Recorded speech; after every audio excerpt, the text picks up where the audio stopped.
turn into the submarine.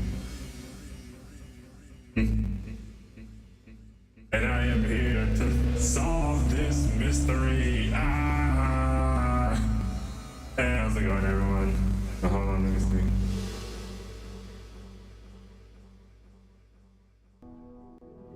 Ah, there it is.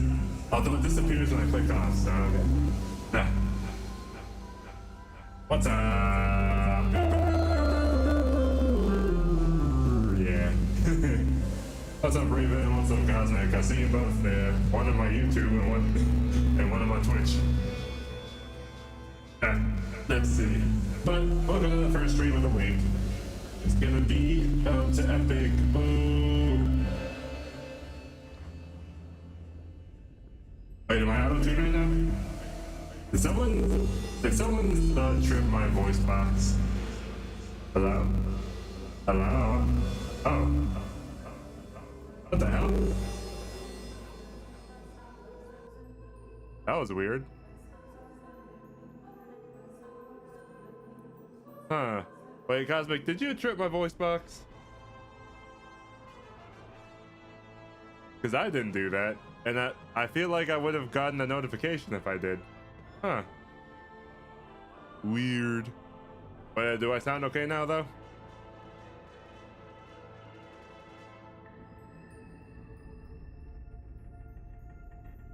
Do I sound the normals? Ah.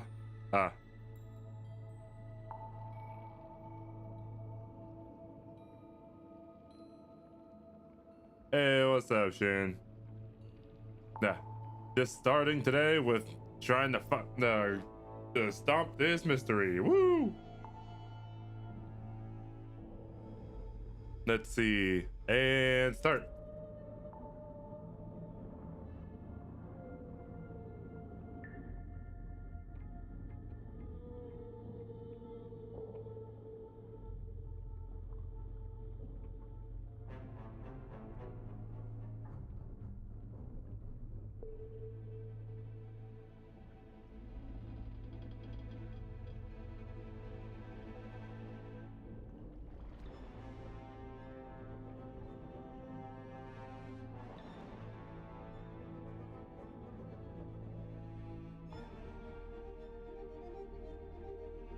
Okay, sorry, just checking the inbox and stuff. Wow.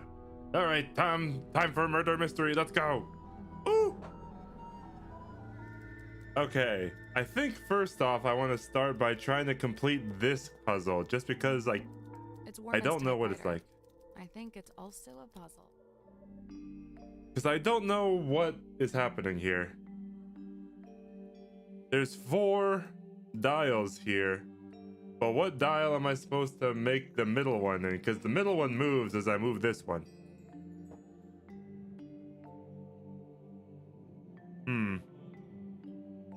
That's not it. There's 6 different things we can rotate. The 3 outer rings and the 3 inner dials. The solution's something to do with how they all relate to each other. I think it's quiet over here. I'm gonna turn it up a bit.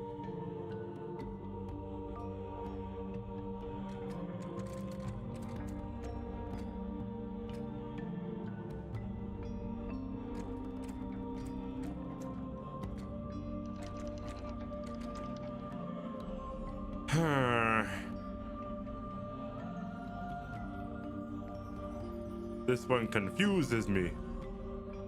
So I got the circle here.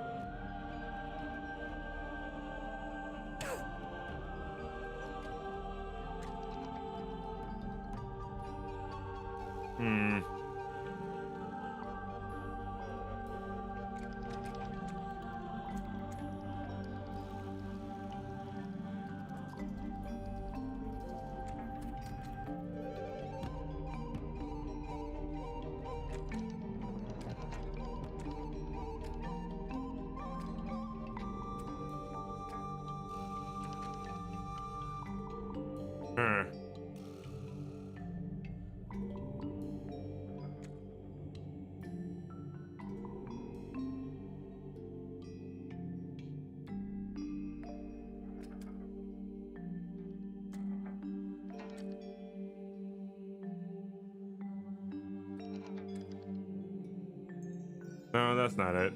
Uh,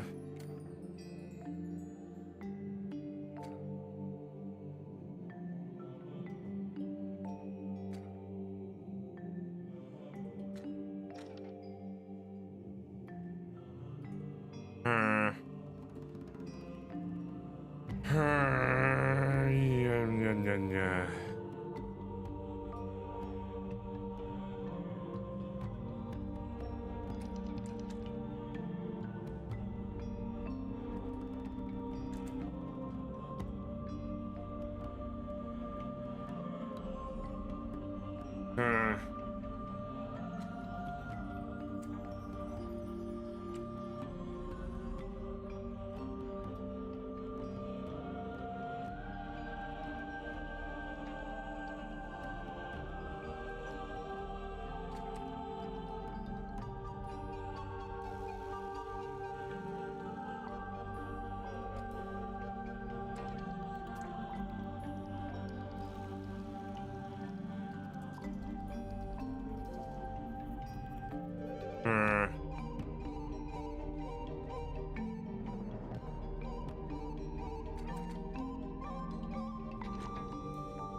I don't get it.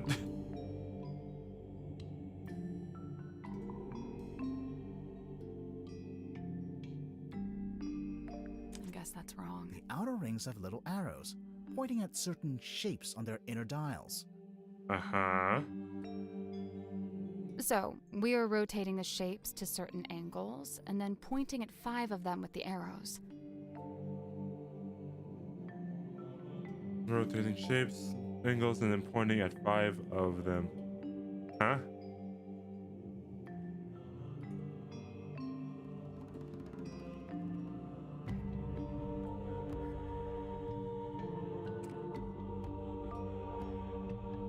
What arrow? Which arrows? These are the arrows, right?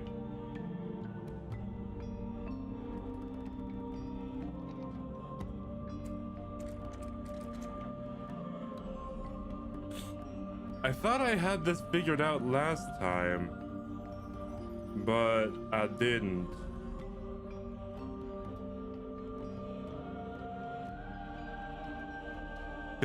So this is there. If this goes all the way up here, and then the bottom has to have the break point there.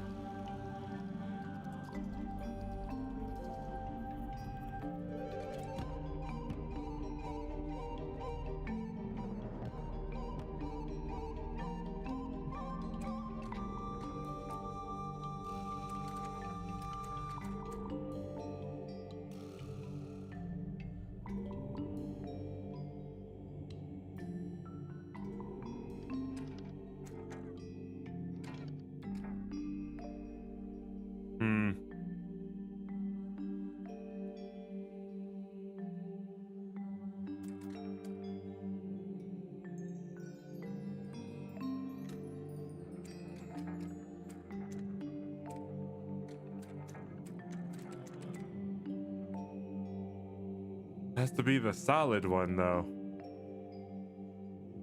Nothing. We're looking for a set of 5 rotated shapes. They'll look a certain way if you combine them all together. The diagram at the bottom shows the combined shape that we're trying to fit into the sequence.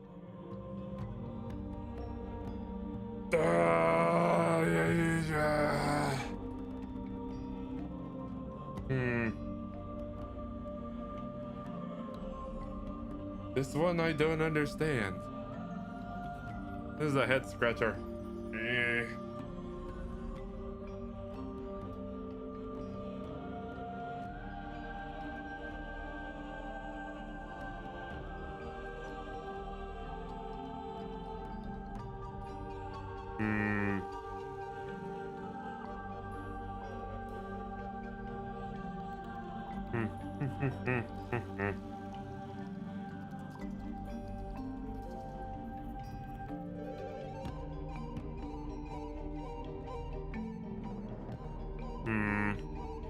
It's supposed. It looks like it's like a ticking clock. So it's supposed to be like along the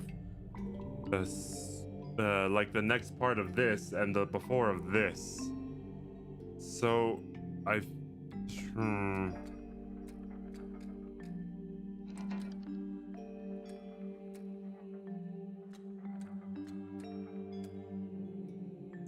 but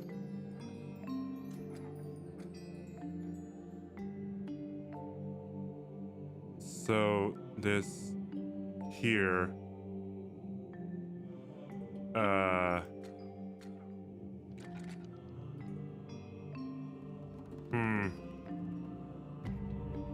then the circle is supposed to be here? Okay, the half circle.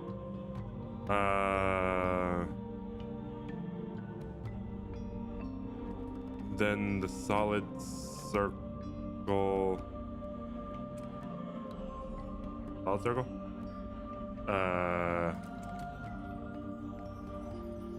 No, that doesn't look right.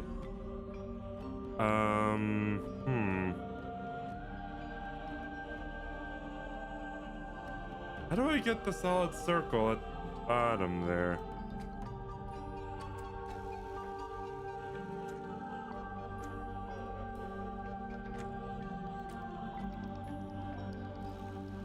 No, that's not right.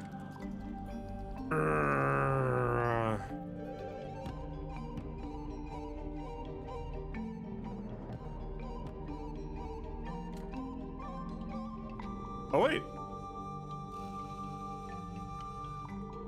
Okay, let's try that. There we go. Hey, I got it. Woo! Nice. The little hatch opened. What's this? A letter? Ooh. Oh, what's this? A letter in an envelope. Wireman was keeping it hidden in his side of his typewriter.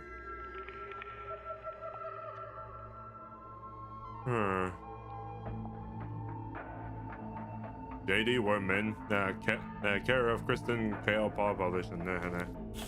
James, if you're reading this, huh? Yeah. Brute force. I've just finished reading your novel. Indeed, some congratulations are in order, and I've been informed that it is turning into a tidy profit for you. However, as a fellow writer and fellow resident of Silkworm on Sea, I'm sorely disappointed in your lack of integrity regarding the socio-holistic foundation of your story. As it stands, your narrative is only scratching the surface of the deep mythos surrounding the cursed helmsman Magnus Mortuga. I know you want to go deeper, so I am here to help. Inked on the back of this is coordinates detailed how whether or not find Mortuga's submarine, the mysterious underwater vessel. Okay, so this is a letter telling him to come here.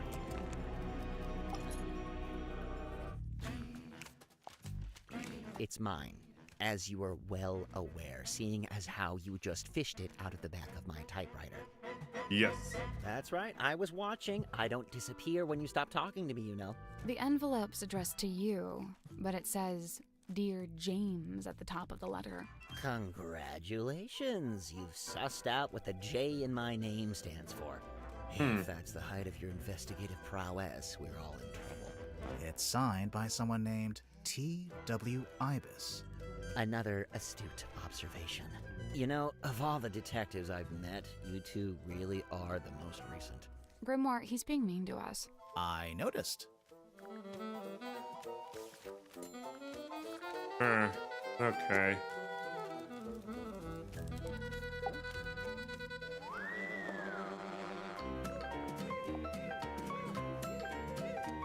Let's ask Dirk about other people. Tadpole? Oh, she's awesome. Got all kinds of stories. It takes some work to get them out of her, but it's totally worth it. Like, get this. I found out she used to be a rescue diver, but they banned her for being too good.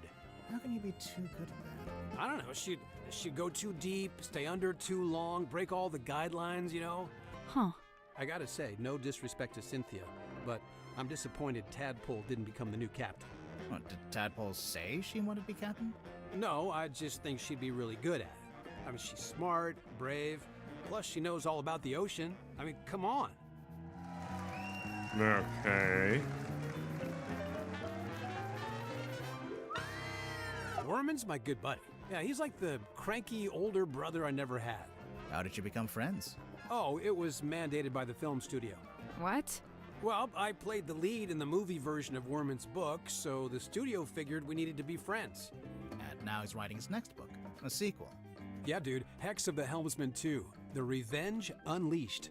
Or whatever, I don't think he actually has a title for it yet, or a story outline, or actually anything. Rising. I kind of feel bad for him, honestly. It's a lot of pressure, you know? Dirk, your work and Worman's work, they're kind of intertwined, aren't they? How do you mean? You can't make your next movie until Worman's written his next book. Oh, sure. I mean, that's true, I guess. Interesting. Huh. Listen, I heard the dude died because of a curse. Is that true? No, there's no evidence of a curse. Oh, still. Did you get to know Mortuga before he died? Man, I tried. Dude was not much for conversation. You know, I tried explaining how I'm an actor playing a character that's kind of similar to him. Figured he'd be stoked. Let me guess. He was not, in fact, stoked. Actually, I tell a lie. There was one thing Mortuga wanted to talk to me about. Oh, yeah? He was super curious about contracts. Like the legal documents. Yeah, he wanted to know how they work. Like, how they can be used to make people do stuff or not do stuff. Weird. Okay. Interesting. Dr. Z? Oh man, love this guy. Hey, did he show you his curiosity collection? I don't think so. Dude has some seriously rad stuff in there. Plus, like, it's all real, you know? Worth a lot of money, you think? Oh, totally. The guy's sitting on a gold mine. There was this one thing. It was behind glass, like this spooky mask kind of thing. I wish I could remember what it was called. Anyway, Dr. Z said it was priceless. So, obviously, I asked what that meant, and get this. It means it's worth a lot of money. That's not what that means. Do you know why Grip's running a shop down in the engine room? I don't know, he's just doing what he's good at. Which is what? You know, fixing compasses and stuff. It's kind of a niche skill set. You say that, but I heard he ran a pretty successful business back in the town. Yeah, we saw it on our way here. It's boarded up now, like everything else. Dirk, did he ever mention why he closed it down? From what I gather, it was making him money, but it wasn't making him happy. You know, he wanted to put all those navigation skills to use and actually head out on an adventure. Oh, adventure. Let's see. I don't know. I feel like I'm not exactly sure where to go from here because I've shown everyone basically everything. Mariana? Huh, man, she's really living out the escapist fantasy. I gotta say, I'm impressed. That's if you believe what she says. I think she might be making some of it up. Hey, you know, it's funny you say that. I did notice something the other day. Oh? Well, she's supposed to be all like old-timey and stuff, right? But she was really curious about my cell phone. Curious how? Well, she was asking what make it was, what model number, you know, like really specific stuff. Huh. What do you know about Sim? Well, she left the theater she used to work at to come onto the submarine, you know? Then for a while, she worked with Dr. Zephyr in his lab. But not anymore. Nope, she's working on something by herself now, in that room that looks like an old-timey kid's bedroom. Do you know what it is she's working on?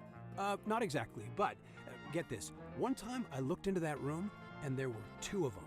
What? 2 symmetry silk moths. 2 symmetry silk mods. What does that mean? I heard Cynthia's captain now just because of some contract she signed. What's the problem? Huh. You can't always trust a contract. No, and I doubt she had it reviewed by an independent third party. I mean, she seems to want to be captain. I don't think she's being forced into it. No, it's not always as simple as all that. I mean, Cynthia's still so young. Who's looking out for her best interests? She's an adult, isn't she? She's only 18. She should be, I don't know, outside in the sun, picking berries, having picnics, that kind of stuff. What an idyllic little picture you've painted for us there, Dirk. I'm serious. What if I ask him about himself? Dirk Dansom, 6'2", blonde, athletic, passionate, adaptable, amenable. Okay, you're hired. Please stop. And how long have you been an actor? Oh man, I've been trying to break into it for like forever, but I was getting nowhere until Mr. Vanderpeer said he wanted to hire an unknown for his new project, Hex of the Helmsman. It's kind of a fantasy horror adventure. I play mysterious anti-hero Marcus Mordoon. He's pretty much the main guy. So you went from getting no work to getting the lead in a big movie. Crazy, right? So you're rich and famous now? Well, I mean, yeah, right? I mean, hello. Hello. Hey, Hello. What's up? Hey, what's up? Okay. Is there any clues I can show him? No? Okay.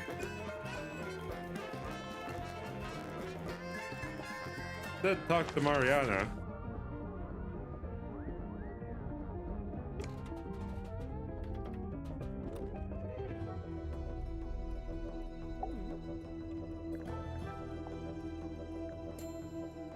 Aha, the subway map. I see you've been enjoying my map. It's barely a map. It's closer to a list. What about the family tree on the back? Most of my research into silkworm has been focused on these two family lines, the Fellows and the Stone Tops. Seems like you haven't worked out how Mortuga fits into it. His name is just floating out there by itself. I'm not sure if he does fit into it, to be honest. Mariana, you've got a question mark there. Someone you don't know the name of. Ah, yes. Quite the mystery, you see. I'd heard about... We know her name. It's Freya. Uh-huh. You're welcome. Black box? Any idea what this is? No. Really? You're not even gonna tell us what it smells like? Old moss and jealousy-ridden oak or something? It's not oak, it's cedar. Aha! She still didn't actually tell us anything. Yeah. I retract that aha from the record. Do you know something? The herb painting? This here, that's the Stone Top emblem. Oh yeah, we saw it on the sign outside the Stone Top Inn. Do you remember, Sally? No, but I was basically still asleep at that point. What are those letters above it? Initials SS. Stone Top C? Secret Stone? Selena Stone Top, The owner of the painting? the painter herself. Selena Stonetop. Okay.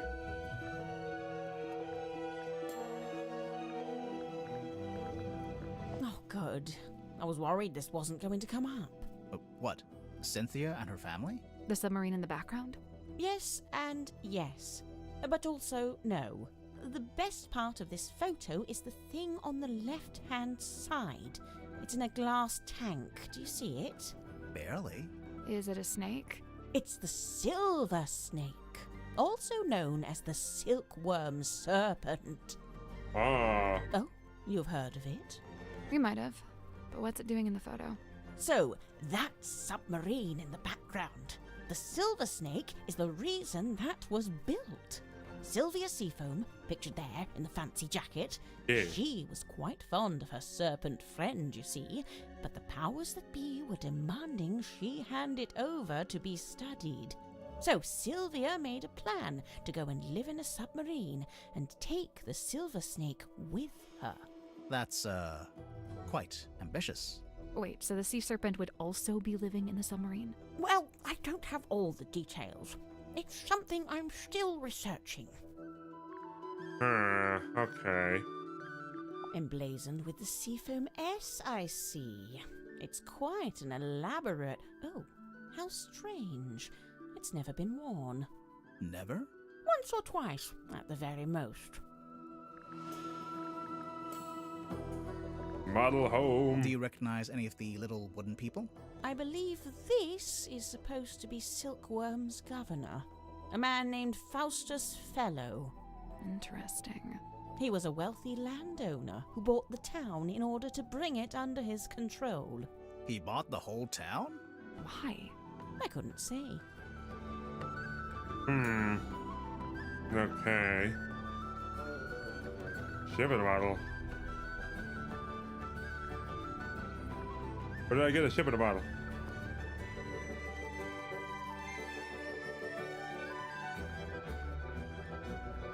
You mean message in a bottle? That algae is still young. Meaning? Meaning the bottle's been in the ocean, but not for all that long. Oh, this is Now, shipping a bottle. I'd have to assume this is the Stonetop family ship, the dearest Selena. How do you know it's that ship? Is there a photo of it? It's evident by the selection of little wooden people on board.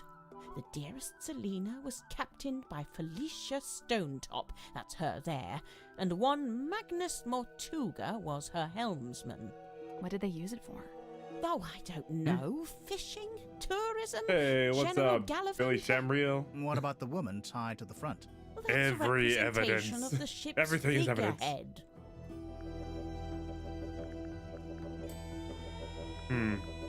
Nothing else comes to mind, eh?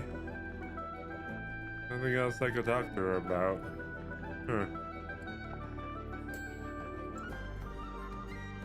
Talk to others about Mariana.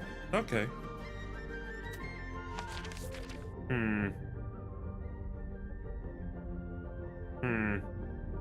Let's talk to the doc.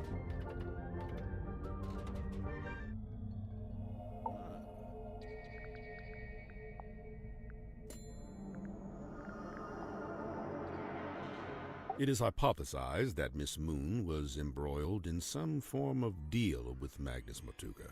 What kind of deal? What would she give him? Money? His heart beat not for money and things. What did it beat for?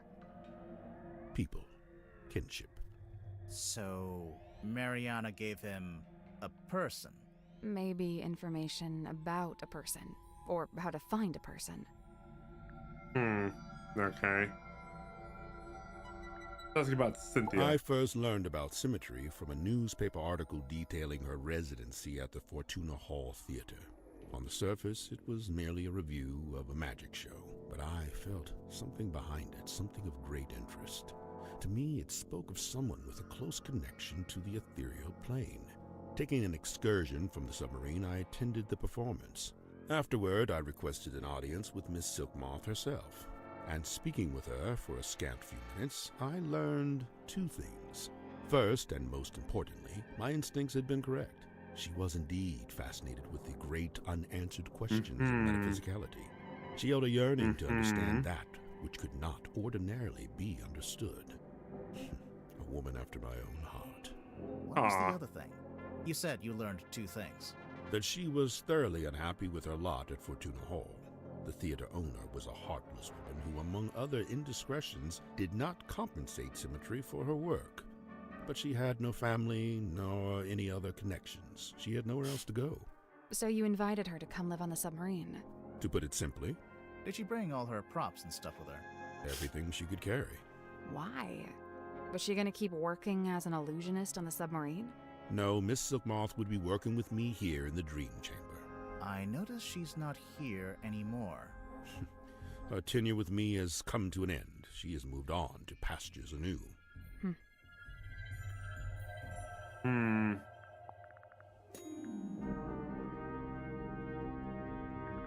About Zephyr? This guy. It's not giving me any clues to show anything to him anymore. Has the wheel always looked like that? Like what? With one side broken off and replaced with a different material. It's never been my job to steer the ship, so I've never really taken any notice.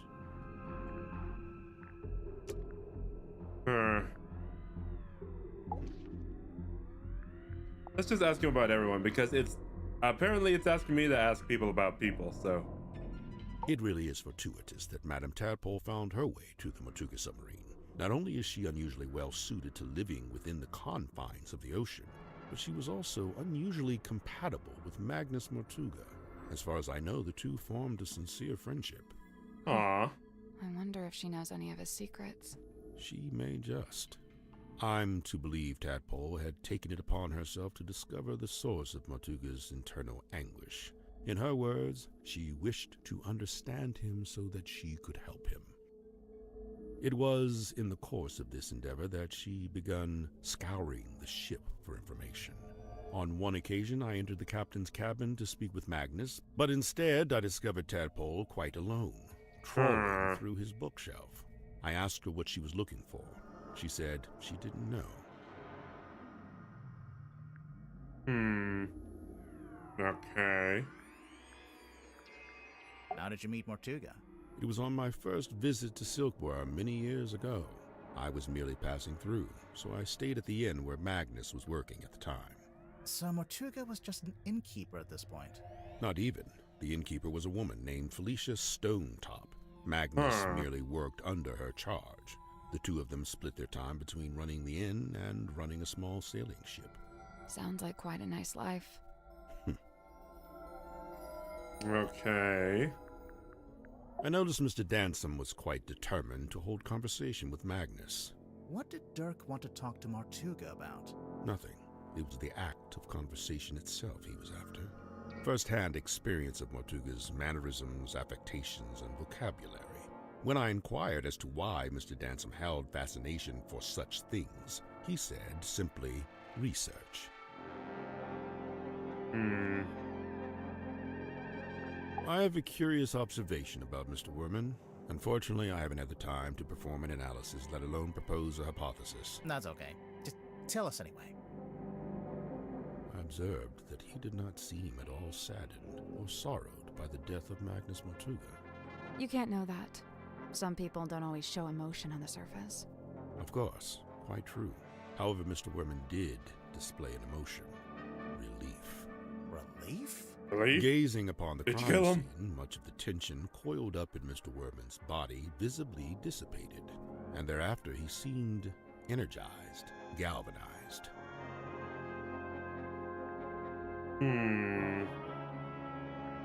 He joined us about a week or so after we first left port. He caused problems almost immediately. How come? Godric made some kind of official request, but Magnus had denied it. Their disagreement was something to do with navigation. For my own sake, I stayed out of it. Navigation. So he broke the helm and There's fixed no it. mark against Cynthia's character. She is a sharp young woman and capable engineer. But I was wholly surprised to learn that she had become captain. Did she never say she wanted to be captain? On the contrary, I was aware she'd held such aspirations initially, but I was under the impression that her campaign had ended in failure. Meaning? That Miss Seafoam had made her ambitions known to Magnus, but he had shut them down. Well, I'm not gonna ask him about himself, so.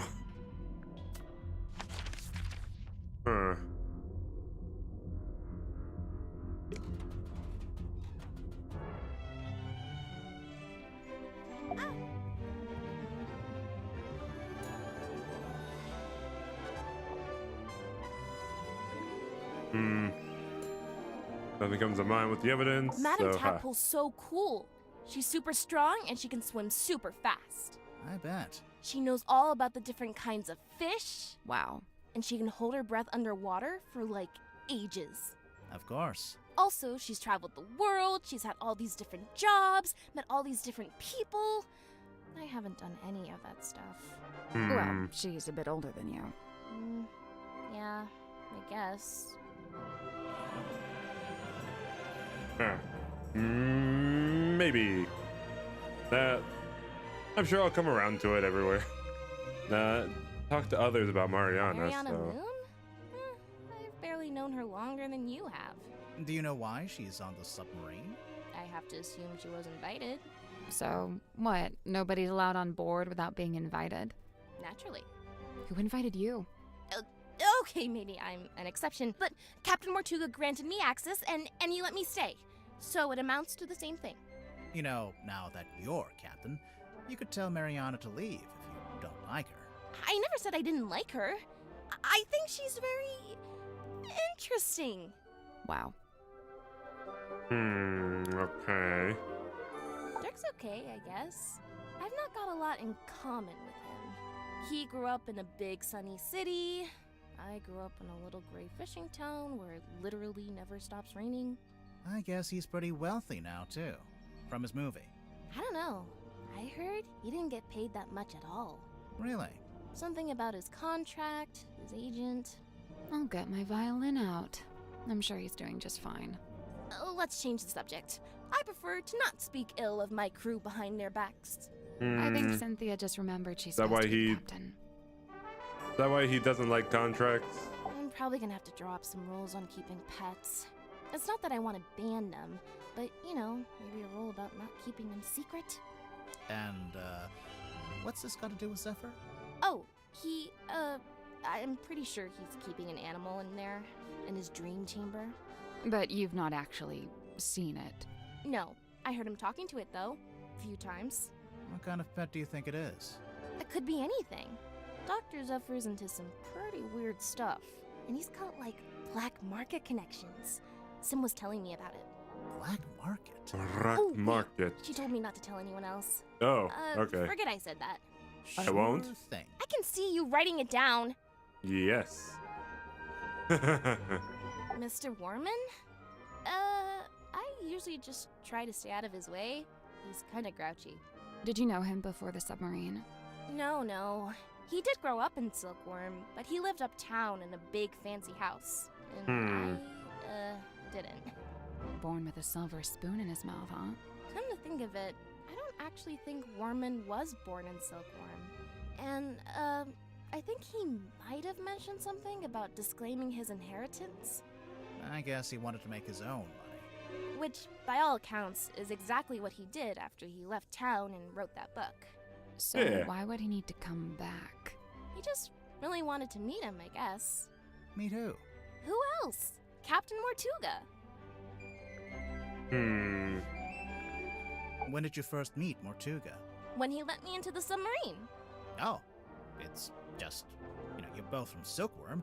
I thought maybe you'd have run into him before that. My parents did. I know that much.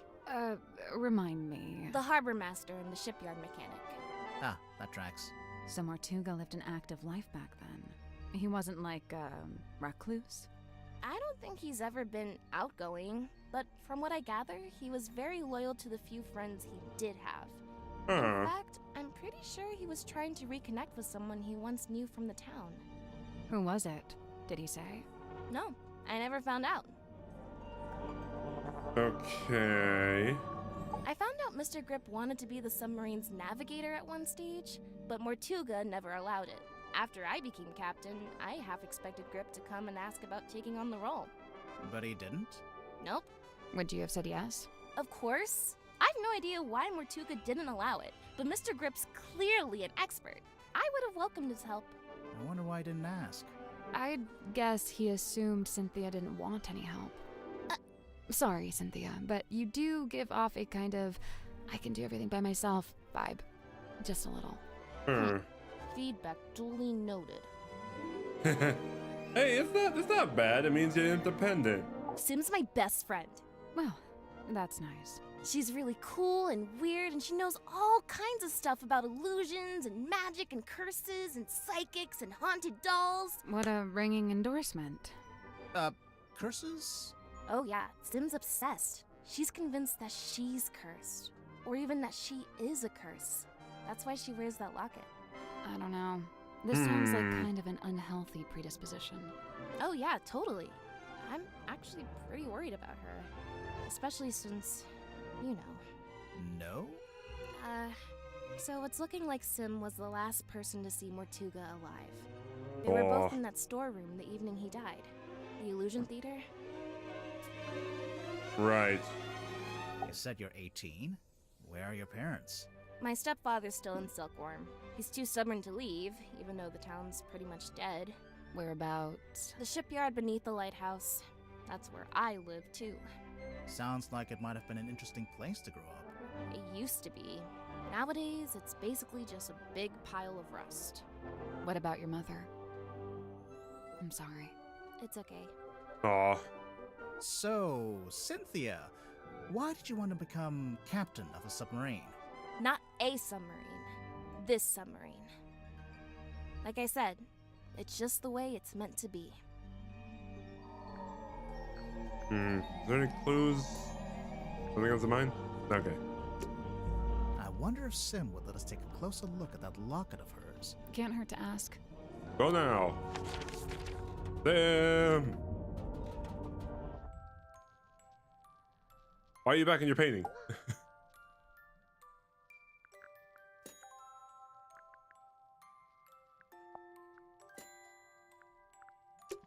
Wait, am I supposed to ask her about the...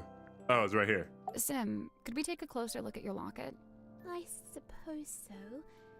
Please be careful.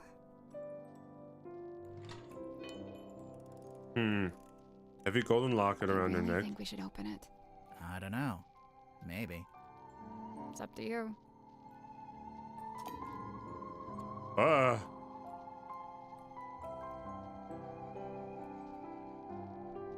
LL. Huh.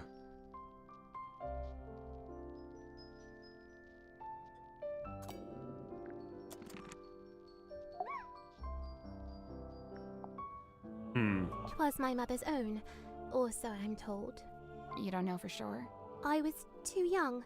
I don't remember. I ideally hope to ask her and know the truth at last. Do you think you ever will?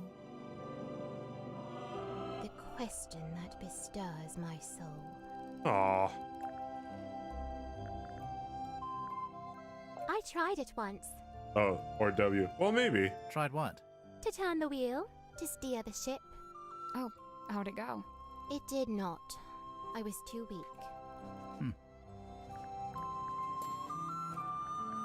There she is. Oh! I don't know. I've never seen her with my eyes. I've only ever heard her voice. When? At night, when half asleep. Half asleep or asleep? What did she say? I wish I knew. Oh, how I wish I knew. If you've never seen her, how'd you recognize her from the photo? I cannot say. May I ask where you found it? Actually, it was in your bedroom. Oh, this is what Cynthia was hiding under her mattress? No, we found it in a safe. Oh. But now I feel like we should check on Cynthia's mattress. Probably. Ship in a bottle. Oh, Lillian's locket. Huh. Do you know anything about Mortuga's model ship? Yet another weight upon his ever-troubled mind.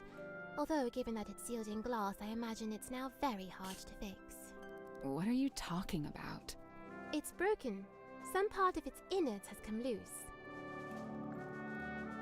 Huh.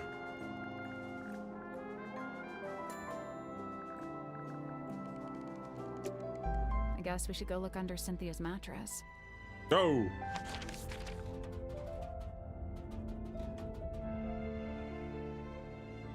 Mattress. I hate to pry, but No, I don't. Full document on Cynthia's bed. This document originally handwritten by Solomon Stonetop, may be presented as proof to one's ownership of the property of Silkworm on Sea, known as the Stonetop Inn. Okay. So the following individuals, individual is now registered as the Stonetop Inn certified proprietor and landowner. Selena Stonetop, Felicia Stonetop, Magnus Mortuga, and Dawn Drummond. Who the hell is that? Dear Magnus, I've come to see you before I leave. But you're asleep. Oh, sorry, I burped. Oh, I did it again. I don't want to. Oh, I shall drink.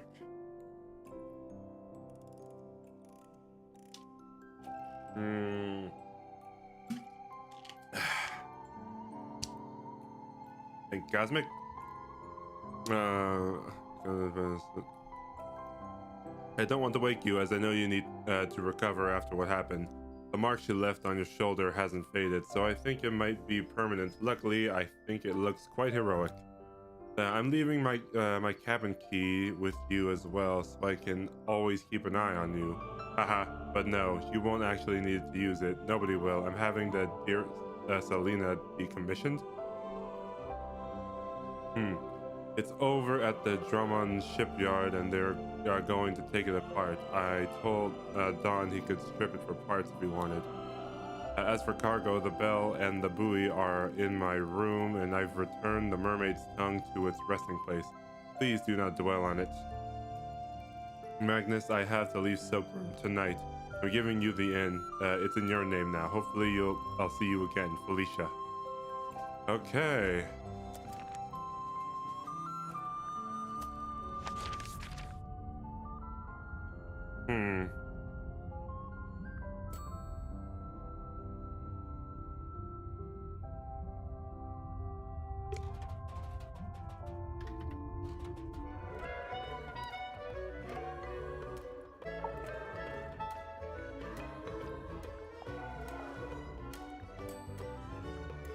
Diving license, right? That's what we found at the bottom of the where thing. Did you, Does this belong to you? We found it in the bilge. You dropped it, maybe? Ocean Rescue Divers Association. Is this an organization you used to work for? Maybe.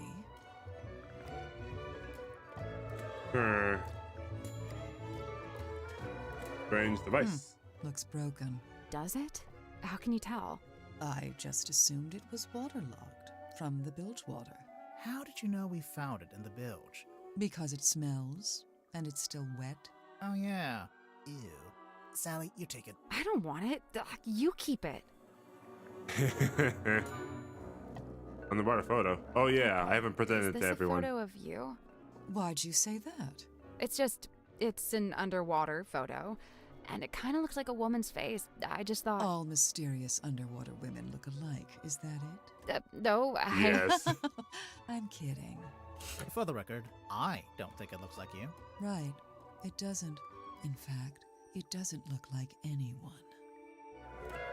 I don't know what it's supposed to look like. I don't see a face or nothing.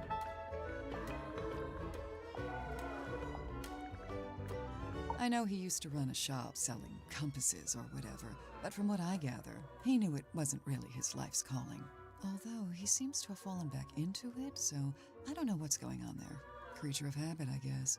If Grip didn't actually want to work in a shop, what did he want to do? He wanted to be the navigator for the submarine. He'd probably be pretty good at that. Problem was, Magnus didn't need a navigator. Didn't want one. What? It's just, now that Mortuga's dead and there's a new captain. You're thinking Grip might finally get to be navigator? Under Cynthia?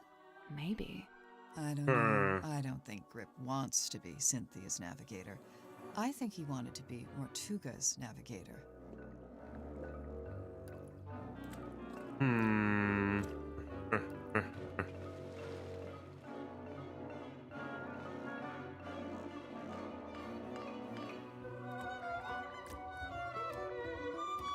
I couldn't believe it when she showed up.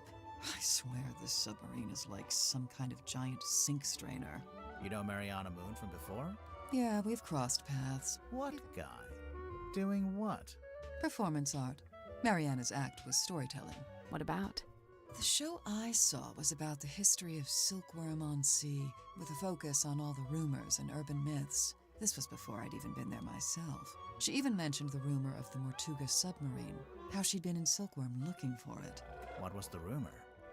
Just that there was supposed to be this haunted submarine with a captain who got cursed to live underwater forever. Sounds made up. I know, right? Little Cynthia. She's cute, huh? I don't know if that's an appropriate way to talk about your captain. You're so right. You think her being captain is kind of a joke? It's not a joke to her. She cares a lot about the submarine. I just don't think it's doing her any good to care that much. It's just a hunk of metal after all. And wood. Some of it is made out of wood, I noticed. Did Mortuga want Cynthia to succeed him as captain? Did he ever mention it? No, I'd say he probably felt the same way I do about it. Which is... That she's too young and too bright to be living down here in the dark. Now, when Werman got here, that's when things got interesting. Why? Because he's a famous author? Oh no, I don't care about that. I don't read pulp literature. Oh, right. Then what's so interesting? Okay, so Werman's from Silkworm, just like Mortuga. And after he arrived on the submarine, Mortuga spent a lot of time talking with him. Wait, you think they knew each other from before? From when they both lived in the town? No, but I do think they share a connection. Like, maybe they have a mutual friend or something? Something like that. Then it seems like Mortuga would have wanted Werman on the submarine if he had something to gain from it, even if it was just information. What information, though? What was Mortuga trying to find out? Miss Tadpole, you said you were an Olympic-level swimmer. Oh, sure. They never let me compete, though. I got banned way back when I used to swim in regionals. Why? What did you do? Nothing. They just decided I had certain physical abnormalities that made it unfair to the other swimmers. That kind of sucks. It's whatever. I never really cared about competing anyway. So what did you do after you got banned? Oh, you know, left home, traveled, got a job, quit that job, traveled some more. And, have you always been green? You Yes. finally built up the courage to ask, huh?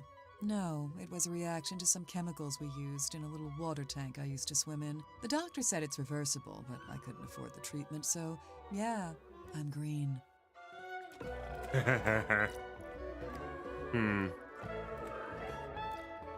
Okay. It looks like ads are about to start on the Twitch side. So what I'm gonna do is we're gonna go to BRB screen and play ads because I also have to use the bathroom. And we'll be right back with this murder mystery. Okay? Alright. Going to the bathroom. Ah! BRB.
I'm back. Woo! Yeah, I'm back. Can you hear me? Yeah, you can hear me. Woo! Wait, let's see.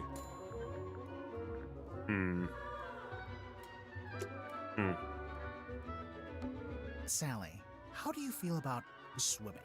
Nope, not happening. How are we gonna get It's that? a treasure chest. We can't What a reach. tease.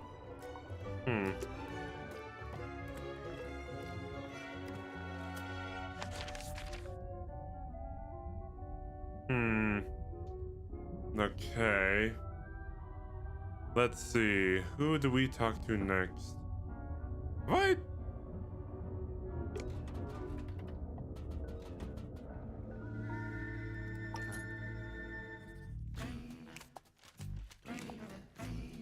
Okay. Madam Tadpole. Simultaneously the most laid-back and most terrifying individual I've ever met. Terrifying? You don't feel it? To me, she gives off this indisputable, I will destroy you if I see fit to do so kind of energy. Maybe if you get on her bad side. Oh, I wouldn't dare. She'd crush me like a wig. She does look pretty tough. And I Who think would you say is that's stronger? hot. Matt Tadpole or Dirk Danson? Well, Dirk's in good shape, but a lot of it's just for show. He's just gotta look good for camera. Meanwhile, swimming works out every muscle group. Did you know that? I didn't. Every muscle group. I don't think Tadpole's about to fight anyone. She's so chilled out. For now, I worry about what'll happen when, if, you two name a culprit. You think she might, retaliate? If she does, I'm not gonna be the one to stand in her way. Cynthia, quite honestly, I give her about a week. A week until what? Until she packs it in. The pressure's already getting to her. I know the signs, believe me. You think Cynthia's gonna quit being captain? It's only a matter of time. And you know what? Good. She deserves her freedom. She's still young. No need to take on a burden like that. Nobody's even paying her, for goodness sake. But then who'll be the captain of the submarine? Nobody! Let it float loose like a piece of driftwood, that's what I say. It's not like we were going anywhere anyway, even when Mortuga was in charge. Maybe Cynthia does want to take the submarine somewhere. If she does, she's never mentioned it. It seemed to me that she wanted to be captain just to be captain, you know? You met Godric. What did you think? Personally, I like him. I found him a little irritating, the way he kept waving that cane around. He gave you the old welcome to Mr. Grip's Emporium treatment, eh? That's just what he's like at first. He'll settle down. Why does he do it? So, I have two theories on this. One, he's an introvert who falls back on his rehearsed persona when he gets nervous. Like when meeting That's someone me. for the first time. Right, exactly. What's your other theory? He assumes people will find the real him boring, not worth knowing. I don't think your two theories are mutually exclusive. They might both be right. So, what is the real Grip like, once you get to know him? I don't know. He's kind of like one of those savants, you know, kind of odd, but seriously gifted. In his case with cartography, I guess, navigation. Moon's your lead suspect, I presume. No? Why would she be? Oh, the timeline. She shows up, and bang, Mortuga murdered. Maybe it's just a coincidence. I'm just saying, nobody even knows why she's here. I'm not sure we know why you're here. I already told you, didn't I? Genuinely, I can't remember. Sim tells me she's halfway through reading Helmsman. Is she enjoying it? No idea. She was just asking what research I'd done into hexes and curses, and was rather disappointed when I told her I just made it up. I guess Sim's into that kind of stuff. I thought she was supposed to be an illusionist. Oh yeah, she was asking about that too. What do you mean? She wanted to know what I liked about her old magic show, the one she had in the theater. You saw her old show. Yeah, it was pretty good. And from what I gather, she's been developing a new act and wanted some feedback, you know, to get some direction. I know what it's like to make a follow-up to something people liked. It can be daunting. So what made you want to become a writer? That's all I've ever done. I was given a job writing for a newspaper when I was pretty young. Given a job? Yeah, friends in high places, you know. Like who? My father was the mayor. Ah, that'll do it. Did you Yep. enjoy writing for the newspaper? Sometimes. Other times it was painfully dull. I've got a tendency to lean towards hyperbole, and the everyday goings-on in Silkworm weren't always enough to satiate me. For every rumor of a cursed man disappearing into the ocean, you'd have 10 elderly couple file complaint over garbage collection. Rumor of a cursed man? Wait, you wrote an article about Mortuga? Oh no, I quit before that. I left town and went off to the city to be an author. And the result? Hex of the Helmsman. 50 national bestseller lists. As we speak, it's being translated into 5, 6, 7, 8 more languages. Hey, Must more be money for you, nice. man. Your first book, and it's a big hit. I'm Hell not yeah. complaining. I can see why you'd be writing a sequel. I really don't have a choice, do I? This is how things go. If you get a success, you have to keep it going.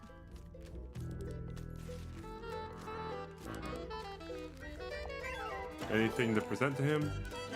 The inn's The Stone deed. Top Inn's been in the town a long time. Did you ever go in? It was a little bawdry for my tastes, but that's sailors for you. My father was a frequent patron, though. He had a thing for the innkeeper. Did you ever see Mortuga in there? It's possible, but I don't remember it. He probably looked different back then, anyway. The deeds seem to say that Don Drummond was the most recent owner. I noticed. It's hard to imagine the Stone Tops selling the inn. It's been their family home for generations. Well, I don't think there are any stone tops left. We were in the inn earlier today. It's been abandoned, just like everything else. Okay. Who haven't I talked to about other people yet? I talked to Cynthia already, right? Get out of the painting, Cynthia! Aha!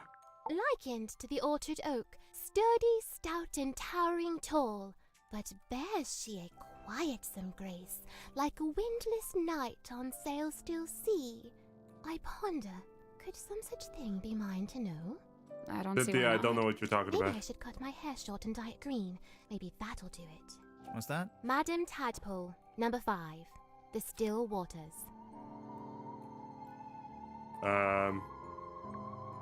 Resisting to change? Tranquil?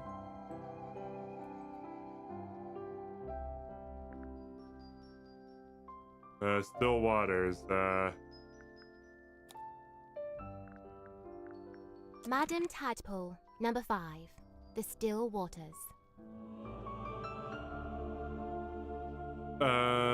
Resisting to change, tranquility, hiding a dangerous secret. I don't know what to choose. Hiding a dangerous secret. His life's long hope to pierce the veil and breach those blackest bounds. Solitary once, no more, for help is found in frightened form of fair and freckled face. She means herself. I'm following. A time bespent in chamber dream and chained to lofty quest. Then lo, a shock! Dismissed, bespurned, rejected. My lonesome purpose lost. Why'd he do that? Zacharias Zephyr, number 3.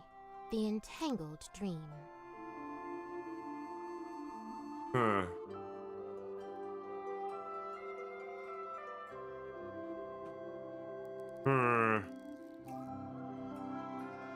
Deceiving yourself? Deceiving yourself? He'd dreamt our ship some boisterous boat, where tensions flowed and tempers boil. Alas, upon inspection showed, our home fell plenty short. Still he yearned for storm to swell, for keel to list, for sail to sway. He was waiting for something to happen. Something did happen. The captain was murdered. And crime dark seen, but consequently came the freshest focus for his ever ponderous gaze. James Werman, number 7. The Empty Inkwell. Evidence of hard work, immorality, apathy. Evidence of hard work? Like jagged face of coastal cliff, cut coarse by storms and swells of life long spent. Sleep a scant solace, bedeviled by a dream dug deep in folds of ever-furrowed brow.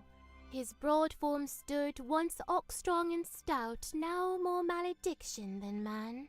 Doomed to dwell down in the dark, the once light of a life once lived, now too luminous to look upon. Magnus Mortuga, number 1, The Turning Wheel. A change of fate. Taking control. A change of fate? I don't know what this all is about. Spite all his whims and wayward ways, his heart beats hopeful, kind, and keen. His whims, like how he talks to a wooden stick. When first we met, when first I came, he had not yet his cane beclaimed. So, where'd he get it from? The cane. Wrought it he by his own hand, composed of cast-off scrap and scrounge. Really? Did Grip live down in the engine room, even back then? Verily, he seeks it out, that engine's heart, for clank and clamour calm his core. He likes how noisy it is. What's wrong with him? Godric Grip, number 2, the broken compass.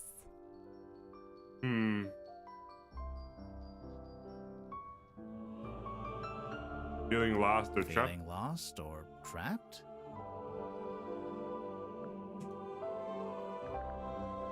Still estranged, this moon and I, but she and me befind ourselves in newfound kinship joined.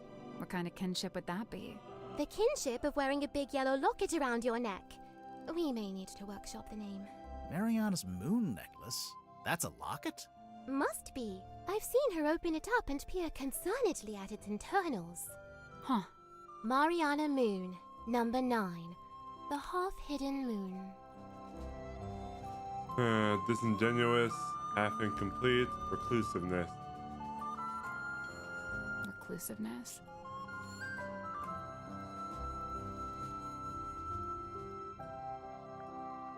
Fair Cynthia, O truest friend, my steadfast fealties won. You're both from Silkworm, and you're the same age. Do you know her from before? Though kindred bred neath sullen skies, now we met out with this sunken silver shell. You really never ran into each other in the town? She is bloomed from deepest silken soil, whilst I, mere wandering weed by a wild wind blown. Ah, of course. You make a friend, and then she ends up as the new captain. Must have been, a nice, unexpected bonus. 'Twas no sudden thing. Full well she plotted thus her course of fate, to helm this vessel next by rightful claim, for she, in law and title, holds its name. Is that so? Cynthia Seafoam, number 6, the leaden crown. The heavy burden. A heavy burden? You look kind of pale. Are you getting enough to eat? Alas, by flesh and frame and bone and blood I set but little store. Yeah, that's what I thought. So what do you set store by? Oh, like, what are my interests? Yeah. Enwrapped, enthralled, of clothen dolls, of effigies, of twins. Okay, sure. Of glass and gleam, of mirrored eyes, of phantoms falsely cast. Fine. Mirrors, okay. Oh! Of what, if aught, doth lay beyond this fleeting form of flesh? Huh. Symmetry Silk Moth, number 4, the unblinking eye.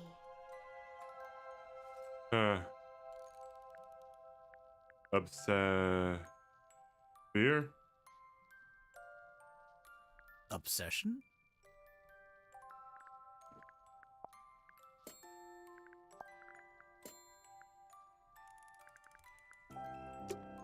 I wonder if Grip would let us take a closer look at that cane of his. Can't hurt to ask.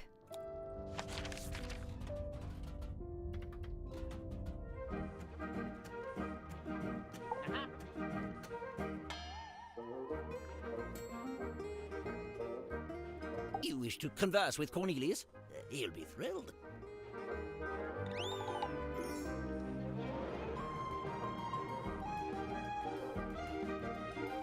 Oh, he has 2 sides. Remove what? The bandage around the middle! Why? I'm just curious.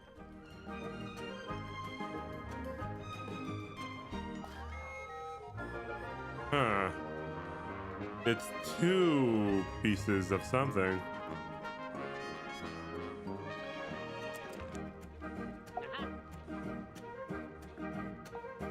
Why does it have a bandage around the middle? Cornelius? Oh, he fell down the stairs. The clumsy old thing.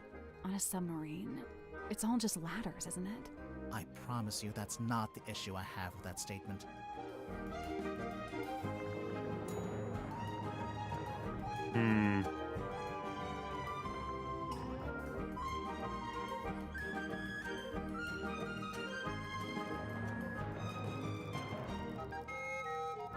Okay, so you're not really an aeronaut, but you did own a hot air balloon for some reason? For most of its life, it was just ornamental. We put it out the front of the shop as a billboard. No wonder you crashed if you were trying to fly an ornamental billboard. And then after you crashed it, you brought it inside the submarine? You'd rather I just let it sink into the ocean? Besides, it's useful. Anytime I want to reread our company mantra, it's printed right there. And anytime you wanted to check your opening times, they're right there. Quite right. Oh, look, there you are, with the cane, as ever. Of course, Mr. Grip always has Cornelius Kane by his side. But why? What's the point? I don't know what to tell you. It's just my shtick. Oh my god.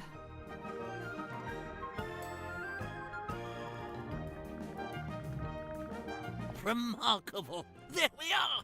Cornelius, look. I told you all our hard work would put us on the map someday.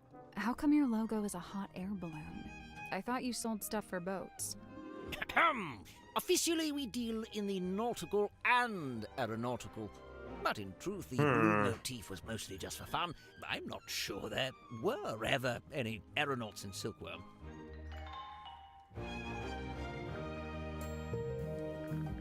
Bingo! Lillian's locket in the flesh. And Lillian is... who? By all accounts, some kind of sorceress. How come you know about this? Well, it's a brass trinket, and thus it's often placed within the jurisdiction of my expertise. Okay. Do you know how the wheel got damaged? It looks in working order to me. No, look. Some of the spokes are different. It looks like they broke off and got replaced. You're quite right. Although it's not exactly at odds with the ship as a whole, is it? Meaning? Look around you. She's a ramshackle old thing. Sturdy, yes, even handsome in places, but undeniably a patchwork of sorts. Captain's log. Mortuga's log? Let's find the entry about me, shall we? Here it is, right after Zephyr's. Godric Grip rescued from hot air balloon accident. To refer to it as an accident, a merciful gesture indeed.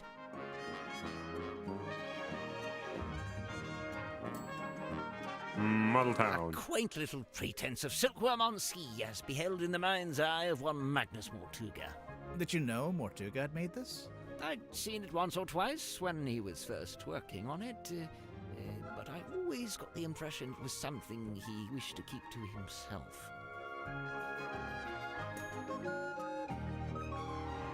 Oh yes, Mortuga's little model ship. He always kept it on his desk, although I'd wager it's more than just a paperweight. Is it based on a real ship? It's likely. Mortuga did have a ship, or rather he worked on board one. I very much doubt he was the owner. Do you know what this is? Oh, I'm not sure. Maybe something left over from when it was painted?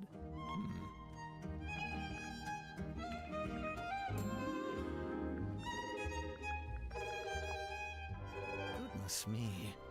What's it a photo of? Well, it's a face. I suppose we can agree on that. Doesn't look like any face I've ever seen. No, well, perhaps you ought to count yourself lucky. I don't see a face.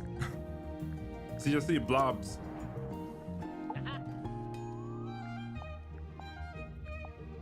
I'm convinced Tadpole is just branding. Nobody names their child Tadpole. Come on. Why would she need branding? You're serious? She's all branding. The name, the look, the identity as a half mermaid, it's all theatrics. I just don't get why she'd need to have a fake identity like that. No, she doesn't. Not anymore. It's vestigial, I think, left over from some previous endeavor. Weird, isn't it? Bringing your old branding with you onto the submarine. What would be the point?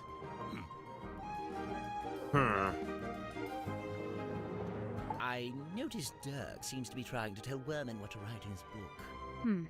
Is he just trying to make sure Worman gets it done? Or is he trying to get him to write it in a certain way? A little of both, I'd wager. Maybe he's in league with Worman's publisher. Dirk? That can't be right. If I recall correctly, he told me he worked for something called, oh yes, thank you, Cornelius. Wit and Whimsy, that was it.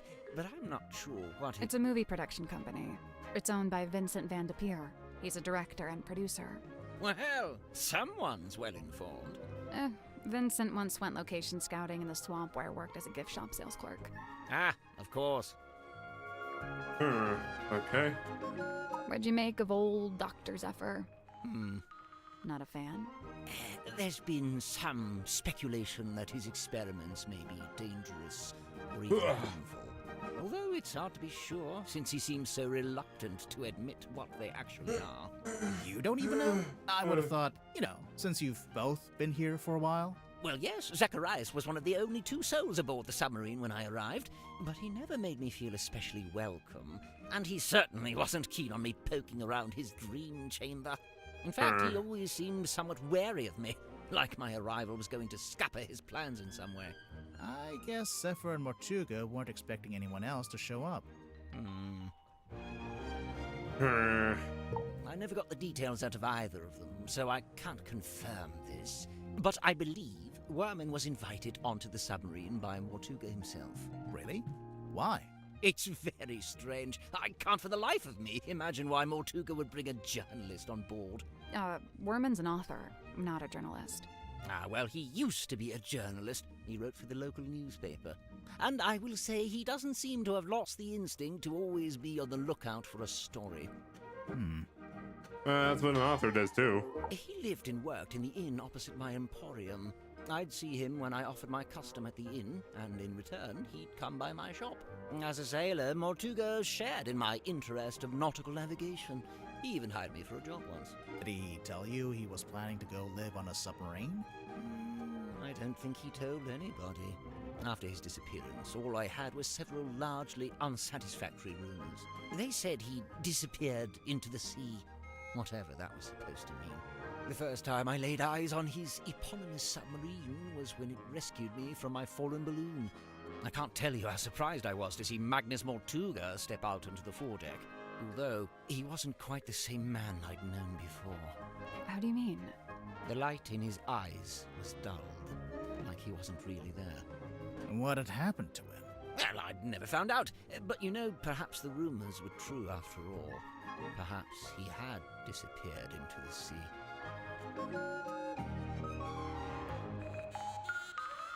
Young Cynthia seems quite convinced that she should be the new captain in the wake of Mortuga's death.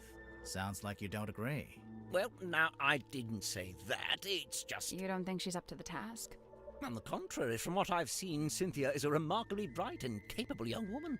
So much so that I bemoan seeing her spend her best years hidden away down here in the dark. It doesn't have to be permanent. She could be captain for a little while and then go do something else.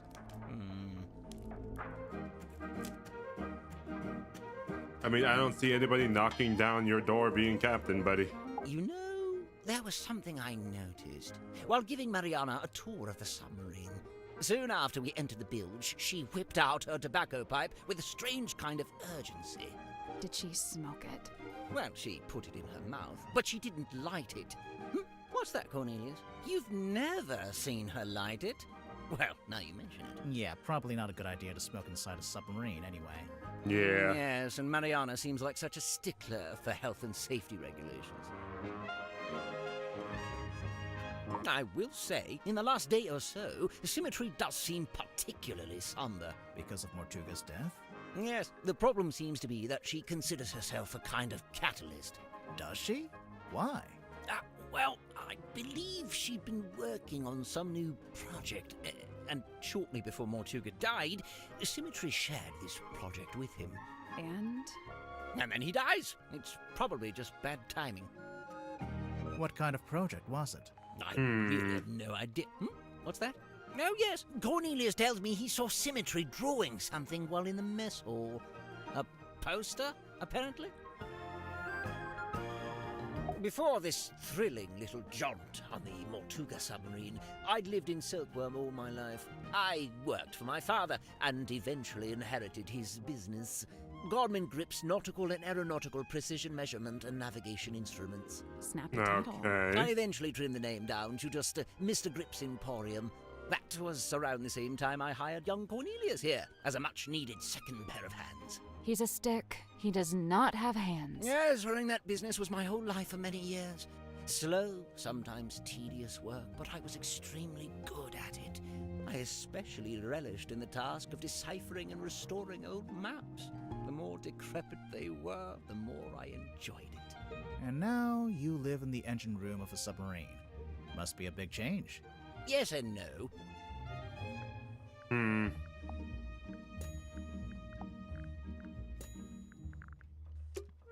I wonder if Mariana would let us take a closer look at that pipe of hers. It can't hurt to ask. Let's go!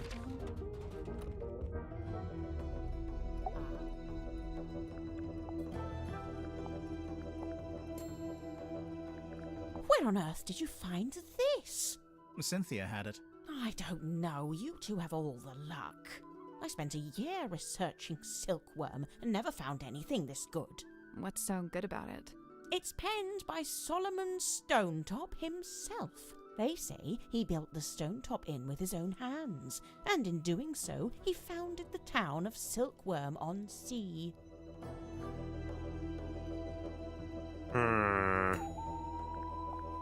First, let's ask about that pipe. It's a big traveler's bag. When there's something in the pouch I think we should take a look at. Oh, yeah, we've already seen this. You want to look at my pipe? If you don't mind. By all means.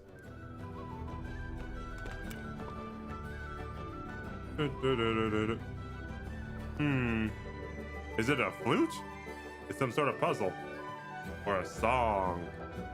Sally, despite what you may have read in popular detective fiction, this is no time to smoke a pipe.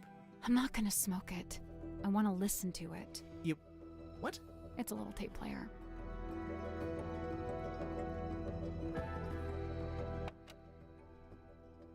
Come on, give it up. Just let me take it. I'm sorry, Tanya. I cannot. But why'd you even need... I've told you before. No, you haven't. All you've ever told me is that you... I'd like to request that you return to your room. I have something I must attend to. Hey, listen, why don't we just kill him? Now, that helps both of us. If he dies, we're both free, right? Come on, I know you don't have any better ideas. Okay, that sounds incriminating, but I'm pretty sure he's talking to Worman about killing off the character, so that neither of them have to play. He doesn't have to play in the movie any further, and he doesn't have to write another book any further. So. The stargazing girl stares into the ink-black void. Upon her trembling lips, a question born. A forbidden query of what may be and what may not be. The void, unyielding to the girl's plight, stares back. It speaks. Close your eyes, my love, and be still, for this is the end and the beginning. What is that one?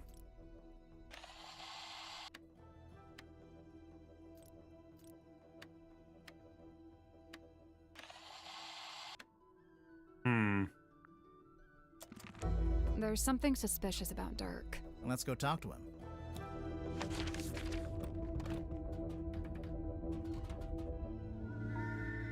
There's something suspicious about Zephyr. Let's go talk to him. We'll talk to Zephyr later.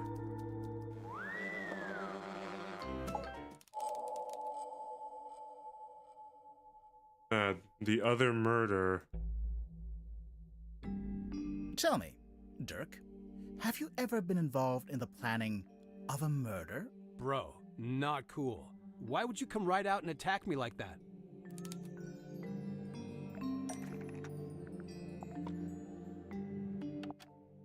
Come on, give it up. Hey, listen, why don't we just kill him? Now, that helps both of us. If he dies, we're both free, right? Come on, I know you don't have any better ideas. Hey, listen, why don't we just kill him? Now, that helps both of us. If he dies, we're both free, right? So, who are you planning to kill, Dirk? Sorry, but I can't tell you. I know that sounds mondo suspicious, but I just flat out can't say any more about it. If you're not NDA. going to elaborate. We might just have to assume this is a recording of you planning to kill Magnus Mortuga. Come on, man, that's way off. Why would I want to kill Mortuga? I admire the guy, he's fascinating. I came to the submarine to meet him, not murder him. Hang on. I thought you only came to the submarine because you were tagging along with Worman. I mean, yeah, it was Worman who wanted to come to Silkworm and find the submarine, but I figured if I came with him, I could meet this real guy, the real Mortuga, for research. Oh wait, I'm falling behind. Dirk, why would you want to research Mortuga?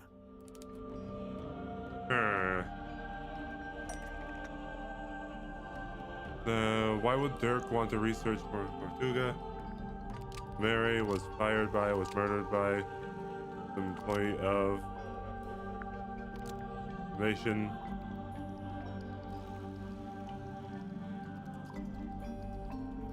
Or Marcus Mordoom, who paid Dirk a lot of money, who Dirk plays the movie adaptation. Magnus Mortuga was the original inspiration for Marcus Mordoom, who Dirk plays in the movie adaptation. Right, so look, I had this idea. I figured surely meeting the real Mortuga would help with my portrayal of Mordoom in the next movie. Like I said, research. You hear about actors doing that kind of thing, don't you? So, that was your idea? Your own personal plan? To come with Worman to the submarine? Yeah, but I don't like the way you phrased that. It sounds like you're leading up to something, or... Yeah, I don't believe that's why you came here with Worman. In fact, I don't think it was your own idea at all. There's clearly a third party involved. Someone or something that we haven't mentioned yet.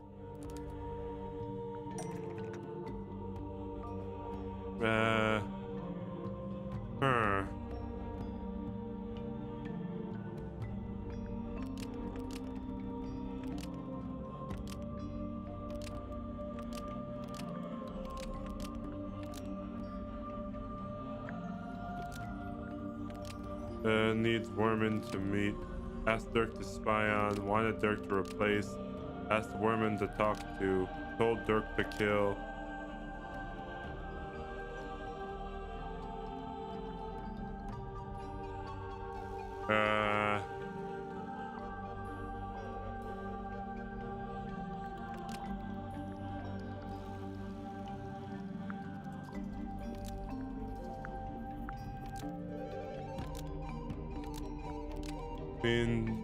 To report back, to cheer them up, to make lots of money, to murder them, to become friends with them. Julie Janelle needed Worman to meet Magnus Mortuga and report back. That's not right.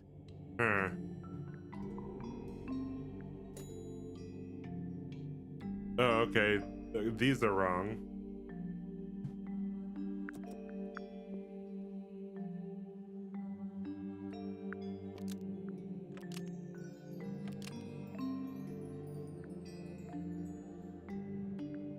Wanted Dirk to replace, as Worman to talk to.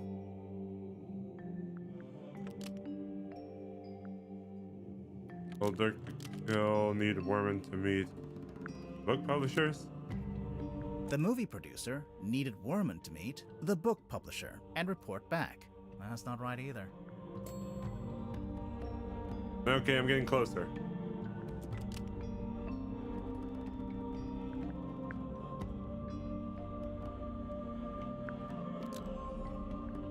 The movie producer asked Dirk to spy on everyone on the submarine and report back. Almost. Maybe just change one thing.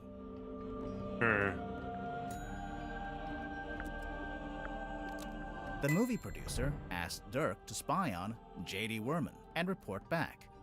It seems like you're basically here as an informant for the Wit and Whimsy production company. You know, those guys who pay your salary. Spy on Worman? No way, you got it all wrong. Besides, how am I supposed to report back to Wit and Whimsy? They're hundreds of miles away, and we're floating out here in the middle of the ocean. You have a cell phone. This is your cell phone, right?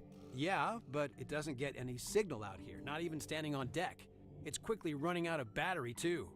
No battery and no signal. What if I said you had a way around both of those problems?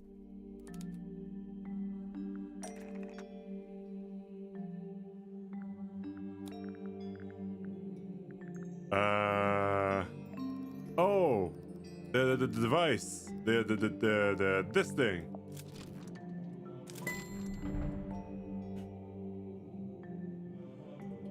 I think this weird ray gun-looking thing is actually a custom antenna for your phone. I'd imagine it doubles as a battery charger too. Pretty convenient. Bro, I don't know what you're basing this on. I mean, look, you plugged it in, but the battery still isn't charging, and I'm still not getting any network signal.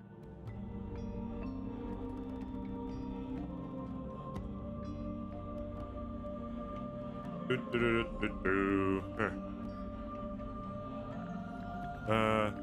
your phone is broken, because the custom antenna thing is broken, because you didn't pay your network bill in a timely manner. 3? That's because you didn't pay your network bill in a timely manner. Really?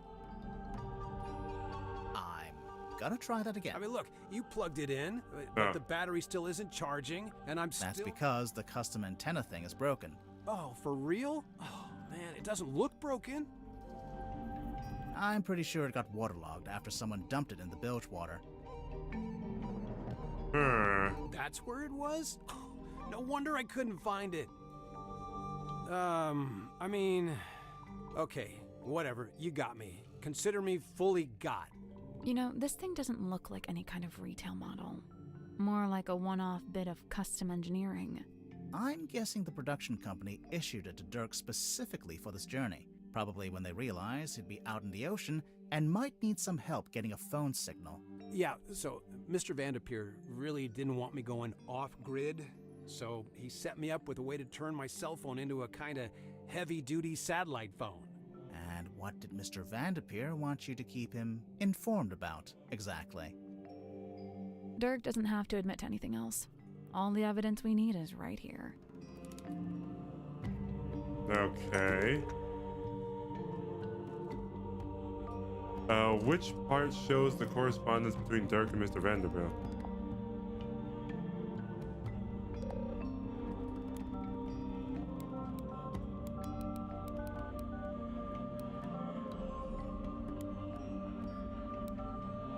Worman Vanderpeer. Ha! This is the correct clue, but we need to choose the right part.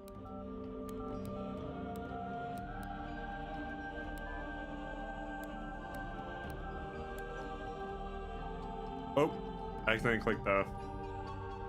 This is the right clue, but let's be specific. Oh, this one. There's a handful of outgoing messages from you to Vincent Vtuber. Specifically, they're all updates on Worman's progress with his novel. Look, the studio was worried Worman was just gonna disappear without ever finishing the book. So they sent me to keep an eye on him, maybe even steer him in the right direction a little bit. The right direction, in terms of the story. Yeah, so the movie studio has this grand plan. They want to make 3 more Marcus Mordoom movies, at least. And so they really need Worman to have his books play out to support that plan. 3 more movies, huh? Sounds like quite a commitment. Yeah, I mean, yeah, it is. It would take years. Interesting. I think we may have finally looped back around to the question at hand. Let's listen to this again, shall we? Hey, listen, why don't we just kill him? That helps both of us. If he dies, we're both free, right? Come on, I know you don't have any better ideas. Dirk, I think I finally worked out who you wanted to kill. Marcus Mordoom, the fictional character. Marcus Mordoom, the fictional character. The person you're talking to in the recording must be Worman. You're suggesting he should kill off the Mordoom character in his next book. Hey, come on, dude. Do you deny it? Why would I want to kill off Mordoom? That's my character, my job. So you want to be free to take other acting jobs instead? You hate the character and think he's boring? You want to quit acting and become a writer? You want to be free to take other acting jobs instead. Let's take a look at the cell phone one more time.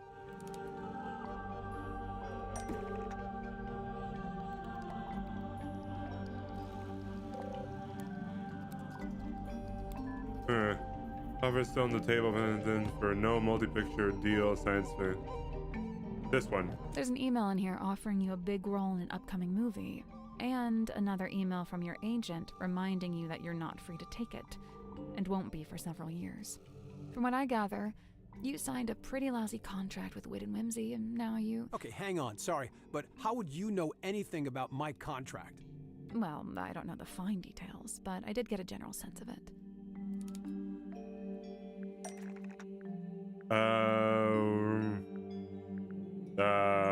Wait, what am I supposed to present?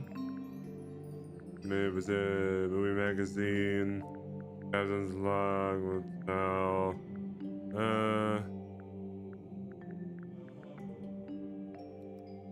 Typewriter. Is it the magazine? It seems to me like your co-star soaked up most of the budget for the movie, and you ended up with a bad deal. Possibly because you were too keen to sign whatever contract they gave you. Possibly just because you didn't have much negotiating power, since you weren't famous yet. You know, a little from column A, a little from column B. You said yourself, the studio wanted to make at least 3 more Marcus Mordoom movies. So you're stuck in that lousy contract for several years. Unless you can somehow ensure the next movie is the last one. So, if Worman kills off the character in the books, that would stop the studio making more movies? I'm not convinced that would actually work, but okay. The point is, now that I'm a known actor, I could be making more money with a different studio. A lot more. But I can't let it get out that I wanted the Mordoom character to be killed off. Everyone's gonna take it the wrong way. They'll call me greedy and ungrateful. Look, you gotta understand, killing off Mordoom isn't just about me. I was also trying to help Worman. He's been looking for a way out too. A way out? He's not enjoying writing the books anymore. The whole thing became just this awful burden. I'm sure he'd be happier if he could just be done with it. Hey, besides, you know, maybe killing the main character would actually make for an interesting story. Did you ever consider that?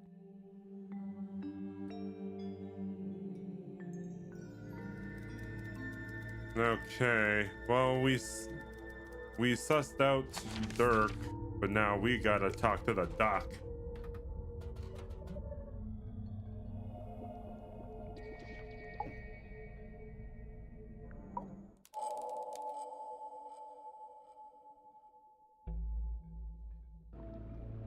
Zephyr, can you tell us more about the work you do as a dream doctor? I'm looking for specifics. I've told you all I think you could understand. To be blunt, it's not a line of inquiry that should concern you. That is to say, my experiments have no connection with the murder. You say that, but we found something at the crime scene that we think belongs to you. Specifically, something we think is related to your little dream experiments.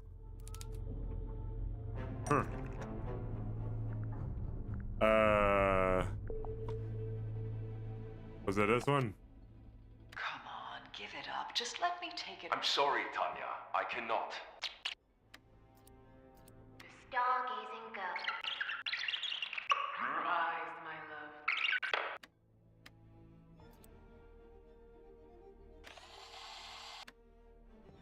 And that's not it. Yeah. Nope. I don't know why he was sus. What are we gonna present to him?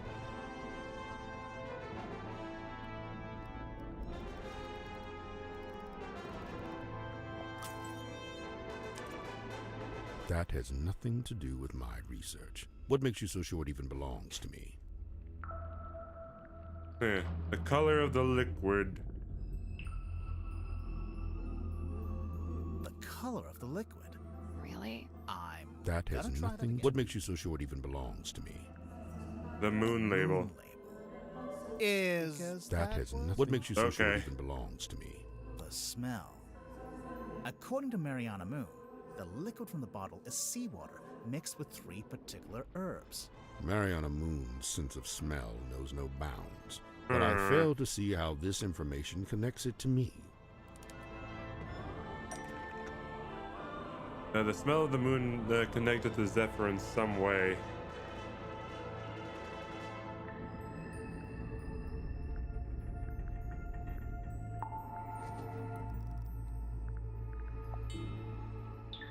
We'll get to this later. Is it the ship in a bottle? I'm pretty sure we'll circle around to that later. Okay, it's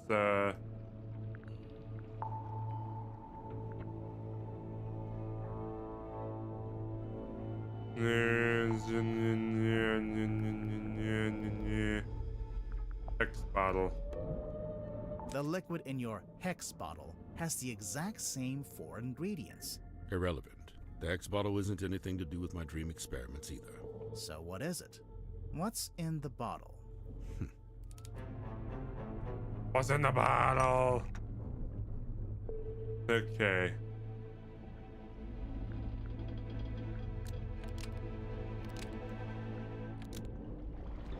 Huh. Was it this?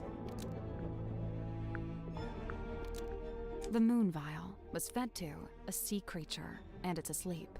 That's not right.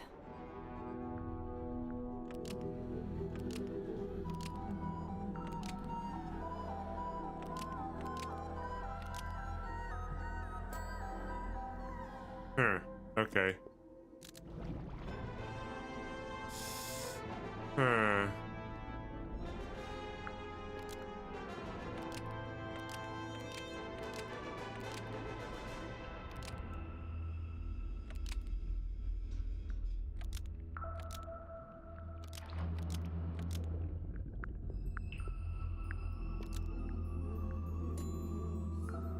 Oh.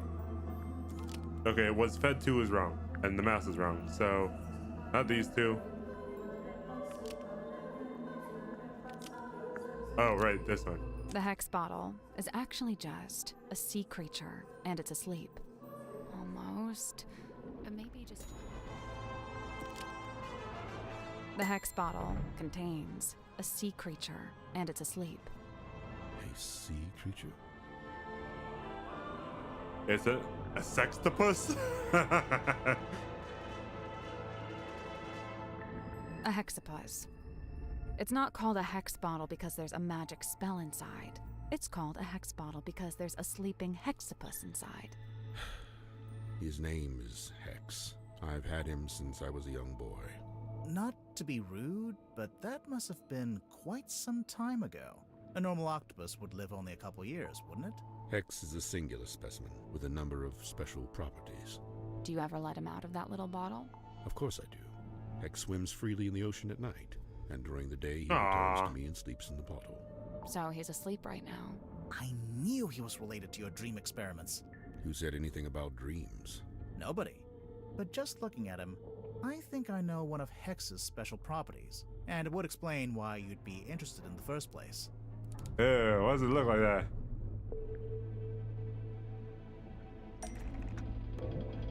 Huh. The hex bottle is relevant to Zephyr's dream research because octopus is an image of his dream.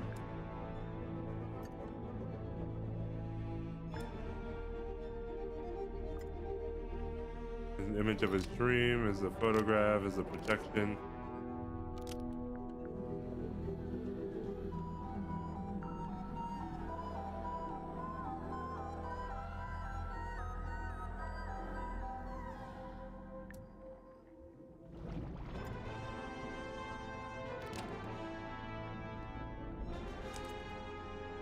Pure subconscious projection, unmarred by the insecurities of the waking mind. That's pretty cool. I can see why you became a dream scientist. So the hex bottle was the original, and then you made the dream helmet more recently.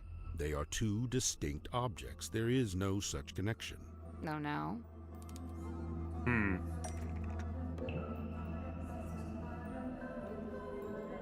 The funnel, same size as the one on the dream helmet.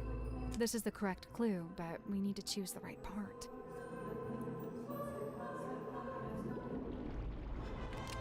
It's different on the helmet, the same shape as the one on the dream helmet.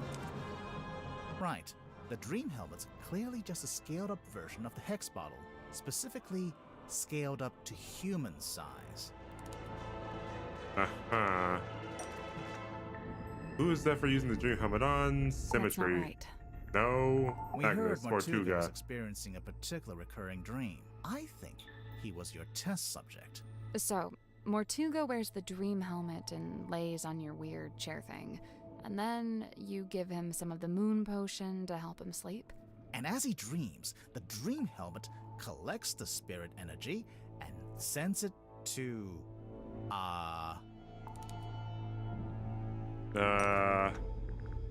The spirit energy. It sends it to...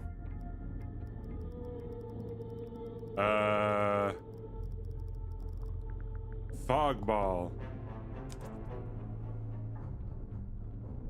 What's the correct... Wait, was this correct, or...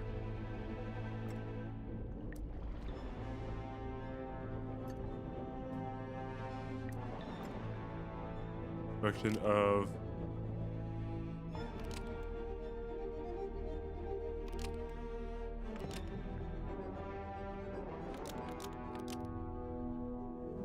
Ball and a fog ball transmits radio signal? This filter wirelessly receives from this glass ball, and the fog ball transmits the radio signal. That's not right. Oh, it's all wrong. Okay.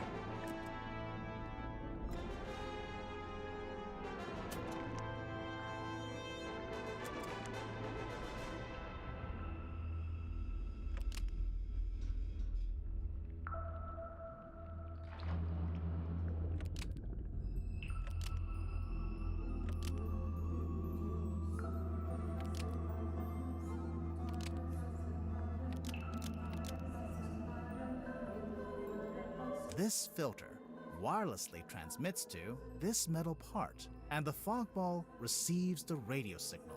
That's not right either. Okay.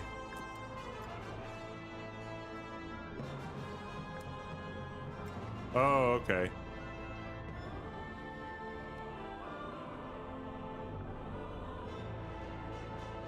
This antenna wirelessly transmits to this antenna, and the fog ball receives the radio signal. Almost. Maybe just change one thing.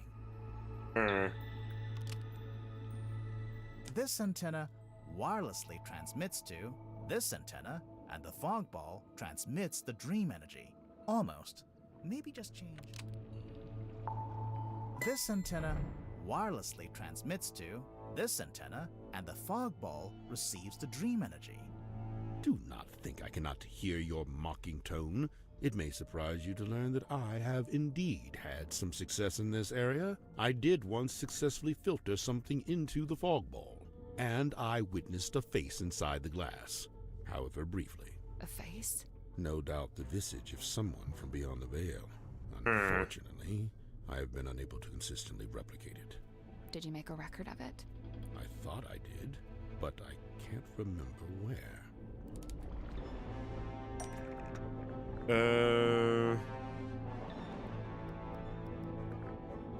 Right here? We'll get to this later. Nope. Okay.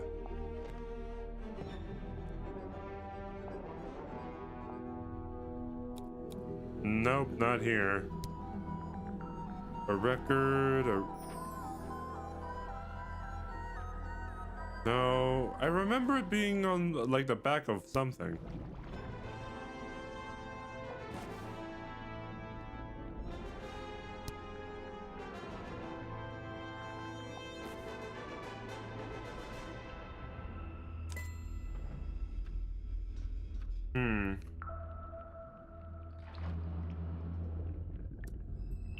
That face. Zephyr. The drawing of that face that he'd been seeing in the fog ball. There it is. Irrefutable evidence. Sorry to burst your bubble, Zephyr, but, The fog ball was designed to show that exact the face. fog ball was designed to show that exact face. What do you mean? This one. Oh, the fog ball appears. Then, as a reflection of Symmetry's face, it's displayed in a different face. They are displaying the same face that Zephyr saw. But what's the connection? What causes the face to appear? Oh, ads. Okay. I'll wait for it. I'll wait for the ads to be gone. Before I continue anything else, just because we're interrogating someone. So in the meantime, I'm going to rip a pack. I got some Pokemon Gem Pack Volume 6 cards, just because this pack specifically has full art of Applin that I really want. and I've been the Pokemon food card hunter, so anything with a food Pokemon or just food in the art in general, I like to keep. These gem packs are different from regular packs because there's only 4, and sometimes there's dupes in a pack.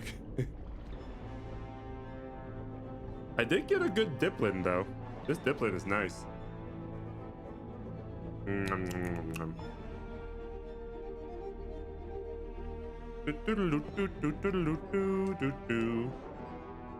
Ripping another pack. Whoop.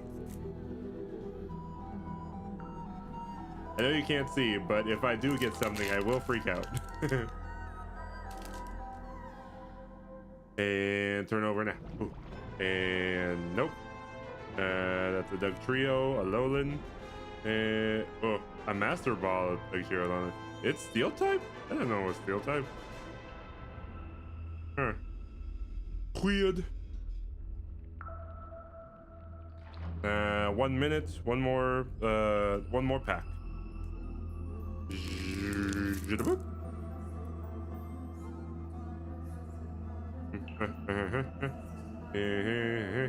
Amogus, Flapple, Mespirit, Gulpin.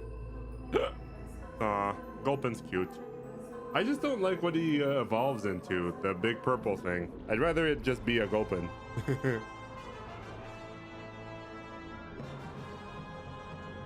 Let's see. 30 seconds for ads to return.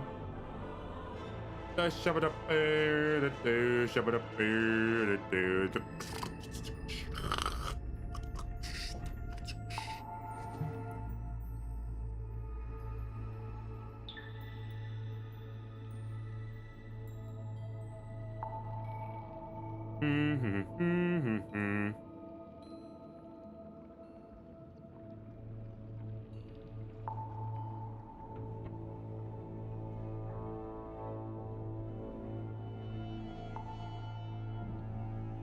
Aha, we're back from ads.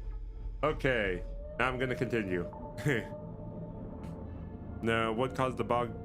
Say a certain voice, certain temperature, certain smell. Certain voice. Certain voice. The fog ball is designed to show the face when it hears Sim's voice. That's how the original trick worked anyway. See how in the photograph she's talking to it through the telephone? I demand that we test this theory. Send for symmetry at once. Wait, we don't have to. Come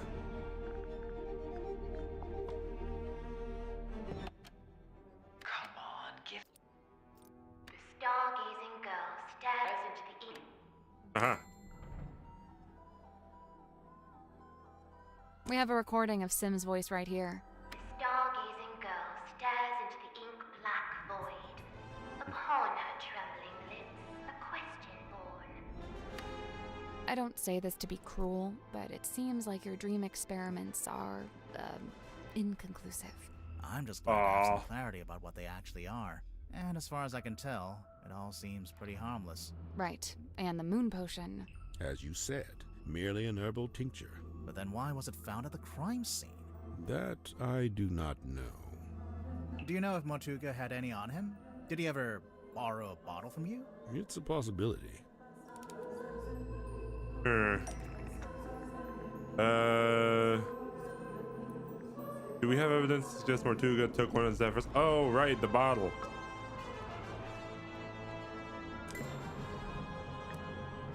The glass dropper. If Mortuga had the dropper, I'm assuming he had the rest of the moon vial somewhere nearby. Curious. Where exactly did you find this? It was on his desk, in the captain's cabin. And yet, the moon vial was discovered at the scene of the crime, 1 floor below.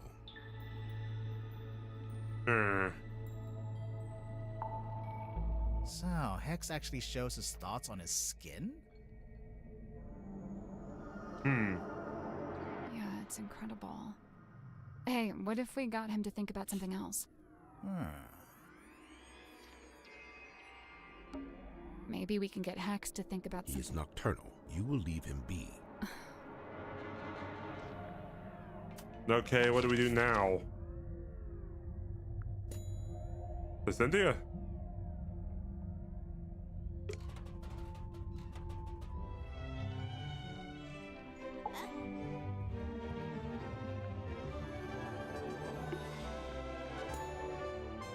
Explore the control room.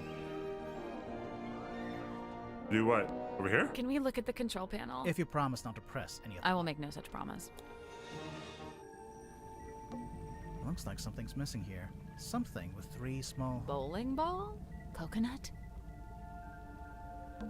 A little card came out. It's got a bunch of numbers printed on it. Oh, I guess it shows the daily readings. I wonder why... Insurance purposes, maybe? It's a kind of waveform. I think this is for listening to the ocean. What are they expecting to hear? A radar? Maybe some kind of underwater imaging system? Either way, it's a machine that looks out into the ocean. A sheet of glossy paper came out. I think this is how they print out stuff they see with the radar machine. So, is there anything on it? No, nothing. It's a lever. It's a lever. It's a depth meter. Grimoire. Ooh, wow, that one?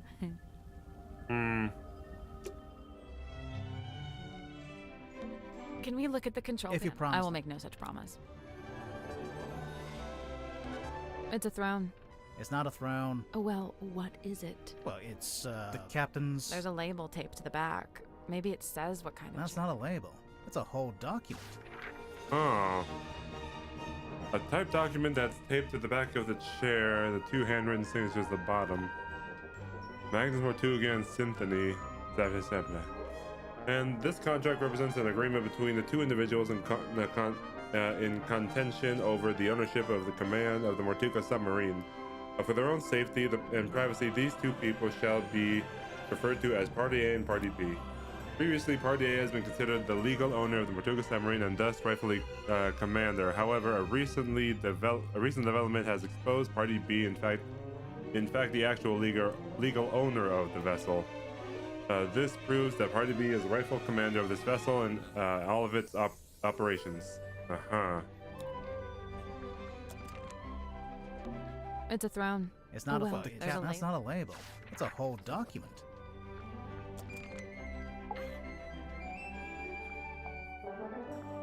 There it is, in black and white.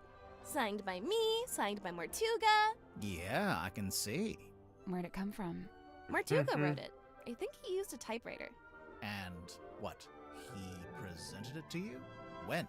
Well, no, because he died. So. But we've both signed it, so yep, it's binding. Any further questions? Yeah. How did you... No? Great, let's move on. Okay. You found it, huh? We did indeed. Indeed. We did indeed. Yep, we got it. Good joke. Let's move on. Why did you hide it? I'm allowed to keep stuff under my mattress. Is it yours? It doesn't have your name on it. No, it doesn't. That's exactly why I brought it with me, actually. Go on. No. Done talking. Indeed. Oh, shut up.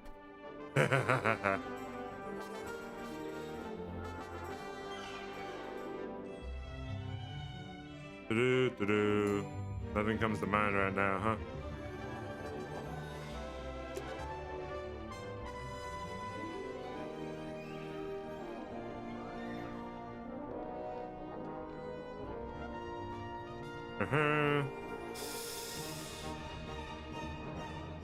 Now what? The cargo hold? We can't go outside right now.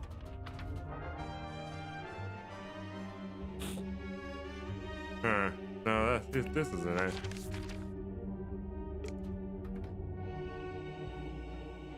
The mess hall. Where's the cargo hold? Is this it?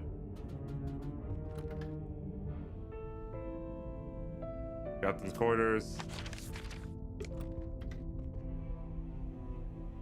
Captain's cabin. We can't go outside right now. We can't get in there right now.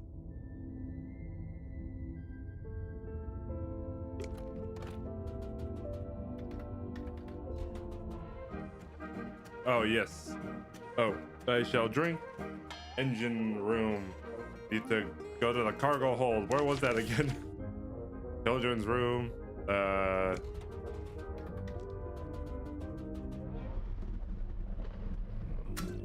The Illusion Theater.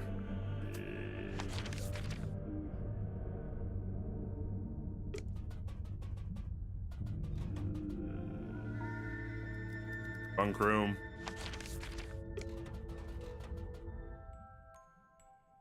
Bunk room.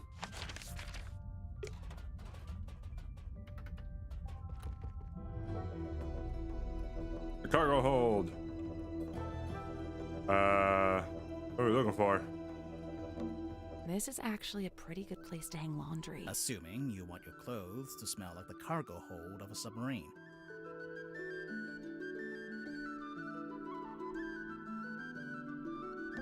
It's a pizza oven. No, it's a furnace. For Right, heat. but you could put a pizza in there. It's a tent. It's a piece of fabric draped over a Yeah, rope. a tent. Hold on there, bucko. That's private. All right? I enjoyed that she called you Bucko.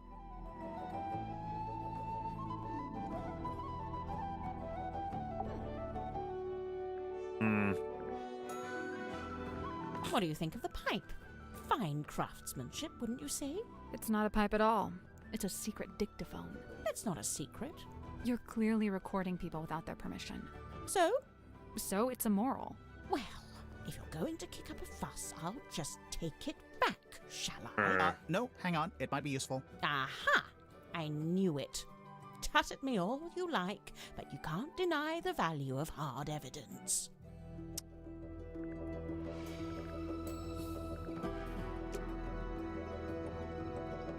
Can't get her out of here and search it. It's a tent. It's a piece Yeah, of- a tent. Hold on. I enjoyed that she Talk to Mariana. About what? What else do I have to... Oh, okay. I still haven't talked to her about other people. I first met Tadpole when she was on the road, travelling with a group of performers. She had longer hair back then, of course. Did you see her perform? I got to see a rehearsal, but that was it. After that, I joined their camp for the night. Tadpole and I shared some stories, you know. I told her how I'd just been on a research trip to a town on the coast called Silkworm-on-Sea. She told me how their group went around performing in local theatres and town halls and whatnot. I mentioned that Silkworm actually had a little theatre that might be a good fit. How come you didn't stay with them longer? Their leader was a real bad apple. I was rather keen to be shot of him. I saw Dirk wandering the halls this morning, like he was looking for something. I asked him what it was he'd lost, and he said he couldn't really describe it, but it looked a bit like a gun. What? So, something that looks like a gun, but isn't actually a Oh, gun. I the can't ray imagine gun. what he was talking about.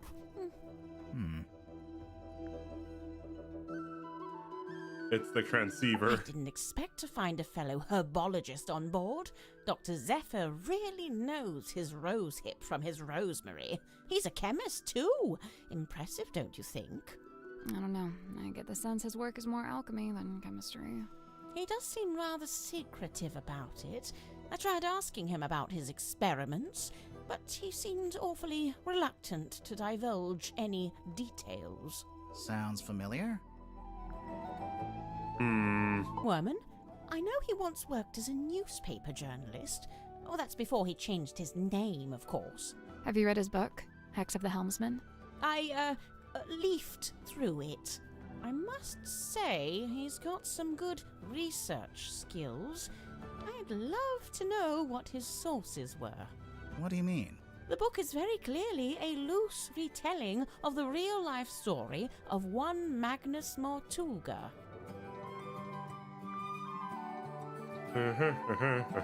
Broad shoulders, long arms, good for reaching across a wheel. He had a hard face, but soft eyes. I'd wager he was once a very handsome man. Do you know anything about his life before the submarine? Like if he had a family? I'd never heard mention of his parentage, no. But he lived in Silkworm. Do you know where exactly? The only record I found lists him as living at the Stonetop Inn and working on board the Stonetop family sailing ship. As the captain? As a deckhand, and eventually as the helmsman. So how'd he end up as the captain of a submarine? All I could dig up was a rumor that he bought the submarine from the shipyard. He bought it? Or maybe he commissioned to have it built. Accounts vary on that. Either way, how could Mortuga afford to buy a submarine? My guess is that he didn't pay with money, but made some other kind of trade.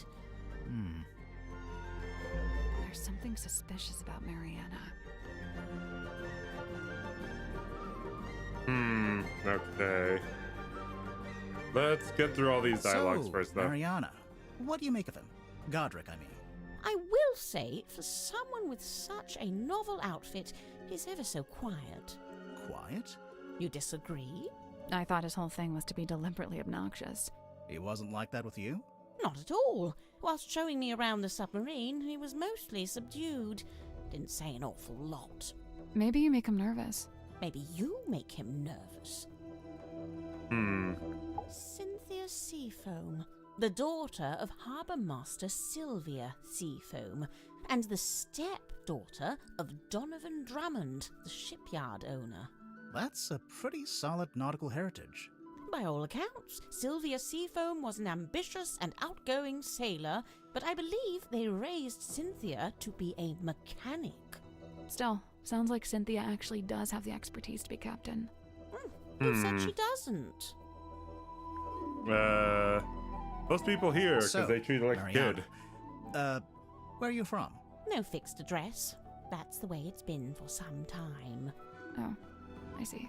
But you came to Silkworm looking for the Mortuga submarine. How come? I go wherever I please, which usually amounts to wherever has the most interesting rumors. I don't want to be rude, but do you ever have to do work to get money? From time to time. I've taken up work as a tour guide, a historian, a performance storyteller. But how did you wind up getting onto the submarine? Isn't it a secret? Well, if it's such a secret, how did you do it? I got a phone call from Cynthia Seafoam, and she told us to come to Silkworm. And then the submarine came up to the harbor so we could get on. Well, there we are. Perhaps that's how I did it, too. Okay, yeah, she's not telling us everything. Symmetry was the only person I didn't see on my tour of the submarine. I realized later that she'd been with Mortuga at the time. In the Illusion Theater? You know what's funny? Nobody else calls it that. They all just call it the storeroom. I'm led to believe Illusion Theater is a name Miss Silkmoth came up with herself. Rather like how she came up with the name Symmetry Silkmoth. That's not her real name? It's not her birth name, no. Okay. You know, I think Sim's hiding something on the submarine. A certain piece of equipment she uses in magic tricks. That's the one.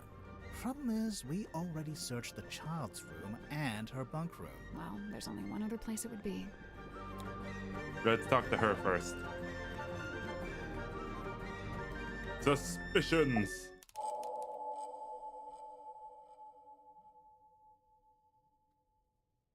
Starto. Mariana, you arrived in the submarine shortly before Mortuga was killed. Correct. And yet, you still haven't told us how or why you're here. I find that pretty suspicious. Oh, it's most suspicious. I quite agree. She's not talking. No, well, just have to make an accusation. You actually been on the submarine for a long time. Somebody asked you to come submarine. Marine by complete accident. Somebody asked you to come onto the submarine. And how, may I ask, would somebody do such a thing? They sent you a They sent letter. you a letter. You sure about that? No. Somebody not really. asked you to come. And Okay. how, may I ask, would somebody do such a thing? They called your phone. They called your phone. A phone, you say? Well, not me. Oh, no. I'm no good with technology. Huh. I'm not sure that's entirely true, is it? She knew a lot about the cell phone here. Get to that in a minute. What? Oh, okay. No, not here. The wooden pipe. It didn't escape our notice that your pipe is a fairly sophisticated dictaphone. I'm pretty sure that counts as technology. A dictaphone, yes, but not a telephone. But you do have a phone. Or at least you did at one point.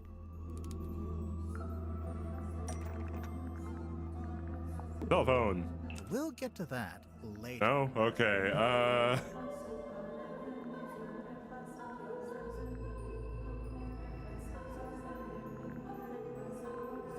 At some point in time,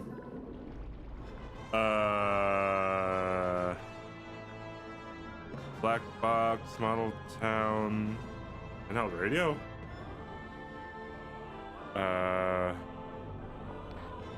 That's not right.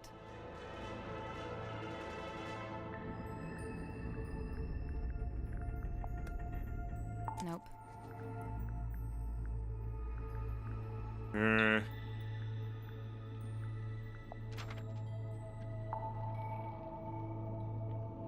No. No. What piece of evidence? If it's not the phone.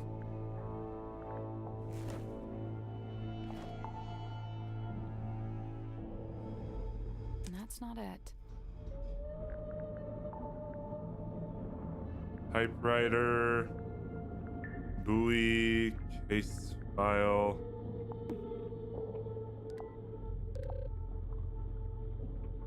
We'll get to that later. What piece of evidence?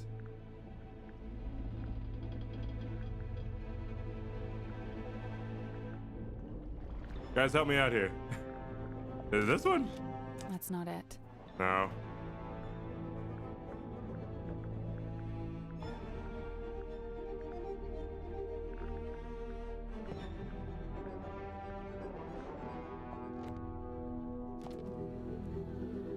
Oh.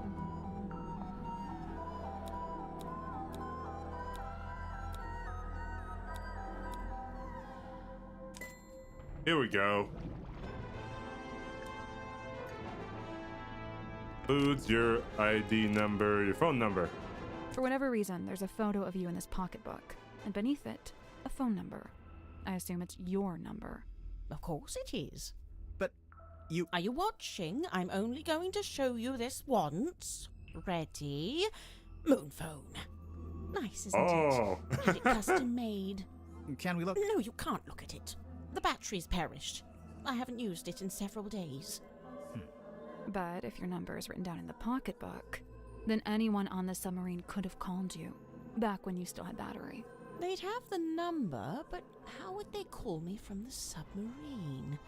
There's nothing resembling a phone or a radio hooked up in the control room.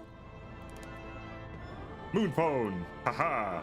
I would actually love a phone like that. There's nothing resembling a phone or radio hooked up in the control room. That's not it. Compass? Nope.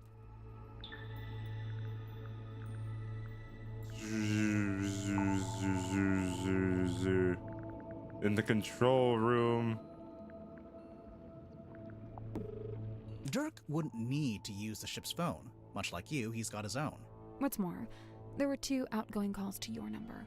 Oh, dear me, someone doesn't know how to clear their call record. So, you admit it was Dirk who called you? Absolutely not. But we just... It wasn't Dirk. It was I'm willing to Mortuga. bet it was Mortuga. Do you deny it? No. I just need to be careful what I say next. Well, with this in mind, I think I can say why you're here on the submarine. Sure. Took something away from, brought somebody onto, brought something onto, killed somebody from, took somebody away from.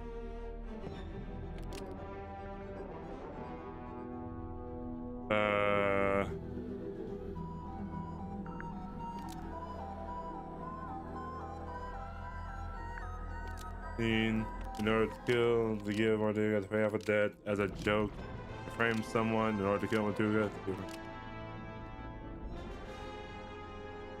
Mariana Moon brought somebody onto the submarine to pay off a debt. I know that's not right, but is any of them okay? Okay. Brought something onto.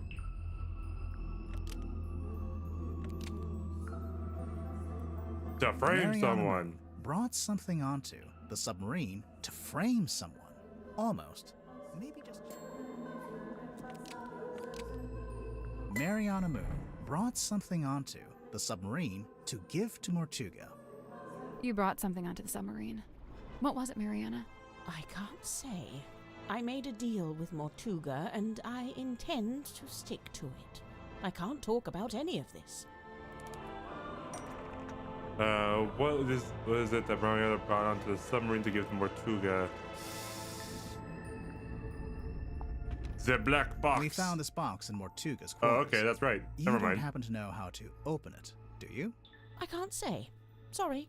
Thus confirming that this is what you brought on board for Mortuga. Otherwise, you'd be free to talk about it. Damn. So, you're only on the submarine because Mortuga asked you to bring him this box. What did you get in return? Money? The answer was right there in your question. In return, Mortuga paid you a large amount of money. Keep the black box in order to. In return, Mortuga gave you access to the submarine. Couldn't believe my luck. I'd been looking for the Mortuga submarine for some time. Unsuccessfully, of course. Why? For a lifelong purveyor of local legends and urban folklore, this place is the Holy Grail. So, I'm guessing you won't tell us what's in the box? Correct. I shan't be doing that. Or where it came from? Or that. No. So don't even ask. Actually, just by looking at it, I think we could work out where the box came from. We need a clue to compare with the black box. Something we can use to work out where it came from. I think it's something with the same sigil. The coat? Oh, wait, no. What's on the black box? This symbol. Where have we seen this symbol before?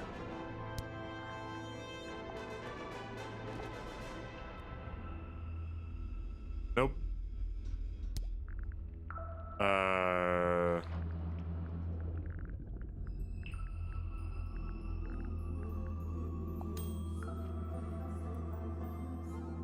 Nope. Wait. I mean, I get it, but that's not quite right. Okay, never mind. Nope.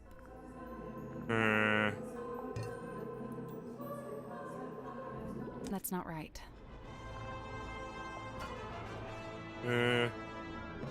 Nope.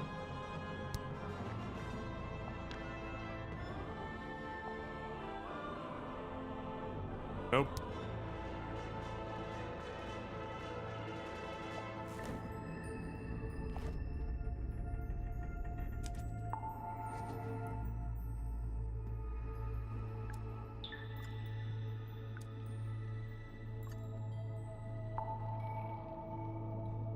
Aha.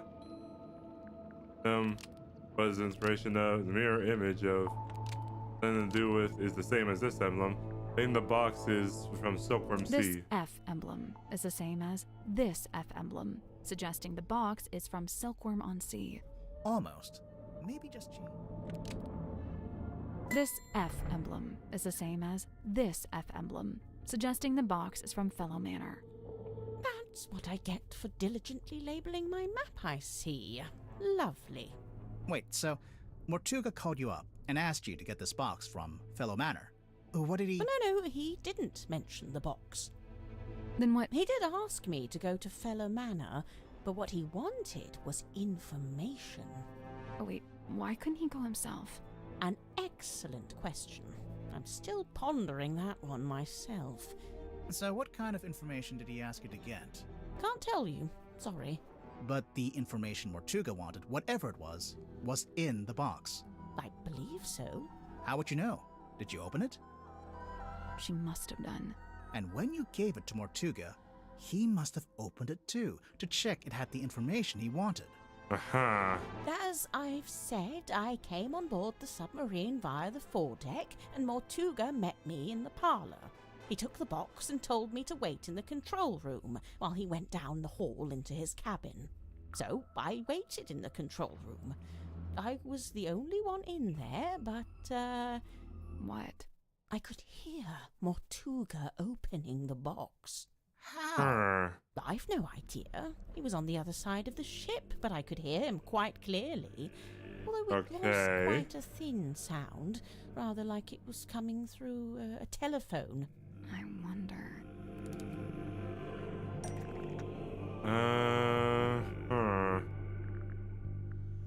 Oh. We found this radio hidden in Mortuga's cabin. Yeah. It's kind of busted. Seems to be turning on and off by itself.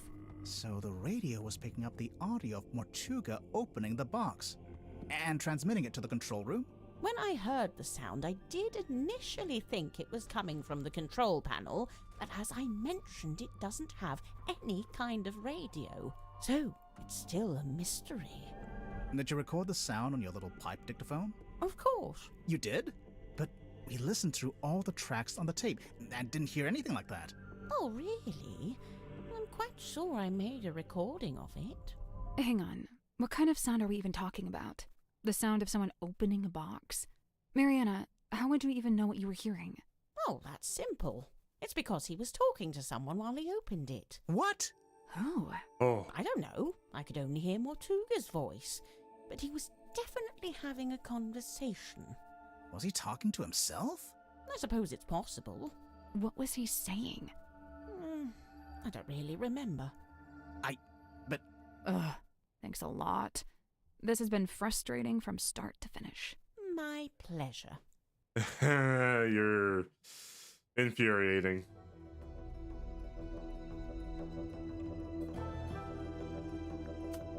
Well, now we gotta go this place.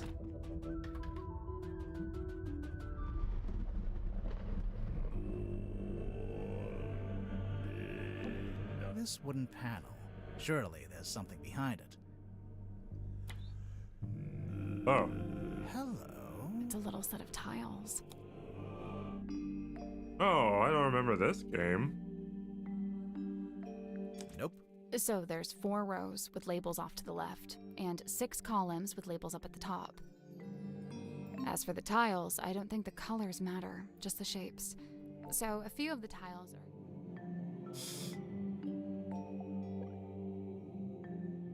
So...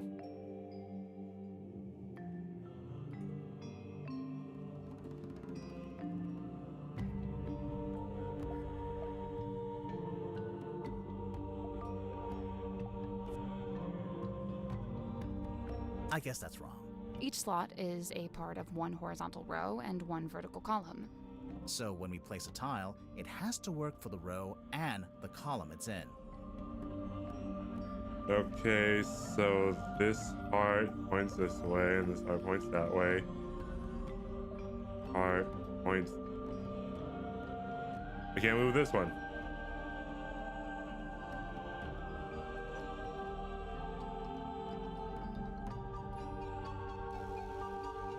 Well, the diamonds are all the same, though.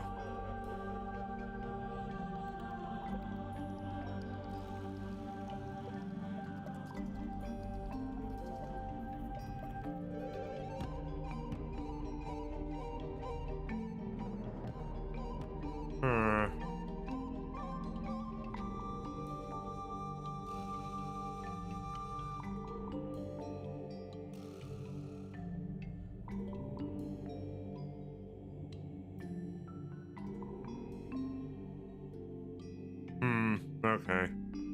Well, then let's see. This is a club.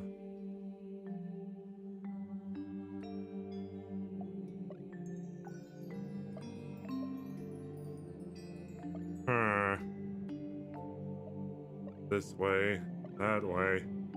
Assuming this is here. This is here? I think this was here and this is here. Unless this is here. No, that doesn't seem like it. This is here. So then a spade goes that way. Down here.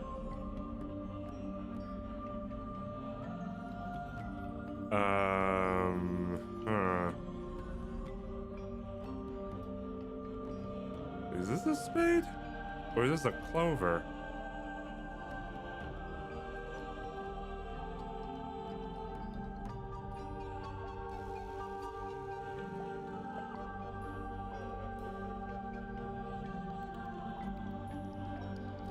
Nothing. The labels for the rows just seem to be card suits.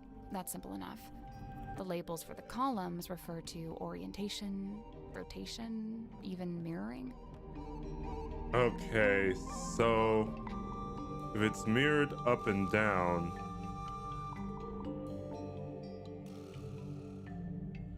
then a spade like that would be like here, and a club up and down would be like this.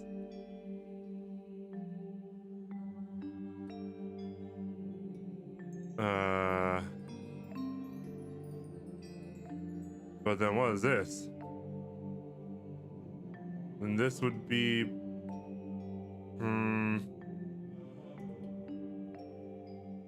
like this?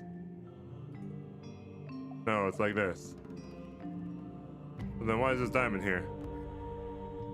The diamond... This diamond's face is different.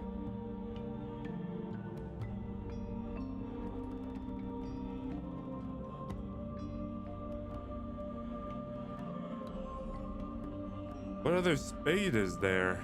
I don't see a spade. It's right side up.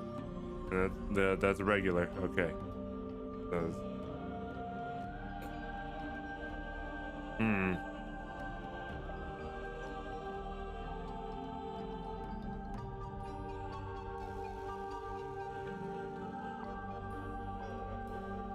And what's the other heart?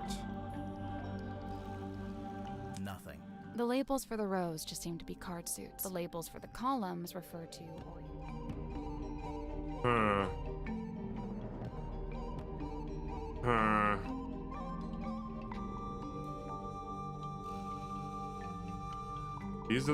These are right side up. These are upside down. It's pointing here and there.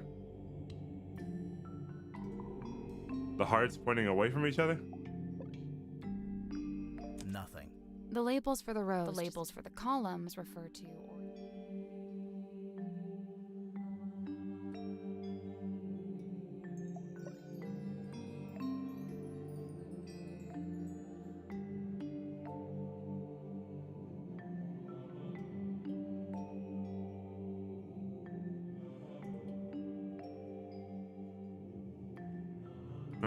Okay. Nothing. the labels for the rows. The labels for the columns refer I think what's really confusing me is this column here.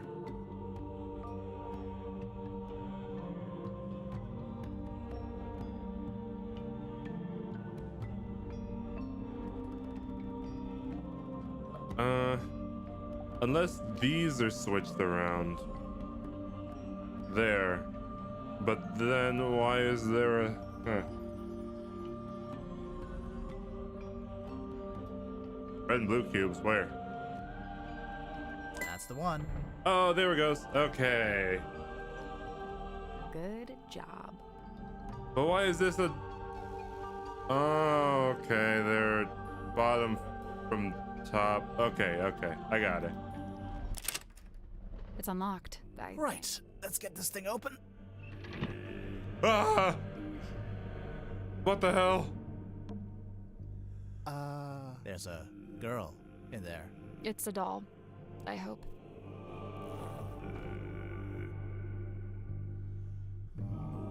A life-size doll of Symmetry Silk Moth that was found in the Illusion Theater.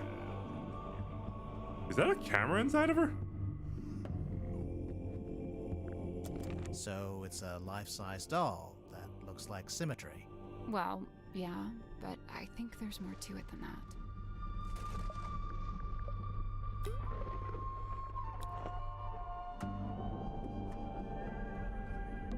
Is that a camera? No, I think it's a projector. Oh, wait, we have a little film.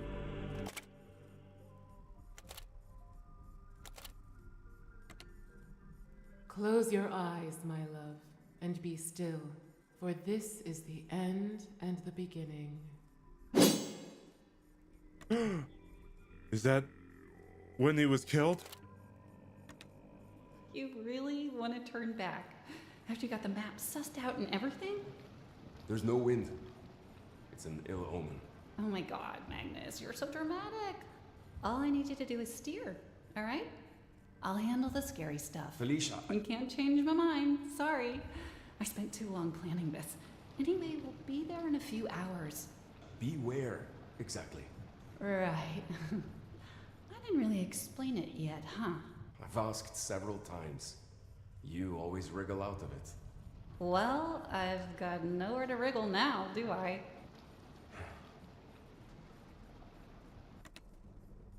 Sorry, why was there a projector hidden inside the doll? Safekeeping? There's something suspicious about Grip. Let's go talk to him.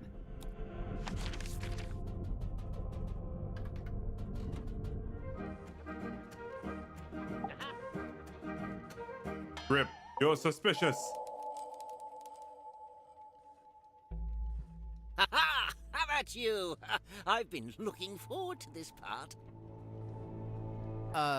Yeah, there is something or someone that I'd like to ask you about.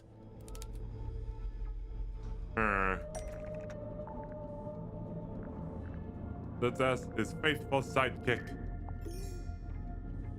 Cornelius? What about him? His appearance, his function. His function. Yeah, let's do it. Cornelius? What about him? His appearance. I don't think he looks quite like he's supposed to. What a thing to say! You've only just met him!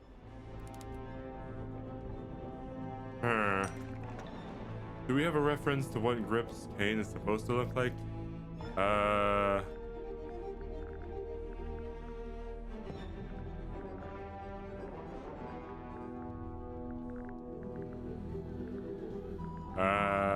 Aha!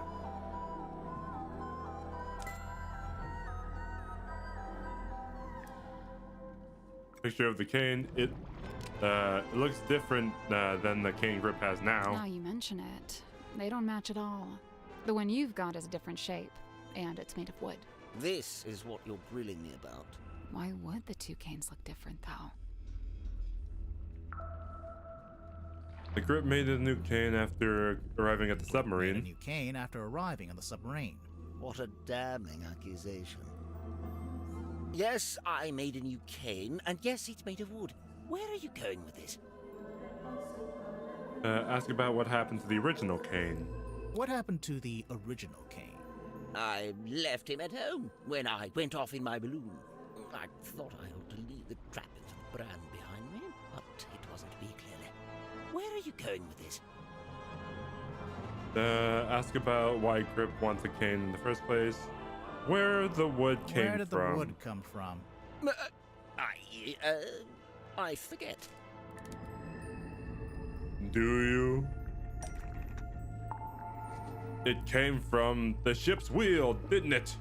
There's a faint resemblance, I suppose. But aren't the wheel spokes a fair bit shorter than Cornelius?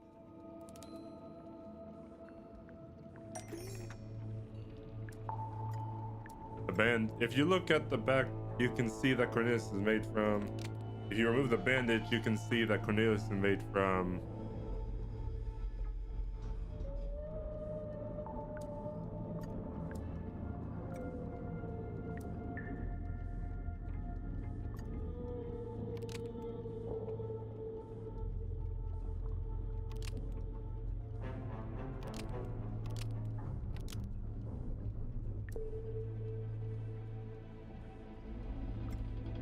And two wheel spokes joined together. If you remove its hat, you can see made a bandage that are two wheel spokes joined together. This is the right clue, but we want a specific aspect. Long spokesman, wheel it all. There.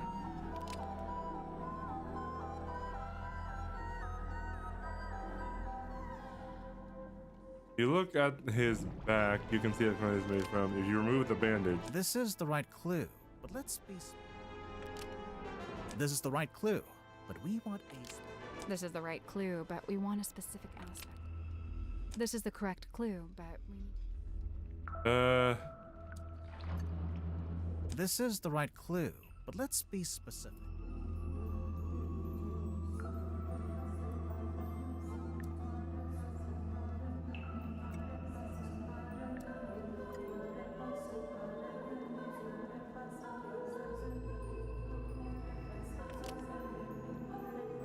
This is the correct clue, but we need to choose the right part.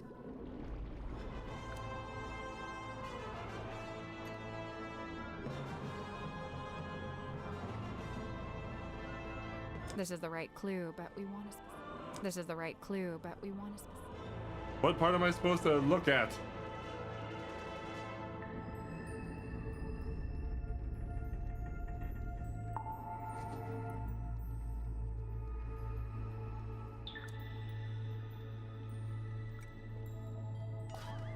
Oh, okay, I was supposed to remove the bandages. This is the correct clue, but we need to choose the right part. Remarkable! This is quite the revelation. Oh wait, you're saying you didn't know the wood came from the wheel? Of course I didn't. Why would I know anything about that? Because you also got the rest of the broken wheel pieces in your Because thing. you've also got the rest of the broken wheel pieces. It's in your basket.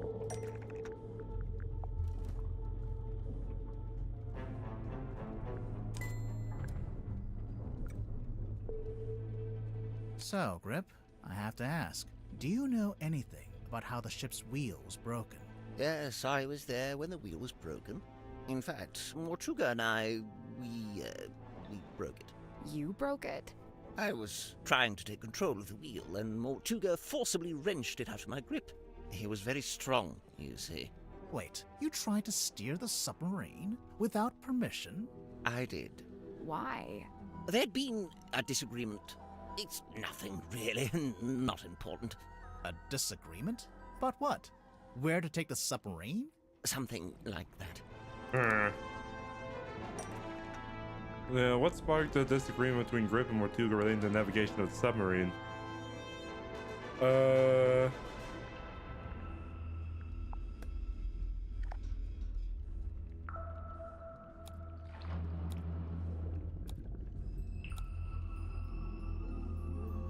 The map? The Silkworm map. That's not it. No. That's not right. Ocean map. Oh, right. I'd forgotten you'd seen that.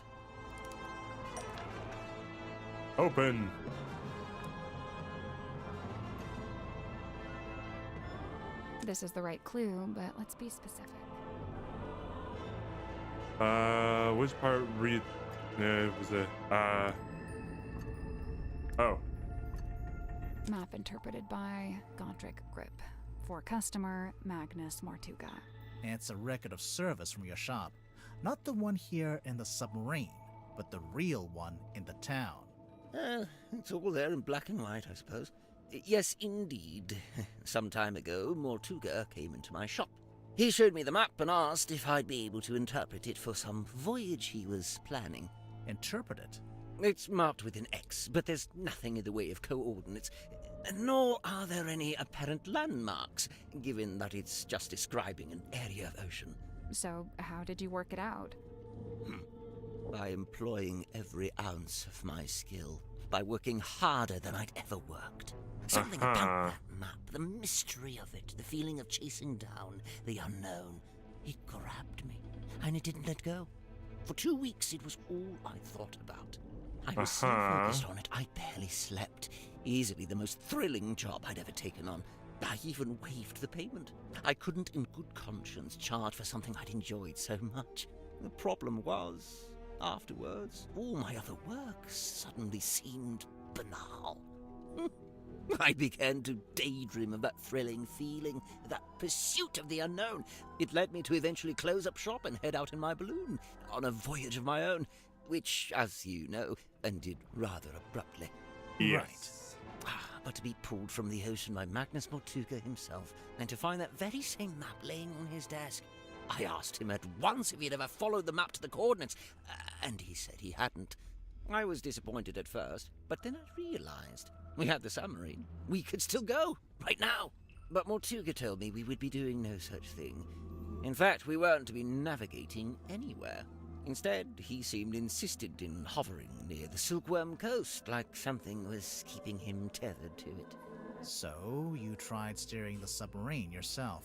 I'd convinced myself it was what Mortuga secretly wanted, even if he was refusing to admit it. I thought a little nudge might be just what he needed. Get him out of his comfort zone, you know? Yes. But as I've already admitted, it didn't go to plan. Mortuga came into the control room, we briefly thought the wheel was broken, and that was it. My request denied, I soon found myself opening a new branch of Grip's Emporium right here in the engine room. Which, of course, necessitated the construction of a new Cornelius cane. There's one thing I don't understand. If Mortuga didn't intend to use the map, why did he keep it around? I don't suppose we'll ever find out. I think I know.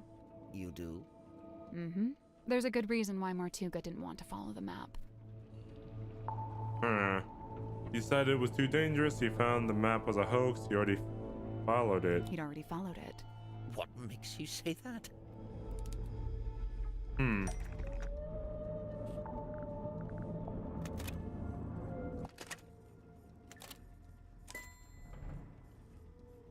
This is a film of Magnus Mortuga and a woman named Felicia Stonetop.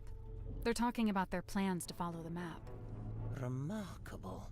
Wait, was that filmed here on the submarine? No, in fact, it's not a submarine at all. It's a pirate ship. I mean, I get it, but that's not quite right. Oh, wait, what? That's not right. What ship are this one? The ship was called the Dearest Selena, but it belonged to Felicia Stonetop. She was the captain and Mortuga was her helmsman. See, he's at the top there, manning the wheel. You know, that's been on his desk since I arrived, and I never once thought to ask him about it. So, okay, we know they intended to follow the map, but do we know if they actually managed it? Good point. Making plans is one thing, but a successful expedition is quite another. I can't be sure, but there was something we found here in the submarine. Something that suggests to me Mortuga actually did reach the center of the map.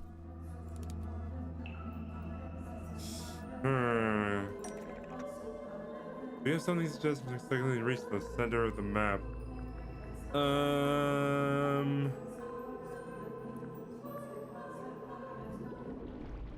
Do we? The cauldron. We'll get to that later. No. Nope. The bell. We'll talk about that in a minute. No. No.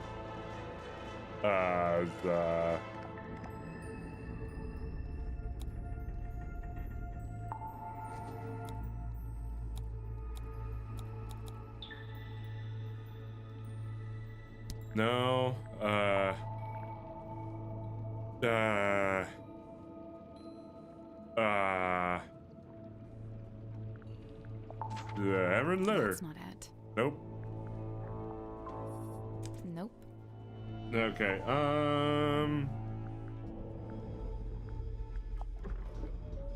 No. Nope. Not the pocketbook, not the sun tablets. Sailcloth? No.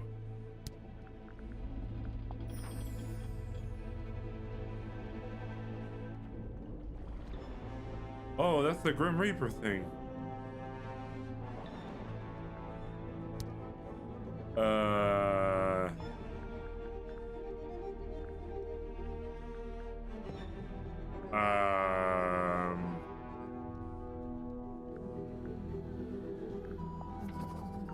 That's not right.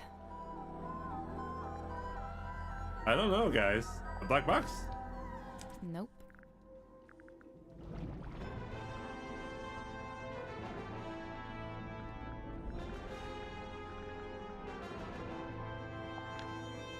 I don't want to compare it to itself.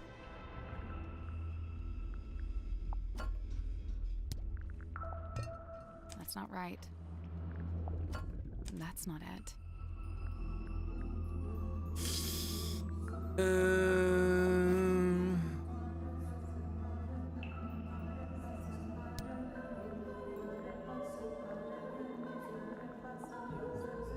What's that got to do with it? Which part of... Oh. Oh, yeah, look at that. I think you might be right. But why didn't he just tell me? What did he find in the ocean that was such a big secret? Surely it wasn't just this. It hardly seems like anything at all. Well, buoys are normally put in place to mark a position. The position of something else in the ocean? It has to be. Think about it. If the buoy wasn't attached to anything, then it would have floated away, making the map worthless. So, if they found the buoy when they went to the center of the map... It was only because it was attached to something else at the time.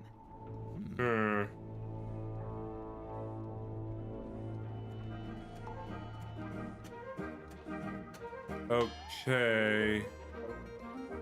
Who have we interrogated so far? To the cargo hold. It's a tent. It's a piece of Yeah, fab. a tent. Hold on. I enjoyed that she called it. Okay.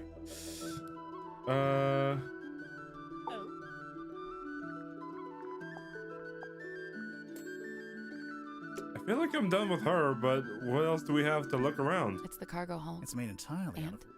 And? Aren't we? It's a little mirror. It could do with a polish. You could do with a polish. It's a pinboard. Oh, right. I never figured this out.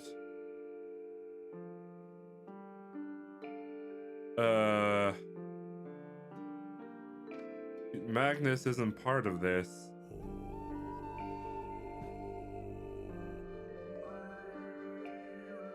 In the top row, it would be Soler. Then we'd be on the far down here. Maybe here. No, she'd be here. These two would be here.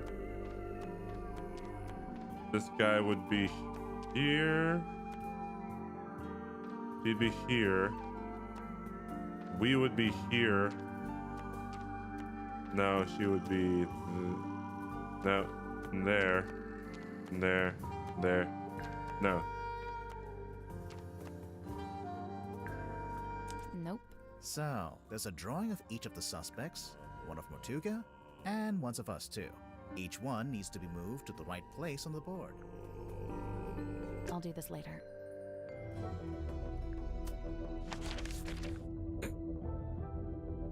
Oh, it's 4 layers. So let's see. And is there. And we're all here. They're there.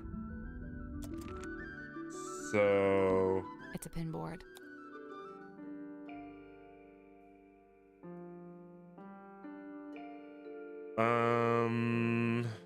where does it divide though?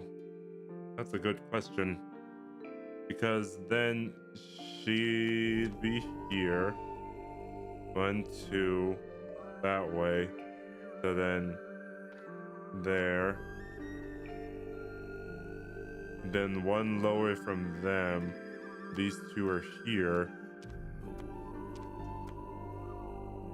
Then we're at the very bottom with the 3 of us. Here. She's not on the board.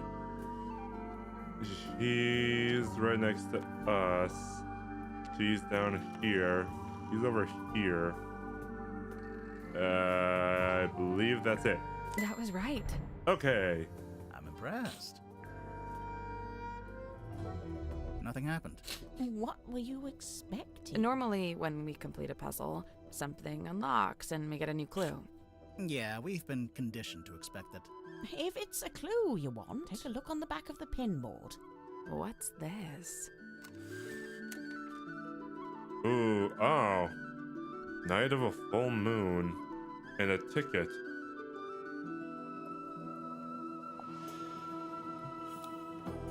Wayne Wolf. That looks like... There's something suspicious about Tadpole. Let's go talk to her.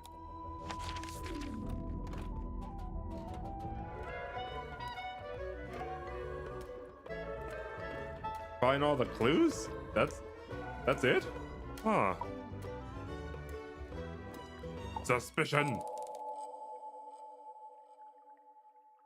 Doctor.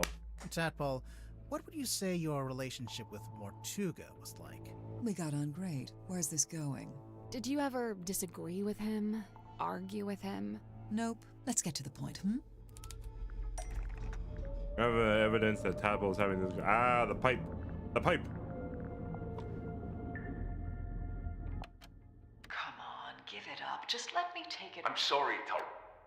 Come on, give it up. Just let me take it. I'm sorry, Tanya. I cannot. But why'd you even need? I've told you before. No, you haven't. All you've ever told me is that you... I'd like to request that you return to your room.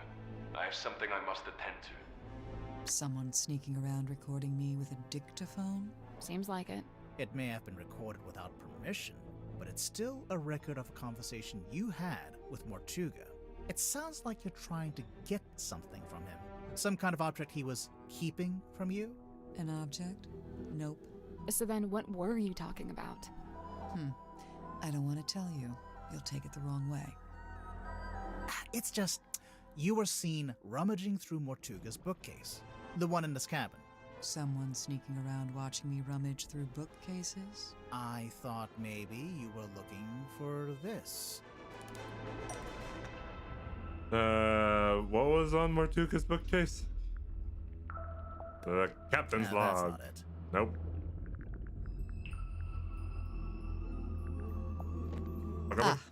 Nope. That all you got? I mean, it would neatly explain what that argument was about. Not an argument.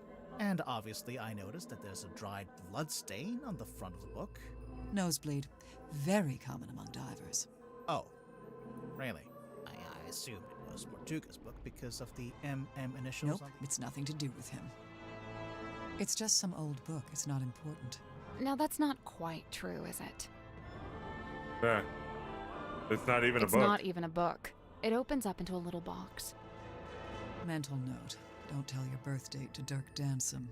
Well, even if you didn't take the book from Mortuga, there's something in there I wanted to ask you about. What is it?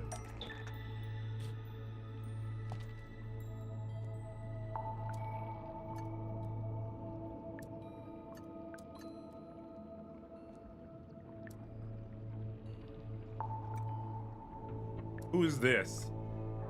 This is the correct clue, but we need to choose. Who is Do this? you know who this is? Sure, Tanya. Says it right there on the back. Someone named Tanya with long brown hair.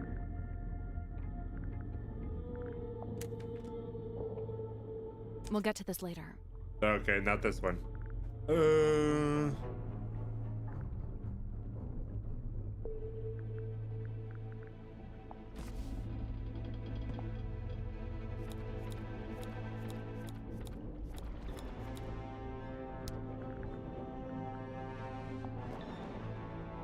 Is this her? That's not it. That's definitely not her.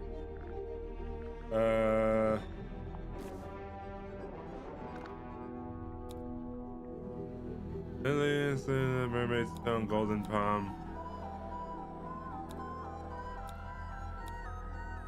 No.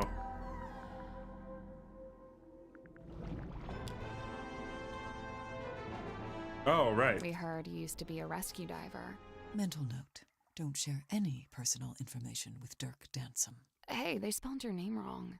It says Tapdole. Oh, unless... Yeah, that's my real surname. Tadpole begun as a stage name, but now I just wear it as my name. Right, sorry. Makes sense.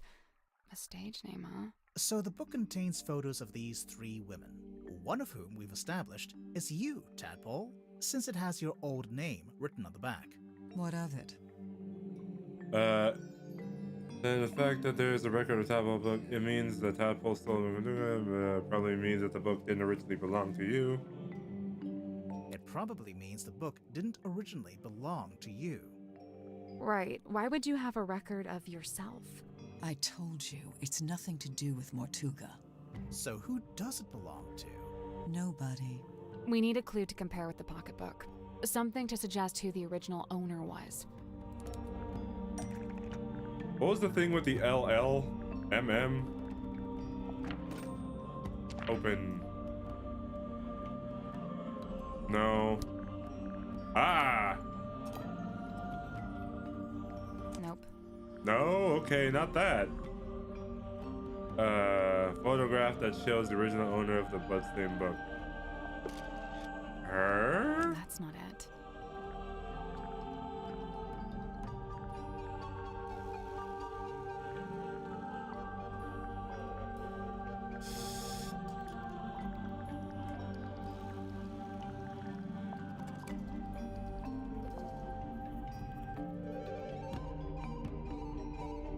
No.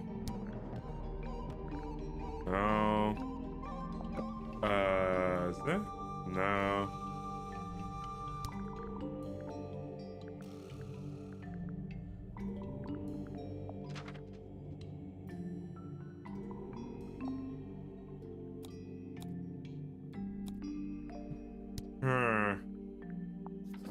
Not the contract. Come on here? Nope.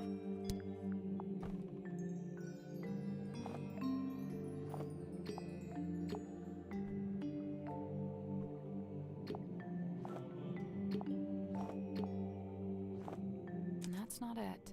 Okay, not at all. Oh. There. This is like this. Then is an engraving of, painting of, a photograph of, transcript, counterfeit, engraving of that. Because it was made by Wit and Whimsy. The scratch on the cover is an engraving of the WW initials because it was made by Wit and Whimsy. Almost. But maybe.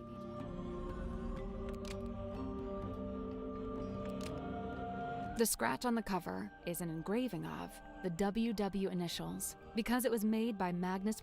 Almost. But maybe. It was made by Wayne Wolf? The scratch on the cover is an engraving of the WW initials because it was made by Waylon Wolf.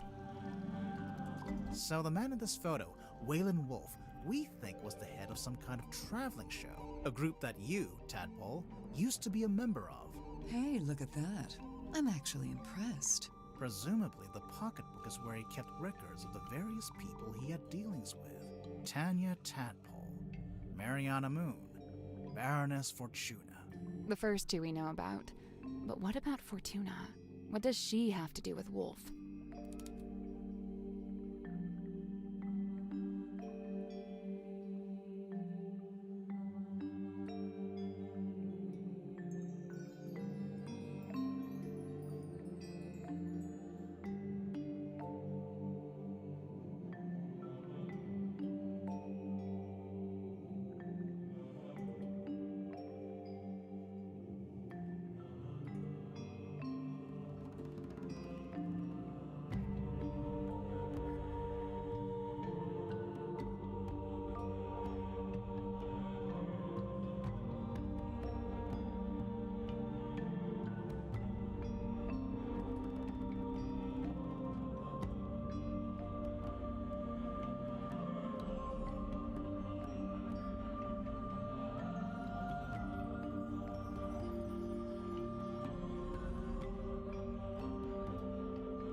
Hello?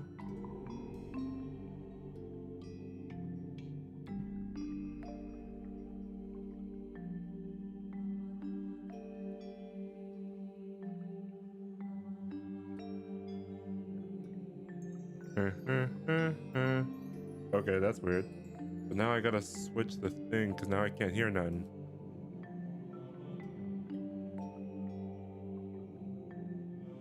Yeah, we're back.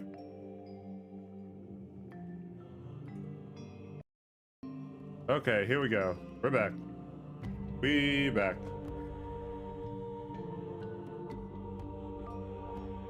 Yeah, my mic went weird. I just moved my placemat a bit. Okay. Where were we? Hold on.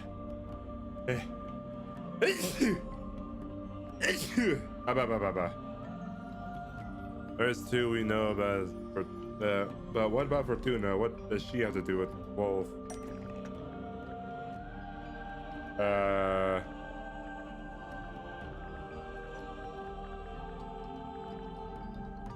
Do we have any context for Baroness Fortuna?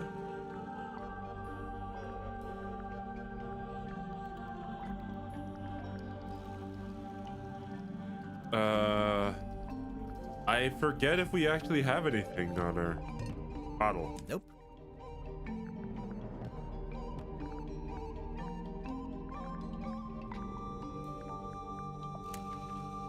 That's not it. Nope. No, no, no. Aha, maybe?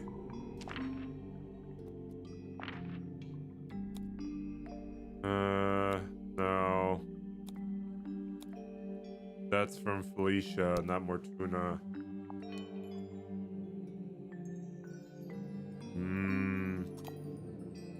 That's not it. Maybe the deed? That's not it. No. Okay.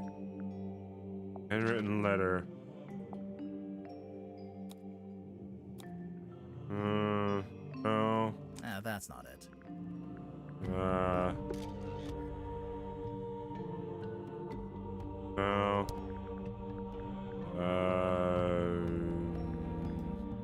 Is this her? That's not it.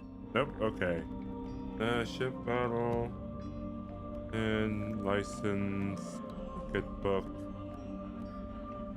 Do we have any kind, perhaps some kind of branding from a Fortune Hall theater? Oh wait, like this one? Nope.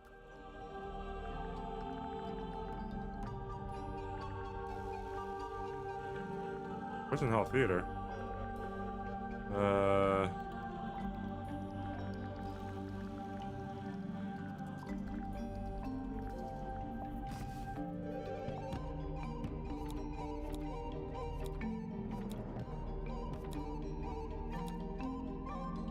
That's not it.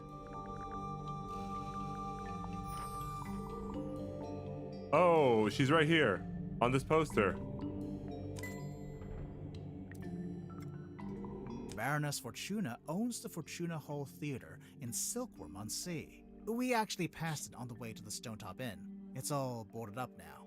Perhaps Wolf's traveling performers came through Silkworm on Sea at one point, and perhaps some of them never left. It might be why Madame Tadpole's in this part of the world in the first place. So, if the pocketbook originally belonged to Waylon Wolf, Tadpole, how did you end up with it? I took it from him. I assure you, he doesn't need it anymore. So, it really doesn't have anything to do with Mortuga. But in that case, what was that argument about? Not an argument. Come on, give it up. Just let me take it. I'm sorry, Tanya. I cannot. But why'd you even need... I've told you before. No, you haven't. All you've ever told me is that you're... Right, fine, I'll tell you. But you better not get all excited. Okay. I was trying to convince him to leave the submarine and give up the captaincy to me. What? Not because I wanted to be captain, but because I could tell Magnus didn't. I believe his tenure on board the submarine was some kind of self-imposed punishment. But I thought maybe he'd suffered enough. Maybe he deserved another shot at... At what? At whatever it is he actually wanted. Okay. Now what?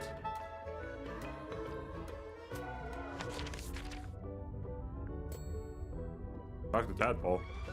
Do we have some stuff to show her?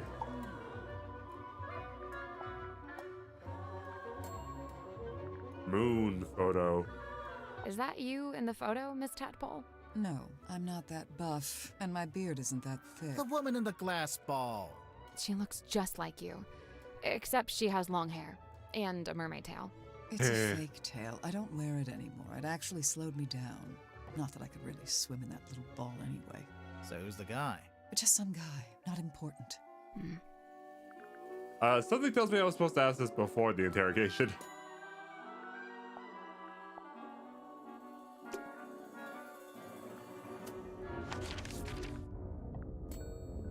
A sim?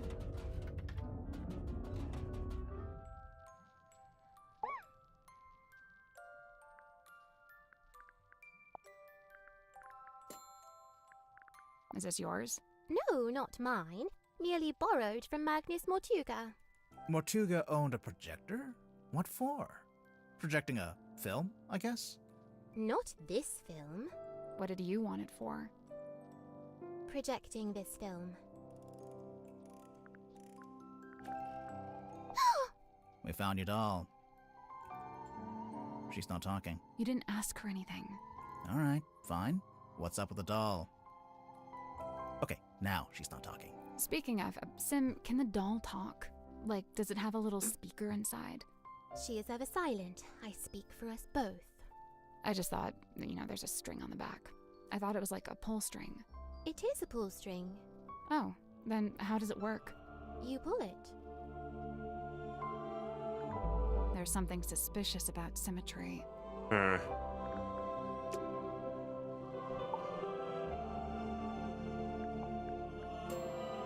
Okay.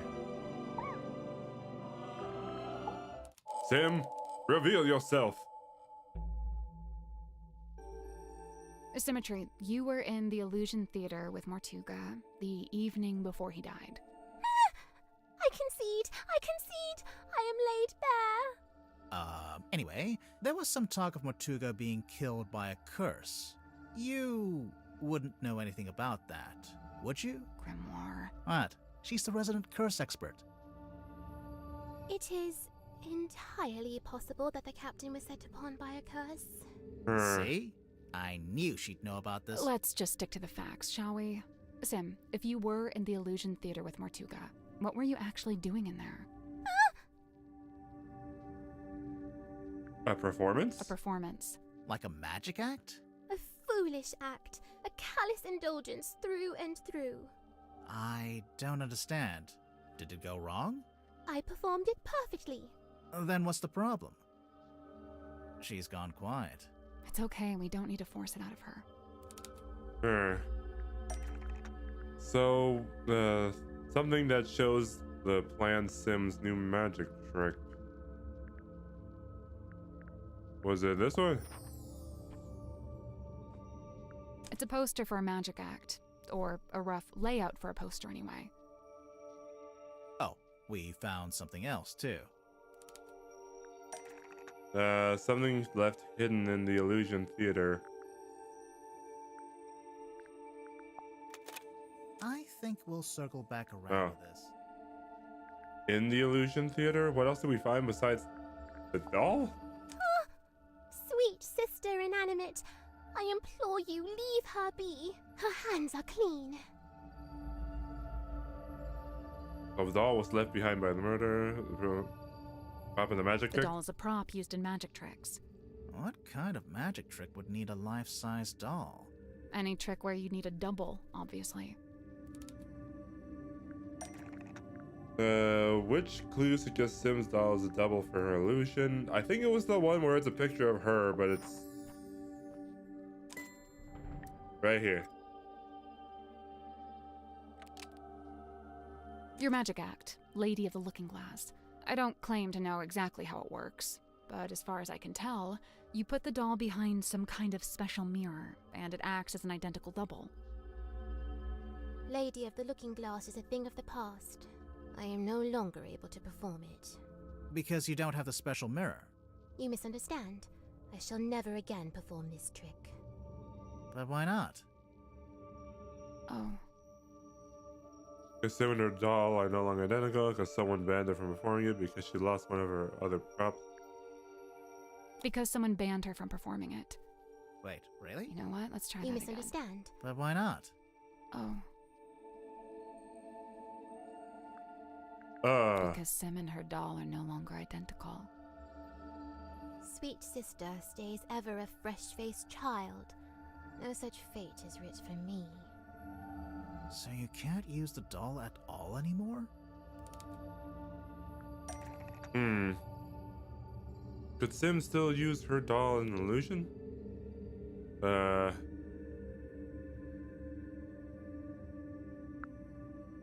An image could still fit inside. Good. The doll could still work as a double for symmetry if the audience was really far away. Almost. The doll could reflect an image of symmetry if the audience was really far away. That's not right. Okay, so if the trick were done in the dark? The doll could almost. If it was facing away from the audience? The doll could still work as a double for symmetry if it was facing away from the audience. Facing away? Oh, like the sketch on the poster. Right. I wonder why she needed a double, though. This isn't a mirror trick like before. It would help if we knew more about the trick itself. True. We don't even know what it's called. Something that shows the name of this trick.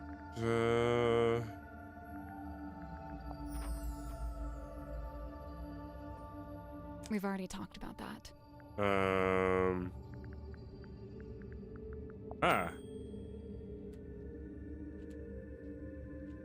That's not right. Okay, that's not it either.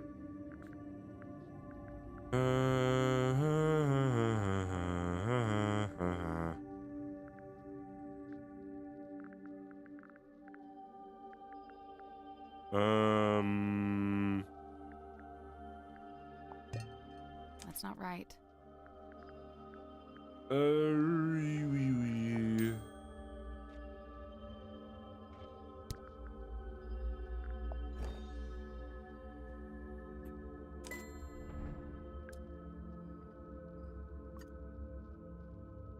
This is the right clue, but let's be...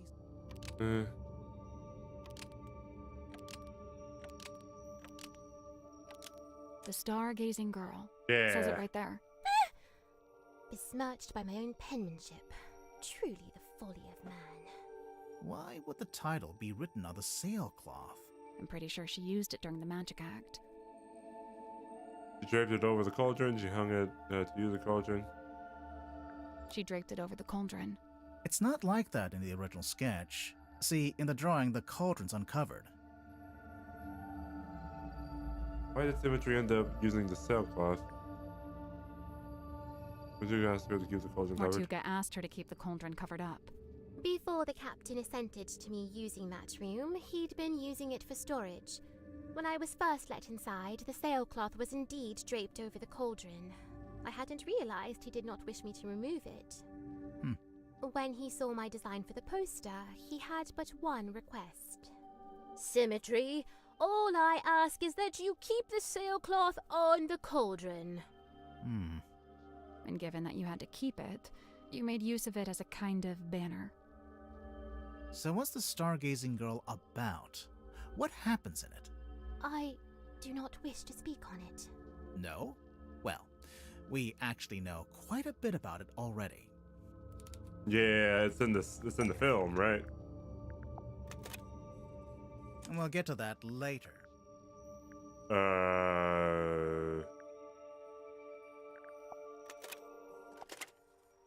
I'm pretty sure we'll circle around to that later. Okay, then I don't know what else to do. We've been over that already. Sailcloth.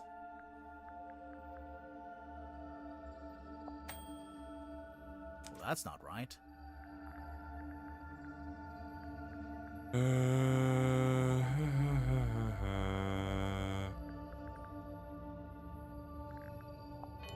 That's not it. So do we have audio? Oh, right. Stargazing girl stares into the ink-black void. Upon her trembling lips, a question born. A forbidden query of what may be and what may not be. The void unyielding to the girl's plight. Close your eyes, my love, and be still, for this is the end and the beginning. Oh! How can this be? Mariana Moon was in the bilge at the time. I guess the sound traveled down through the open vent. Her pipe is a dictaphone. Dang. So the first voice belongs to Sim, and then there's a second voice, a woman's voice.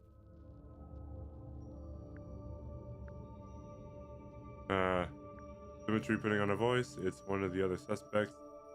Someone else entirely. And Symmetry putting on a voice. Really? I'm So gonna the first try to... voice. Okay, never mind. It's someone else entirely.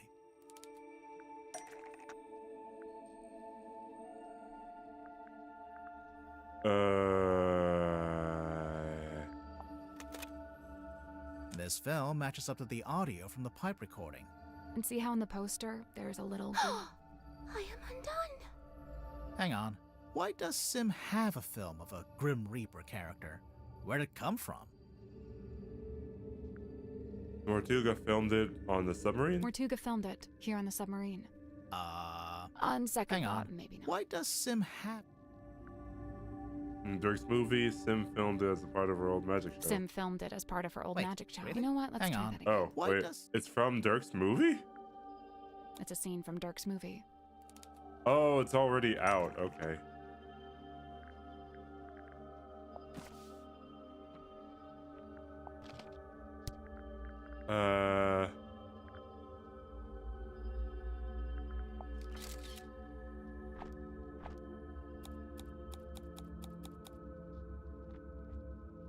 I mean, I get it, but that's not quite right. That's not it. Some kind of package suggests the Grim Reaper characters that's shown in the film reel is the Hex Helmsman movie. Aha! Oh yeah, good catch. Okay, so Sim put the projector. Yeah, you were into right, the doll Raven. and projected onto the circular window at the back of the room. If the doll was sitting on the cauldron, where was the real Sim?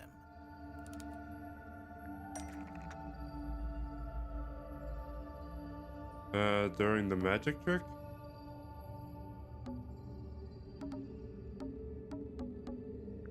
Nope. That's not it. Nope. Where could she have been? Nope. Was she here? Nope. Oh, she's in here. The cabinet to the side? I don't get why she couldn't just sit in the cauldron herself. Listen to the end of the recording again. Close your eyes, my love, and be still, for this is the end and the beginning. Right at the end, it sounds like something falls onto the floor.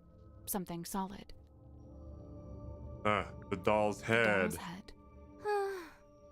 The whole thing culminates with the cloaked figure swinging the scythe.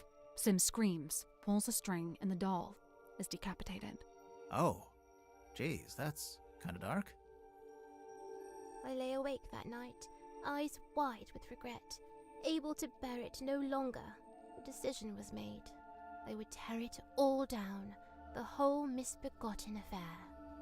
So that's why you went back to the Illusions Theater. And that's when you found Mortuga. The image of his lifeless form.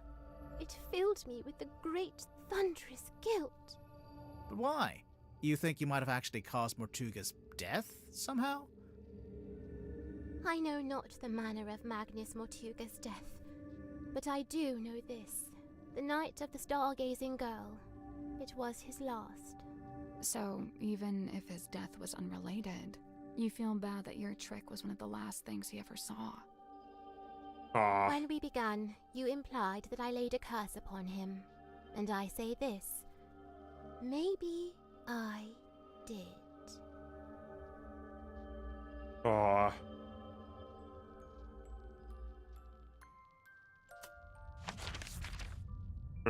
Okay. Crime scene. There's a cloth hanging up on the wall. Yeah, okay, we've seen that. The doll is still there. It's Mortuga's stone cauldron. Huh. It's Mortuga's stone cauldron.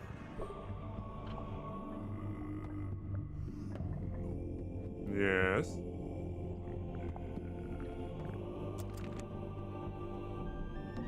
Someone's taped the drawing, although it's upside down. I think it's supposed to be a poster. Yep. Someone's hung up a banner with the what's the illusion? You know, rebranding from possibly what? nothing. A small room like this wouldn't normally happen. The stool's been knocked over. Doesn't it look familiar to you? Sally, it's a standard wooden stool. I don't... It looks like it's from the mess hall. That's not it. The parlor. That's not it. Engine room? Nope. Control room. That's not it. Oh, It looks exactly like the bar stools in the Stone Top Inn.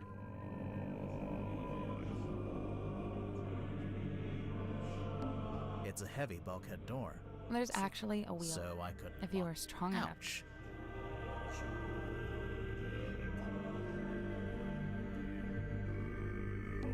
So this is the... It's very small. It's basically just the end.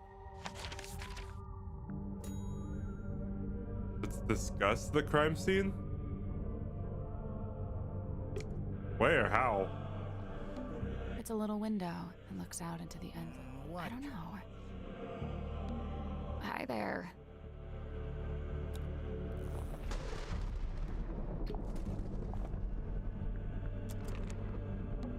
Hi there. It's a heavy bulkhead door. There's so actually... ouch. It's the drain. Hey, it's open. Wasn't Yeah, it? we pulled that switch down in the bilge. Remember? What else could I possibly look It's into? Mortuga's stone cauldron.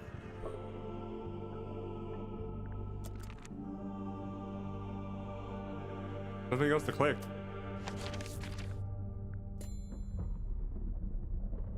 Discuss with who? We can't go outside right now. We can't get in there right now. Where am I supposed to go? Everything here...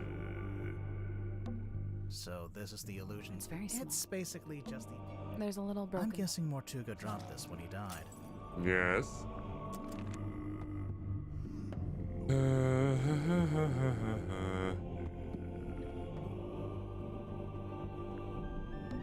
So this is... It's basically just a trail of blood. It runs straight No, down. it doesn't. It pulls out first.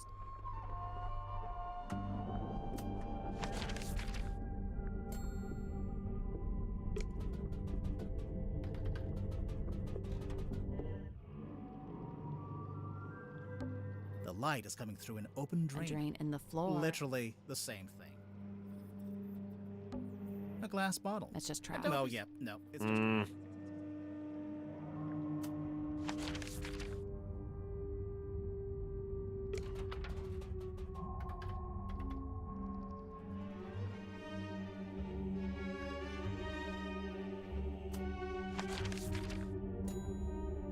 What do you mean, let's discuss the crime scene? I was just in the crime scene.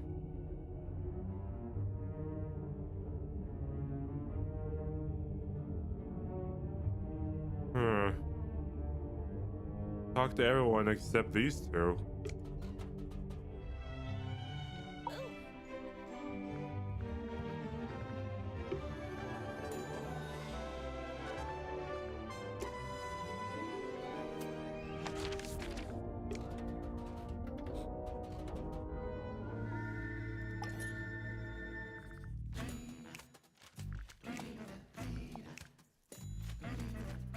So, I noticed Mortuga's contract has been typed. Yeah, he clearly used my typewriter to make it. Did you give him permission? No. So, how did he know how to use it? It's a typewriter. Mortuga might have been, you know, outdoorsy, but he wasn't an idiot. There's something suspicious about Cynthia. Let's go talk to her. Okay.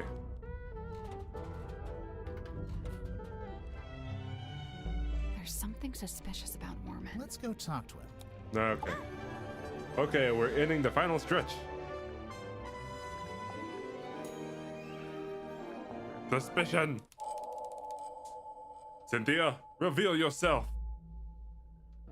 Cynthia, you became captain after Mortuga died? Yep. It's just the way it's meant to be. Just the way it's meant to be, right? We got it. But, there was something you used to claim the captaincy? A document?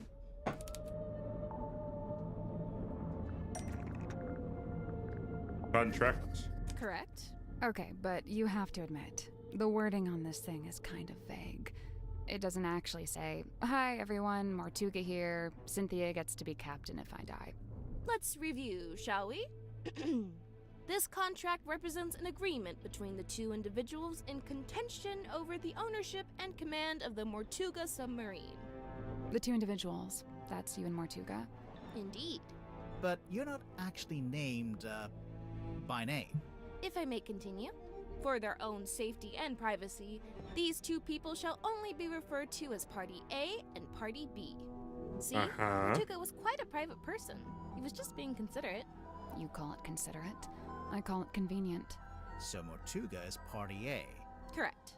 Previously, Party A has been considered the legal owner of the Mortuga submarine, and thus its rightful commander.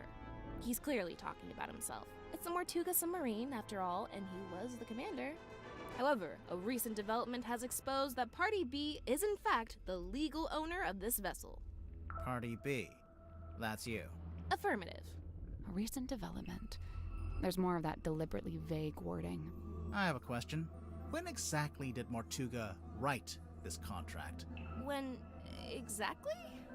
I don't actually know. You don't know when he wrote it? Well, it must have been sometime after I came aboard the submarine. I assume it was after I presented my case to him. Cynthia might not know, but we actually have some insight on this. For one, we know how the contract was written. How it was actually created, I mean. By typewriter. It was typed on Warman's typewriter, so it was made sometime after Warman arrived. And Warman and Dirk arrived after I did, so this gets me off the hook. Try not to sound too relieved, But yeah, this does seem to confirm it. So, my next question is this. When did you sign the contract? A little while ago? Some amount of time ago? If this conversation gets any more vague, I'm going to cry. Was it a day before the murder? A week? Surely it was at some point before the murder. Otherwise... I think it might be time to make an accusation.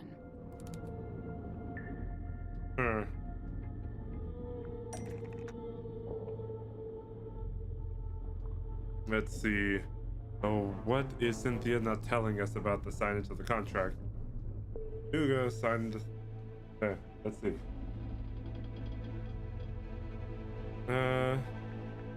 Jack signed the contract before his murder and asked and avoid taxes, and nobody else wanted to forge Matuga's signature. Cynthia Seafoam signed the contract before Mortuga's murder and forged Mortuga's signature. Almost. But maybe just change it.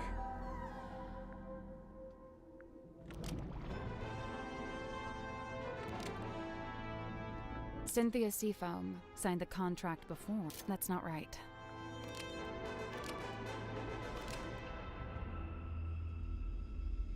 Before... Oh.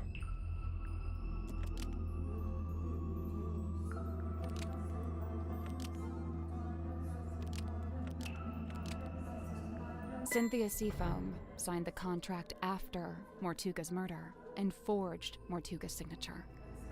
Ah! Such a rude accusation! So rude! I assure you, that is Mortuga's exact signature. Do you have any evidence that it's been forged? No, we have anecdotal evidence, and we have evidence from a clue. We have evidence in the form of a clue.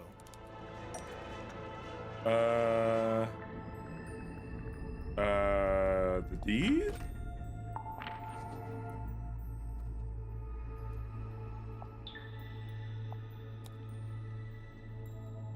That's not right. Okay,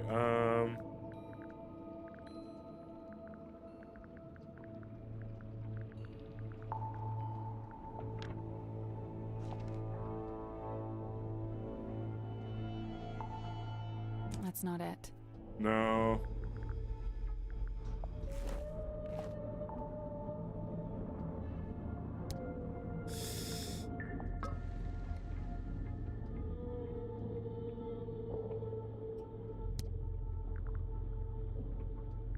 Captain's log.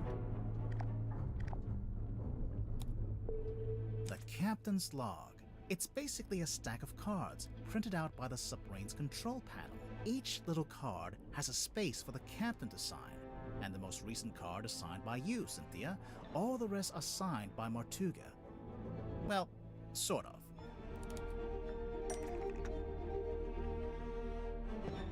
The fact is, the version doesn't look anything like there, because the same pen was used for both, because it was written by Mortuga. Mortuga's signature on the contract doesn't look anything like Cynthia's signature on this card. That's not right.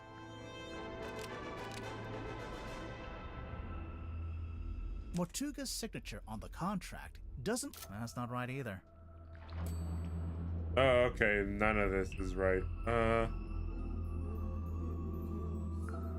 Strange about signature in the captain's log. It's fairly similar to...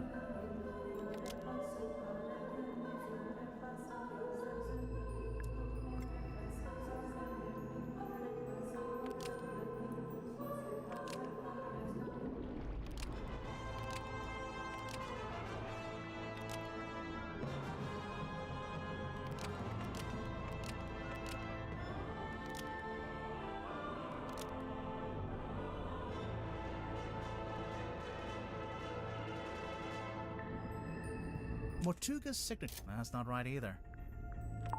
Mortuga's signature on... That's not right either.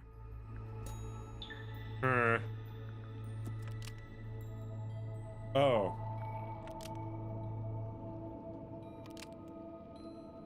Mortuga's signature... That's not right either.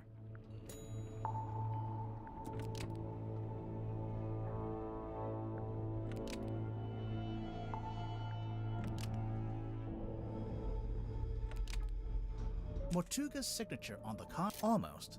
Maybe just change. Mortuga's signature on the contract is an exact match of Mortuga's signature on this card, but it doesn't match any of the other cards. Yeah, it's a perfect match. What's the problem? The perfect match is the problem. You were too accurate. If you'd done a worse job, you might have gotten away with it. What do you mean? If you look through the cards, Mortuga never signs his name the same way twice. But the signature on the contract matches one of them exactly, which seems to be proof that you copied it, or traced it, or whatever it was. Oh, whoops. Didn't notice that. That was his signature. Why doesn't he have a signature?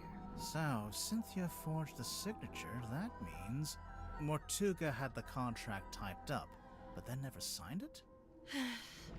Right after Mortuga was killed, I went looking to see if he'd written a will. That's when I found it, laying inside the little hatch in the control panel. I grabbed it and hurried back to my room to read it. After reading it, I could come to only one conclusion, that he wrote it about me, but never got a chance to show it to me. Remind me why you were so sure it was written about you? A recent development has exposed that Party B is in fact the legal owner of this vessel. You're really the legal owner of the Mortuga submarine?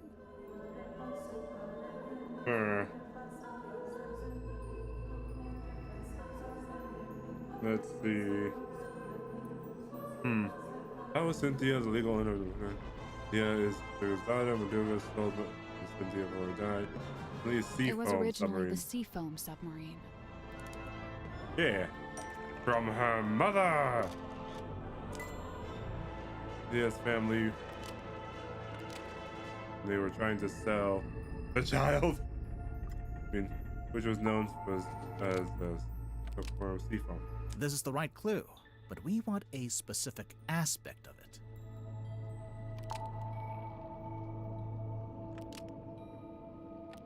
This was back when it was still being built. The Seafoam submarine was never completed. We got close, and then we stopped. It lay rusting in the shipyard for some time. Mortuga would eventually purchase it from my father. At which point it was altered, completed, and renamed the Mortuga submarine. Altered?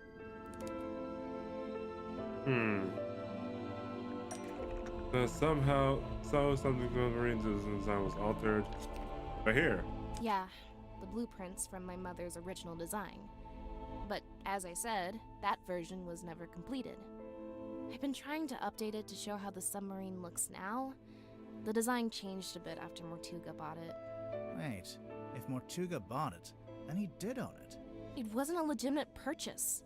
It wasn't my father's to sell. So, the recent development mentioned in the contract, that was me, informing Mortuga that his ownership of the submarine was based on an illegitimate purchase. My intention was to refund his payment and undo the transaction, placing the submarine back into my ownership. Wow, I bet he loved that. Refund the payment? You tried to give him his money back? Not money, something else. What was it? What did Cynthia give back to Mortuga to undo the purchase of the submarine? The black box? That's not right.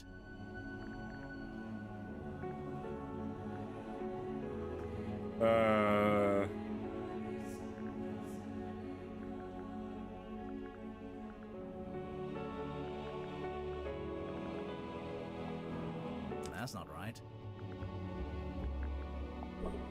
That's not it. What did he trade for the submarine?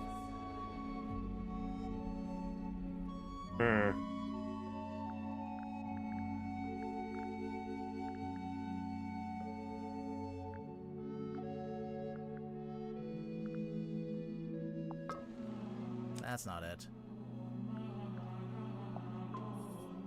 that's not right. Oh, the inn deed. The deeds to the Stonetop Inn. Originally owned by the Stonetop family until it was passed into the ownership of Magnus Mortuga. And then...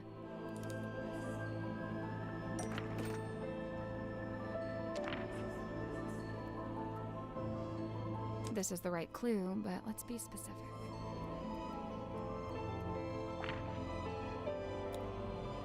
The deeds passed from Mortuga to Donovan Drummond, Cynthia's stepfather. So that's how Mortuga paid for the submarine. He sold his house, basically. I came aboard with the intention of giving the Stonetop Inn back to Mortuga in exchange for my mother's submarine. And that's exactly what I did. But did Mortuga actually accept your offer? When I first made the proposal, he didn't give me an answer either way. He looked at the inn deeds very closely, read the whole thing, front and back, then he handed them back and told me he'd need some time. Before I heard anything else about it, he was killed. Obviously, I thought I'd never find out what his decision was, but then I found the command contract. It seemed like he decided to accept my proposal after all. Just not had a chance to tell me.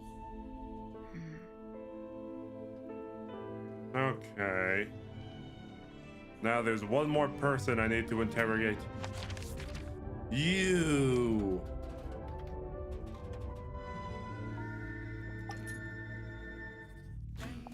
Journey.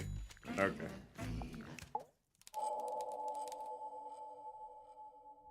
Reveal yourself. Worman, you're from Silkworm on Sea, is that right?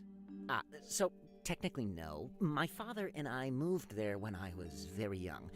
But for all intents and purposes, let's say yes. Why not? And you first worked as a newspaper journalist, but then moved away to be an author? I literally left my small town to go make it in the big city. It's so banal. I'm not a man, I'm a walking cliche. But then, right as your writing career was peaking, you came back. And now you're here on Mortuga's submarine. Remind me why you're here again. 2 words. Writing retreat. I've been trying to write this accursed book, but I couldn't focus with my publisher breathing down my neck. That kind of pressure is not conducive to one's creative process. Surely there is something specific that made you come back to the town and seek out the submarine. Something specific?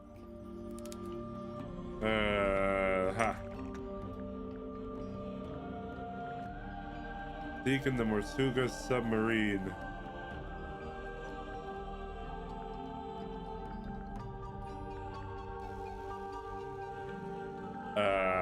This thing. That's not right. I actually don't know this one. That kinda does make sense, but it's not quite what I was after.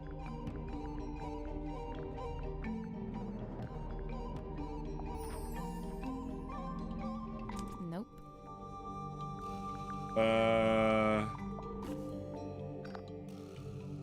That's not it.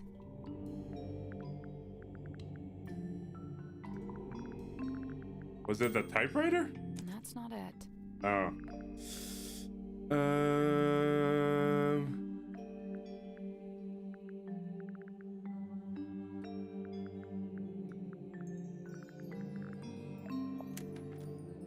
That's not it. Received in the... What did Worman receive in the post that made him choose to return? Was it a letter?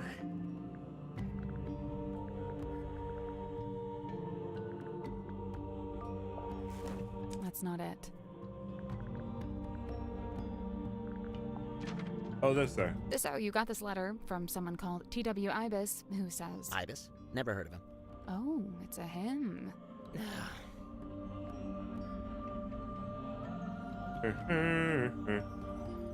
Your father. T.W. Ibis is Worman's book publisher. Really? So you got this letter from someone... Ibis? Never heard. Oh, it's a him. T.W. Ibis is Worman's real father. Let's So do that you got again. this letter... Ibis? Never heard. Oh, it's a him. Okay, I got it wrong 3 times. T.W. Ibis is Worman's old boss. And, what gives you that idea?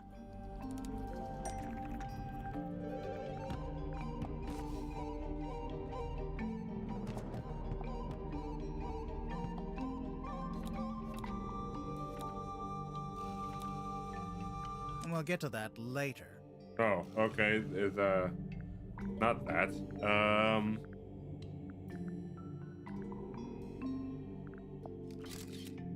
That's not it.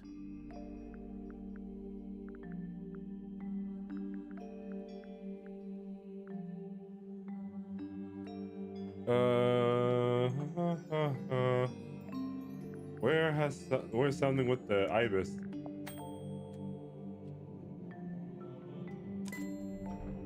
Which part is being Wormwood's boss?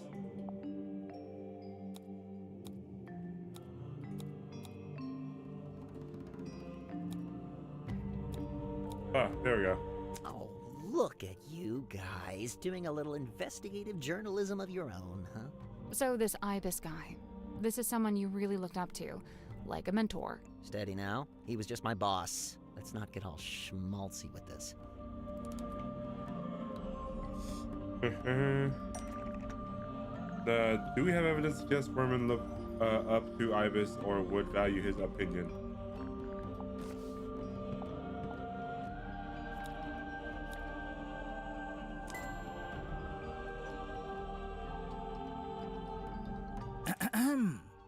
For T.W. Ibis, who imparted upon me what it is to love the art of I'm aware of what it says, all right? Can we just settle down? Guys, there's something bothering me. The letter has a diagram on the back showing you how, when, and where to find the Mortuga submarine. Of course. How else do you think I managed to find it? Magnus Mortuga's submarine is the stuff of urban myth. It's not exactly public knowledge. That's my problem. How would Ibis know about it? He's not on board, is he? No, and as far as I know, he never was. He's not even living in the town anymore. But then how— Yeah, no, I have no idea. FYI, I've officially decided not to worry about it.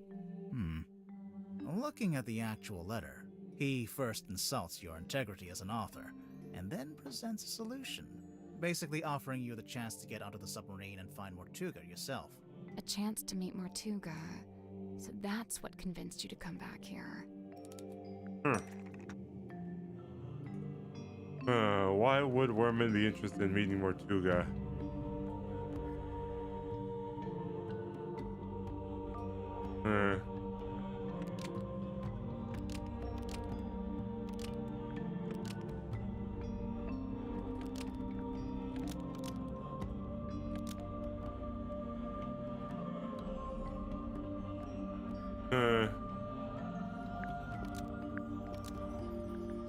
Okay, so then to use this plot for his.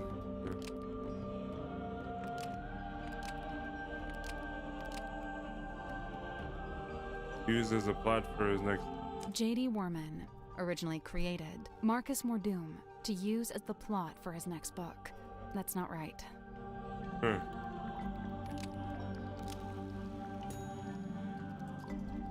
Okay.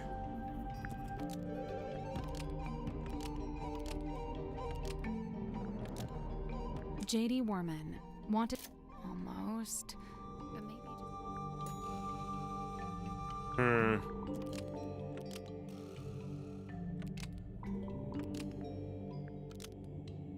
J.D. Worman needed to steal Mortuga's real-life story to use as the plot for his next book.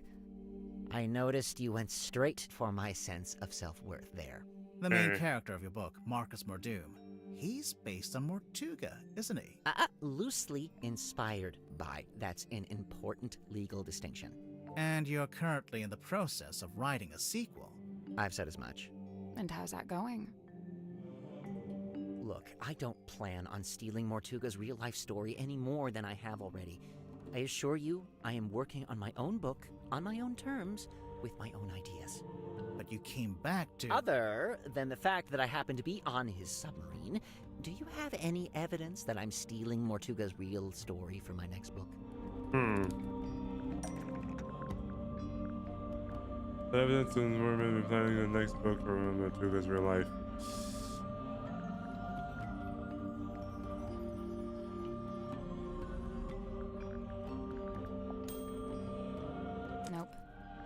No. There's a piece of paper in this bottle with something written on it. In fact, it's a little typed story that details the circumstances of Mortuga's real life, death. A story? I don't know. It reads more like an arcane incantation. Why don't you ask Symmetry about it, or Zephyr? Just look at that symbol. What is that? Some kind of sacred geometry? Really not my wheelhouse at all. It's a drawing of the room in the submarine. It's a drawing of a room on the submarine. It's a diagram of the crime scene. There's the window, the cauldron, and Mortuga's body laying on the ground. Where did you find this bottle? Madame Tadpole had it. She found it floating in the ocean. Sealed in a bottle and found in the ocean, but you think I typed it? Yes. Herman's message in the bottle.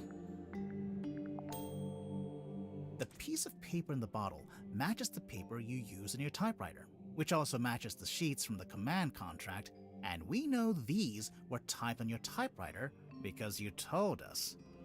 Well, you've really done your homework, kids. I'm impressed.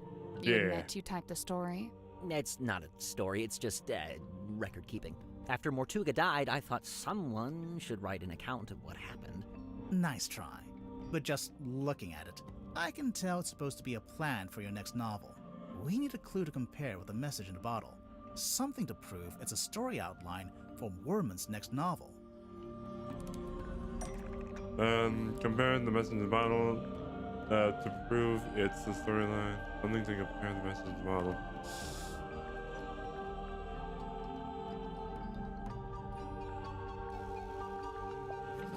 Nope. That's not it.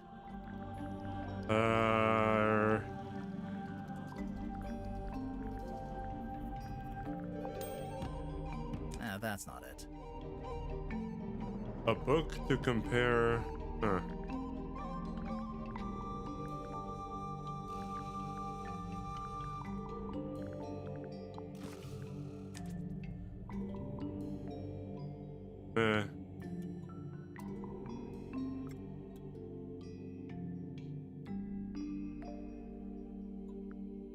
Curse in the cauldron is the real meaning. Rhymes with is set instructions for. Same style as Hex of the Helmsman, because it's actually a secret code created years ago. That's just a movie logo. The Curse in the Cauldron title is drawn almost. Maybe just change. The Curse in the Cauldron title is drawn in the same style as the Hex of the Helmsman title because it's a plan for the next book. Oh, now you're using graphic design against me. A little below the belt, don't you think? It really does seem like you took the events of Mortuga's death and turned them into a story outline for your book. Yeah, all right. Don't lecture me. I'm not exactly proud of it. I'm fully aware that this is, murky moral ground. Why was it in a bottle in the ocean? As soon as I typed it, I regretted it. Stealing Mortuga's story all over again? For what? Just some book? I wanted to destroy it, but I couldn't bring myself to do it. So instead, I sealed it in a bottle and threw it into the ocean. It goes without saying that I never expected it to make its way back onto the submarine. So what are you going to do now? You know what I'd like to do? Give up. Call my publisher, tell her I tried, but I quit. I'm not going to write the book. Why don't you? It's just not that simple. There's a lot of money riding on this, people's jobs. Throwing in the towel now would be pretty selfish. And you already tried coming up with your own ideas for the story? Tried and failed. Repeatedly. I've come to the conclusion that I must have just got lucky the first time and that I'm not actually any good at this. It's funny, I'd already decided that Mordoom was going to be killed off. That was the one idea I'd actually had.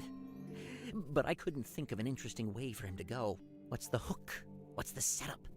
And then Magnus Mortuga is killed. Tragic, obviously, but at the same time, it was perfect. The locked room, the empty cauldron. I couldn't resist it. Aww. Wait, Worman. I had a question. Another one? You'd not met Mortuga before you arrived here in the submarine, is that right? Yeah, never met him. That's why the offer in the letter was so tempting. Right. But then, where'd you get the information about him to inspire your first book? The first one? Oh, I just asked my father. Your father knew Mortuga? You never mentioned that. He didn't, but they had a mutual friend. I think it's finally time to make our report to Cynthia. She'll be thrilled. Okay. So, I'm gonna take another 5er, and I'm not sure how close we are to actually clearing this game, but I need to take a quick break.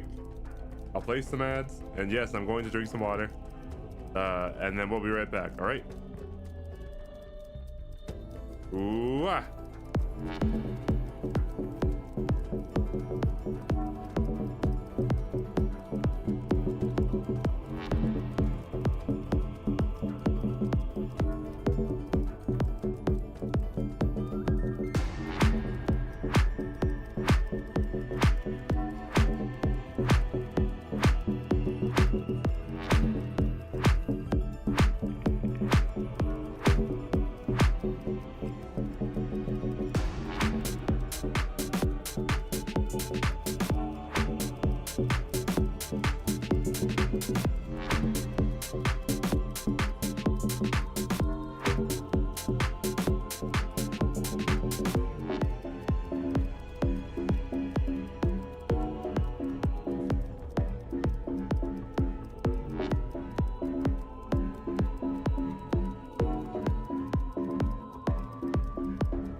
back. Wahoo! A bunch of discarded paper. Oh. There's something Yeah. kinda looks like an attempt at the first. Ah, yeah, okay. And drinky.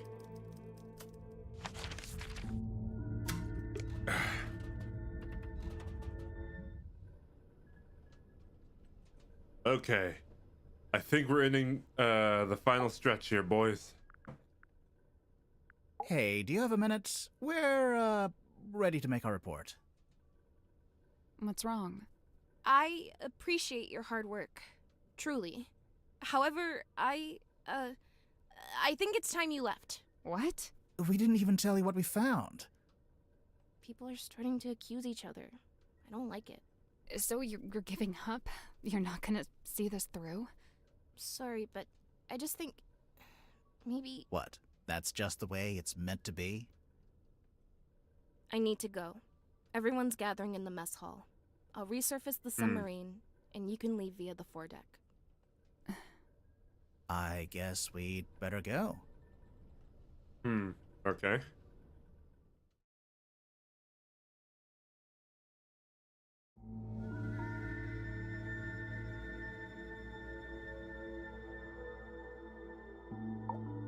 She can't be serious. I really don't appreciate being kicked out. She didn't even pay us. We can worry about that later. I don't know if you've noticed, but we're currently stranded out here. Oh, yeah. Oh, wait, so how is Cynthia expecting us to leave the submarine? It's the rowing boat. Oh, wait, you don't think... Did Cynthia really think we'd use that boat? Or did she just forget to take the submarine back to town? I don't know. She seemed really off. Did something happen? I think she's just getting scared. Also, I set a timer for myself for 20 minutes from now because I turn on my sprinklers and I gotta turn it off in 20 minutes. Scared of what? Exposing a murderer? Of the truth. Of facing the truth and all the consequences of it. Whatever they end up being. We're not really going to leave, are we? No, we're not done. Not yet. But what do we do? Remember what Cynthia said? Everyone's gathering in the mess hall. Seems like something of an opportunity. Aha. Not just that, but we're back on the surface too. We sure are. So, what are we waiting for?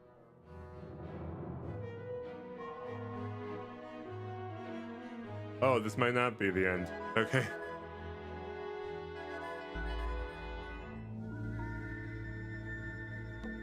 Hey, buddy. Been a while. What? It's boy, by the way. No, it's buoy. Agree to disagree? Disagree to disagree.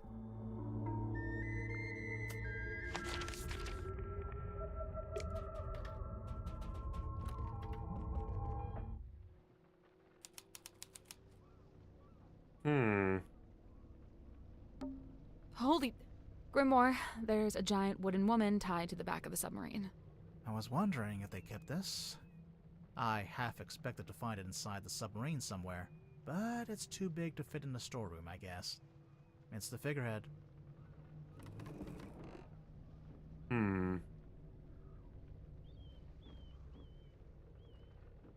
Okay.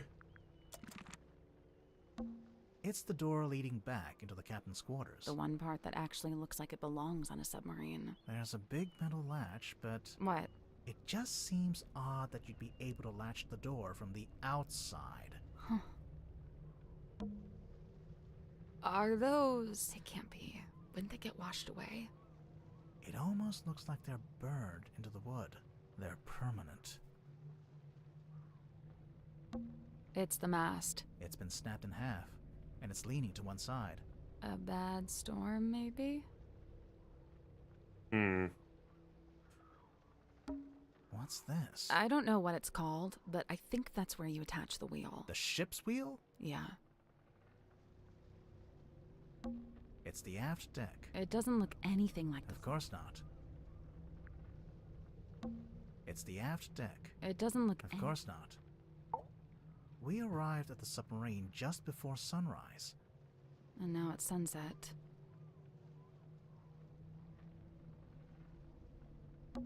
It's the aft deck. It doesn't look... Of course not.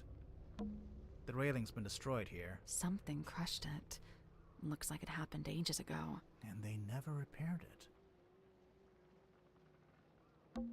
Is this all that's left of the sail? That's kind of sad. What? Huh. You just said something. No, I didn't. But... never mind.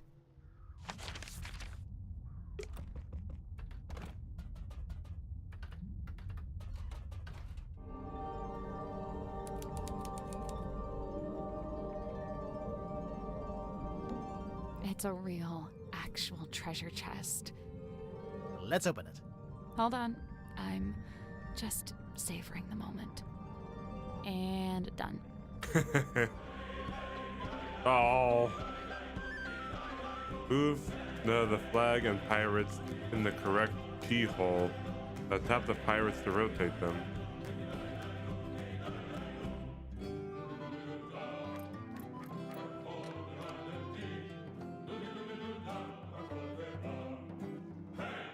Nope.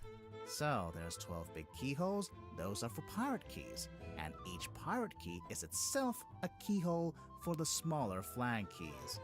I noticed the pirates can rotate too. I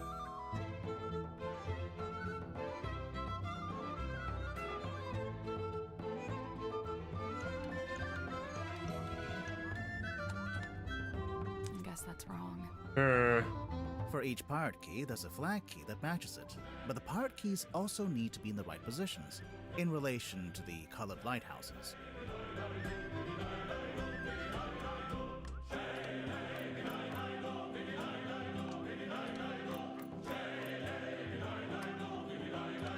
They all have to be looking at each other?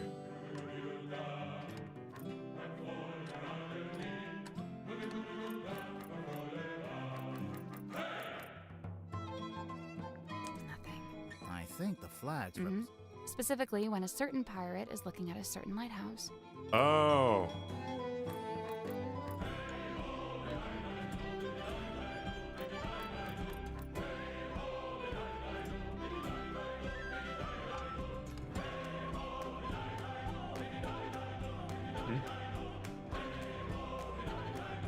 So this one's looking at the green lighthouse.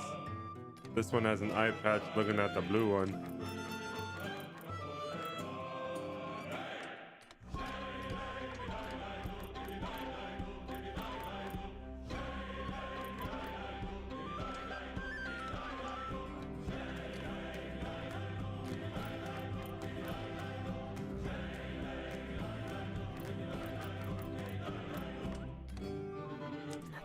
I think the flags represent views, as seen by the pirates. Specifically, when a certain pirate is looking at a certain lighthouse. Oh, yeah.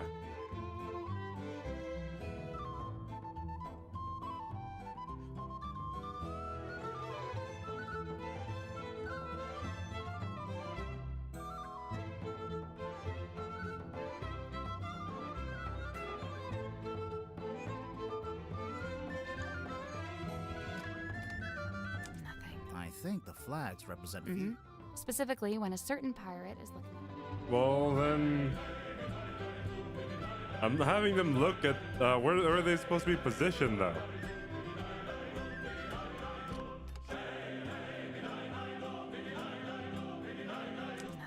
I think the flags represent views, as... Specifically, when a certain... Yes, this one has the telescope, so it's looking at the green lighthouse. This one has the hat over his head over here. This one has the eye patch, and this one has nothing covering his eyes.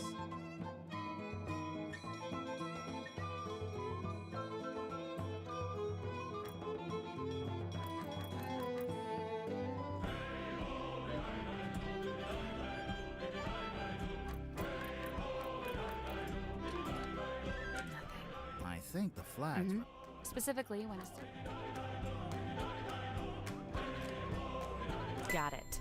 Oh, okay. Nice work. What's inside? Ouch. What happened? I cut my finger. There's something sharp in there.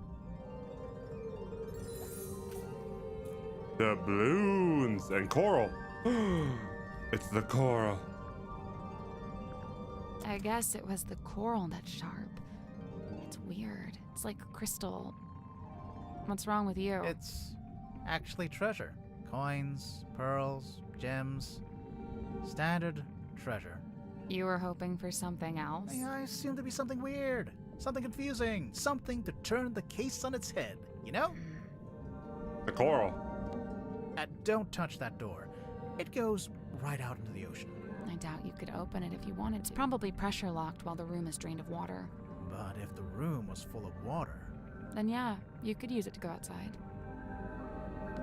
There's a drain here. That must be how the room fills and empties itself with water.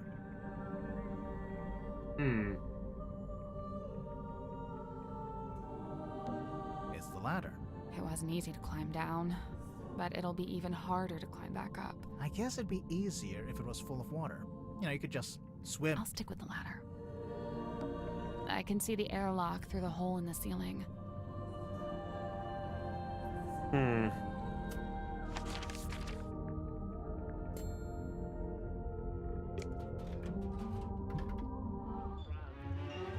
Everyone's in here. I don't think they've spotted us. Let's stay back here.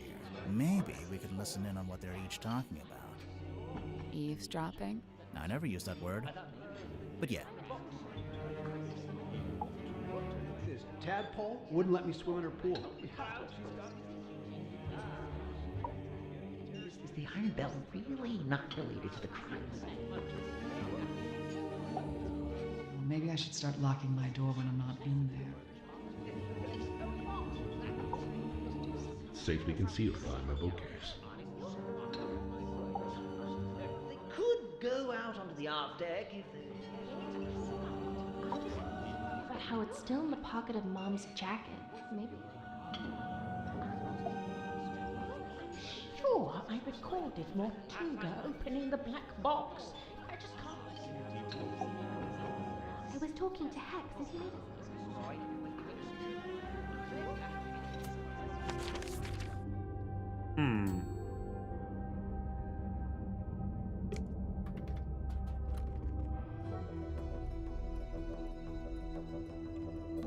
It's a pizza. No. Right. Oh, right, the tent. It's Mariana's tent. And she's not here to stop us looking inside. So, is there anything in there? Yep.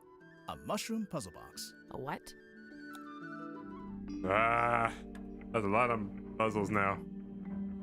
Rotate the sun around the board to select the correct number of combinations.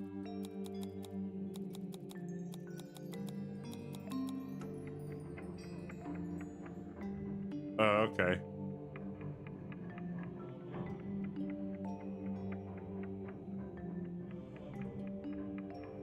Day glows. 1, 2, 3, 4, 5.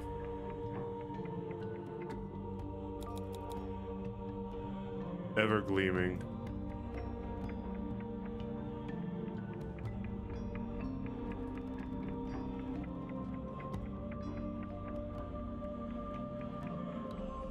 Oh.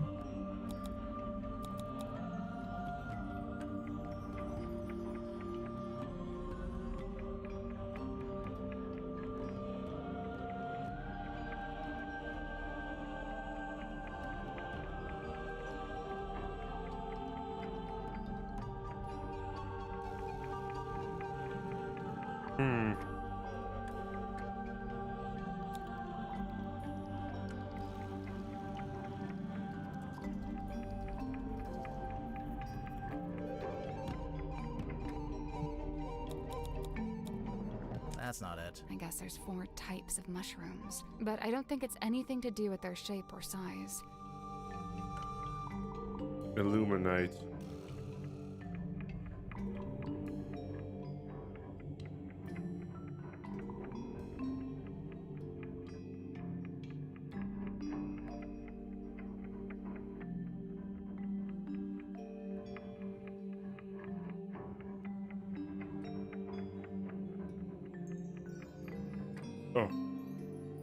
Oh, hold on.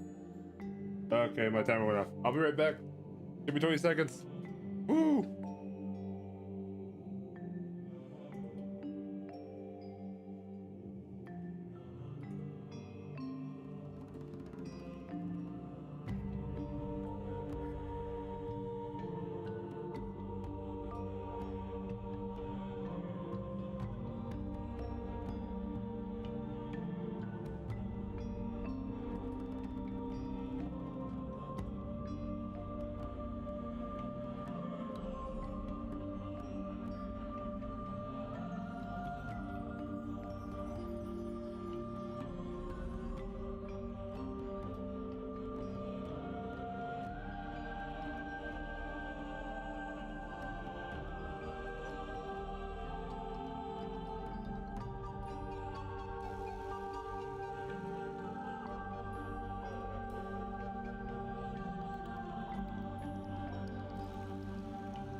Okay. Day glows. 1, 2. Okay. 1, 2, 3. Evergleam. Something that. 2. Illuminite.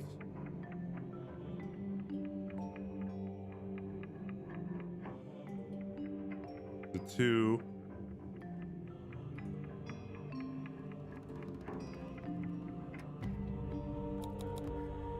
Hey, I did it. There we go. I'm impressed. It opened. What's in there? It's a little plastic thing. Oh, wait, I know what this is. It's a tape from Mariana's dictaphone. Huh.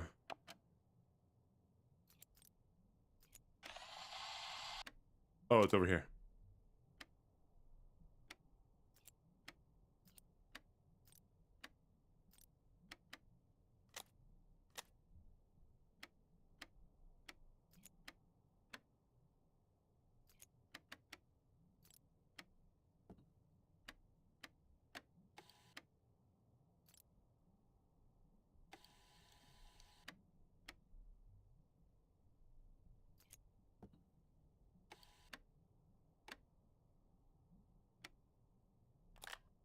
Come on, give it up. Just let me take it. I'm sorry, Tanya. Well, then, there's nothing on here.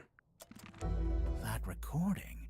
It's Mortuga opening the black box. It's what Mariana said she recorded while she was in the control room. And just like she said, Mortuga's having a one-sided conversation. I think it's missing half the audio. If only we could hear the whole thing. Even as it is, I'd say this is a pretty important discovery. Oh? We finally know how to open the black box. Hmm. Do we? Yep. It's no wonder we couldn't get the lid open.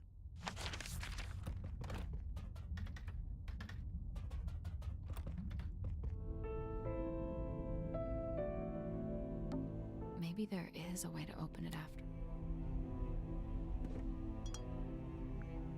It slides out at the side. Let me do it.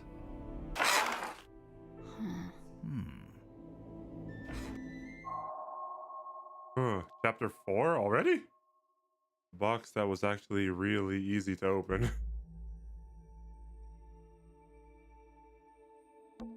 It's a film reel.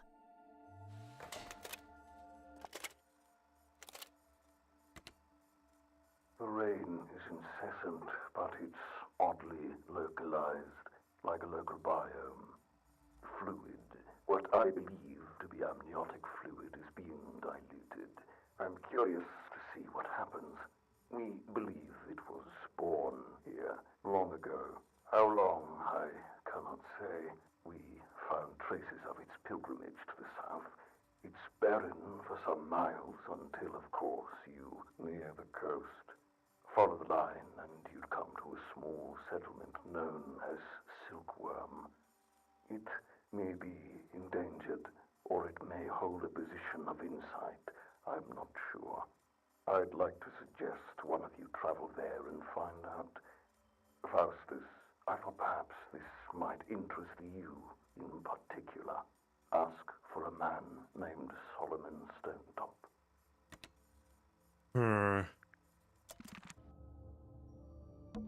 It's a scroll.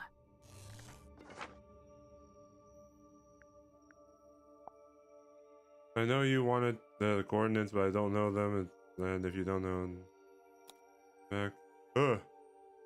Remember it destroyed my father within a few short years. He was a man of sturdy constitution too, or had he been before he found it. Before she spoke to us, a wise man would simply put the entire thing out of his mind.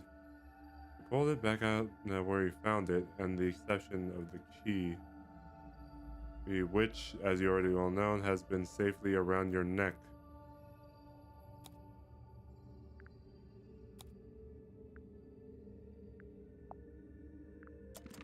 Yeah, I Should know. we put it back together? All in good time. It's an envelope.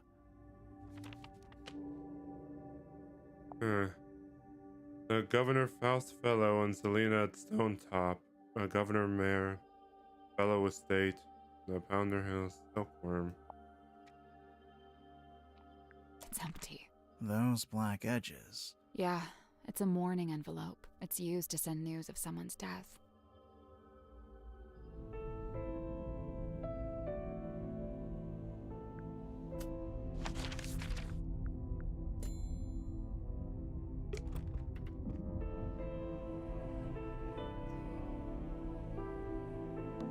Maybe it's time we took another look at this iron bell.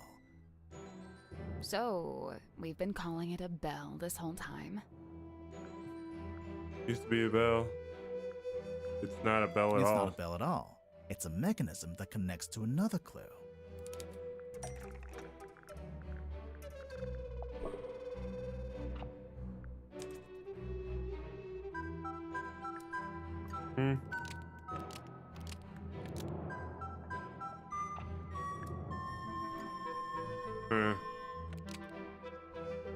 The hanging part pushes down the shape on the lid to lock or unlock the cauldron. Almost. Maybe just change one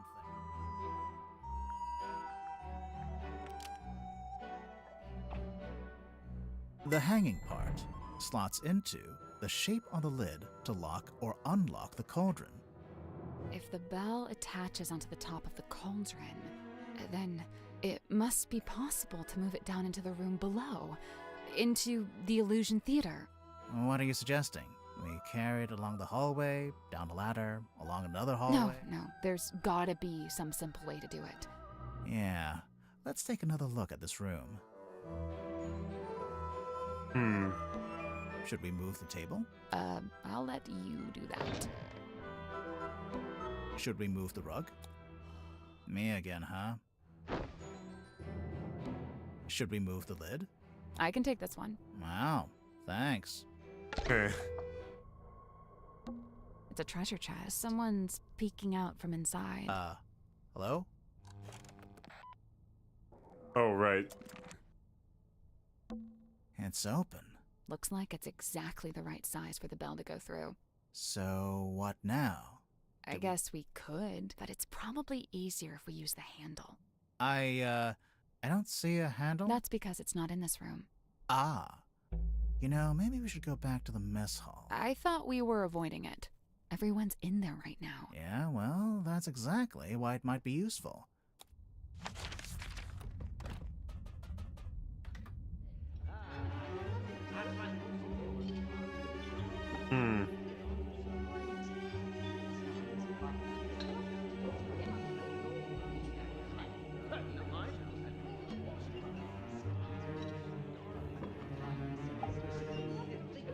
Go out on the after.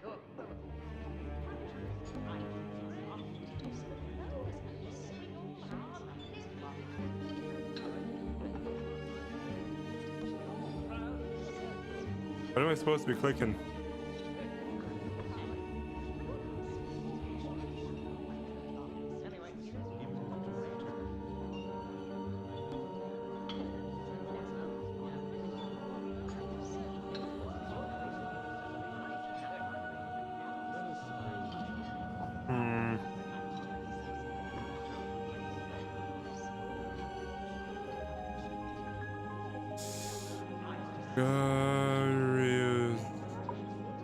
This tadpole wouldn't let me swim in her pool. It says we have to come to the mess hall, though.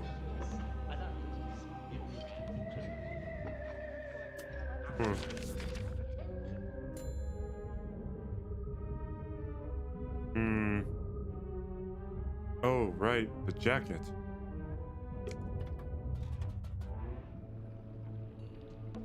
Now Cynthia's not here, we can finally take a closer. We could, but it's still locked behind glass. There must be some. Well, there's an electronic panel over here. Some kind of switch, maybe? Bag the 9 metal pieces into the correct corresponding. Sure. Yeah, but that would make too much noise. That's not it. So we've got to move the 6 panels to cover up the circuit board. There's a way to rotate them too, but it's kind of indirect.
That's wrong. Each panel's connected to a smaller circular part, but we don't need those to cover the circuit board. No, but we can use them to change the angle of the panels they're connected to.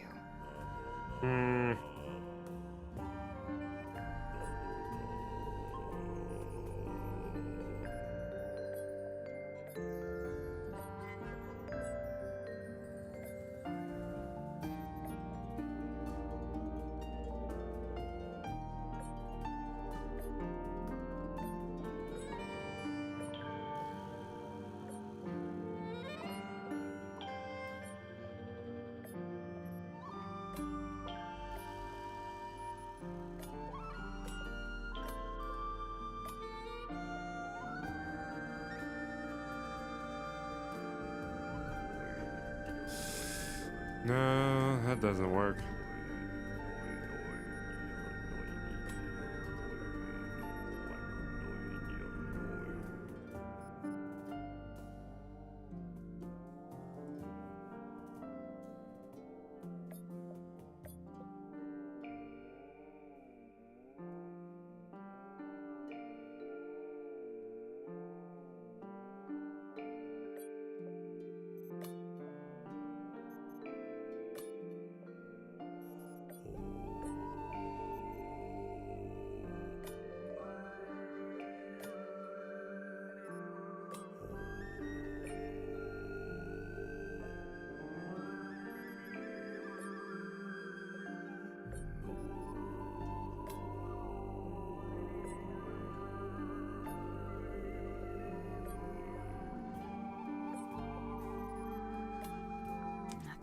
I'd start with the pink set, the one with 3 panels. They need to be laid out evenly on the circuit board, leaving a gap between each one.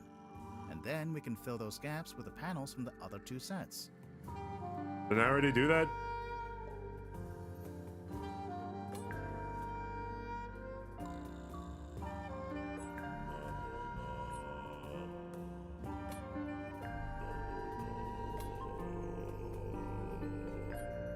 Oh, that That was it. Okay. Nice work.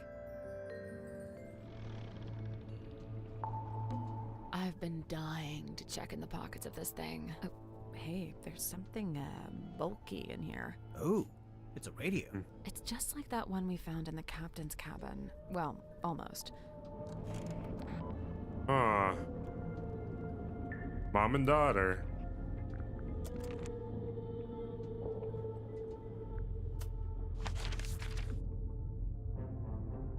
Airlock Grotto, Zephyr's bookcase.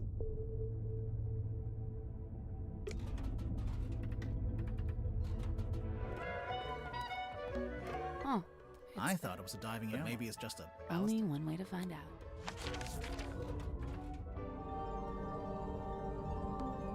Don't touch that door. I doubt it. Then yeah, you could use it to go.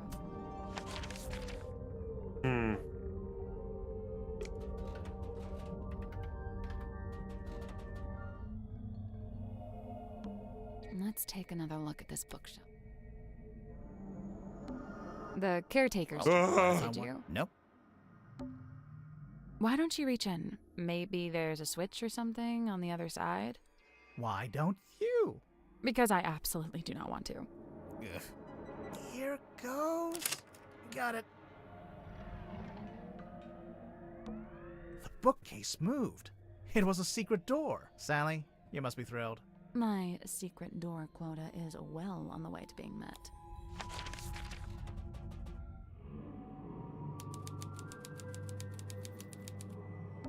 Is that what I think it is? I want to take a closer look at it, but it's locked behind glass. I don't know what this is, but I can't seem to look away. Sally. You are getting hypnotized. Really? Cool. There's a bunch of little skulls down. Ah, more puzzles. Okay, swap the position, label the skulls.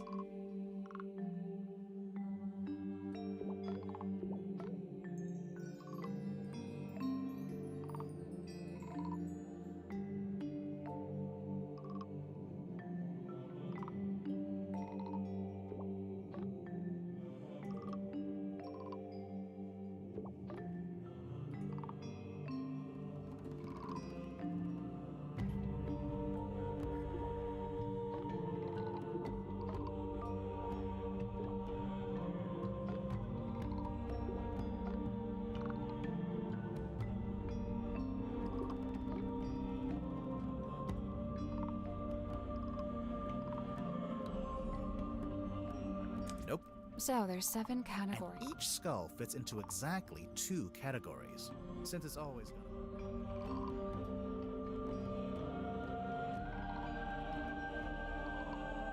gonna...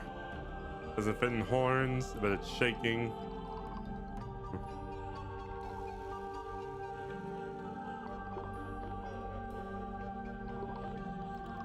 I guess that's wrong. Some categories have 4 skulls. Those are the rows. And some have 3. For instance, there's 3 red skulls. So that category label goes along the top, since it'd be for a column.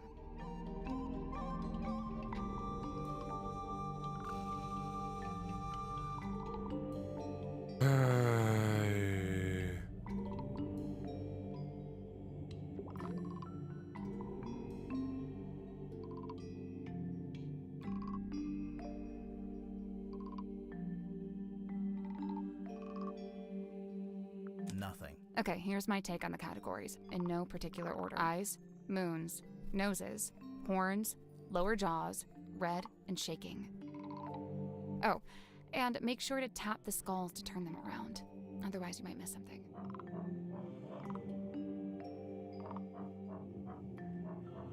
Ah.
Okay, here's my take on eyes. Oh, and make sure.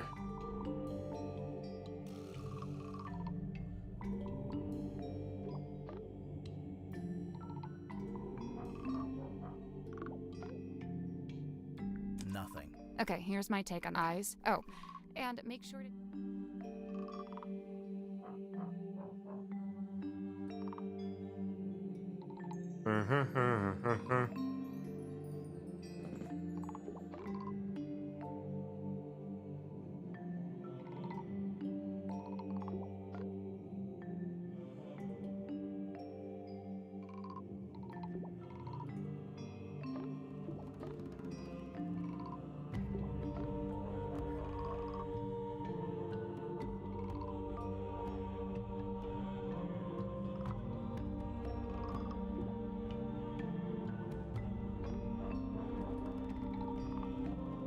Okay, this is getting hard.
Nothing. Okay, here's my eyes. Oh, and make sure to.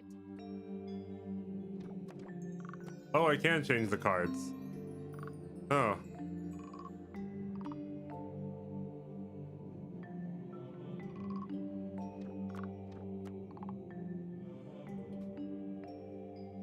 So I'll change these.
There's 4 eyes, yeah.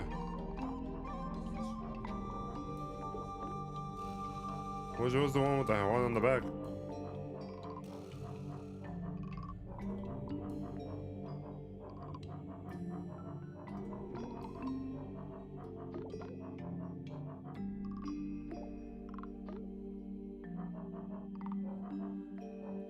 Eyes and moon.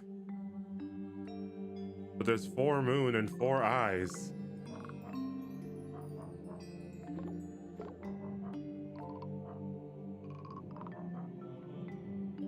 Or there's 3 eyes. No, there's 4.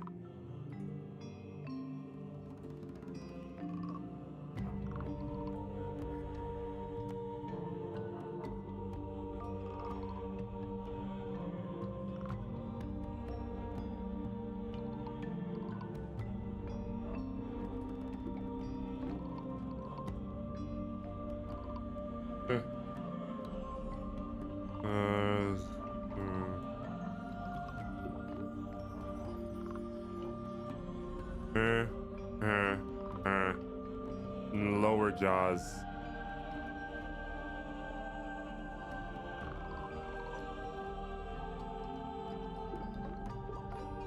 Aha! There we go. There we go. Nice. Okay. Now what?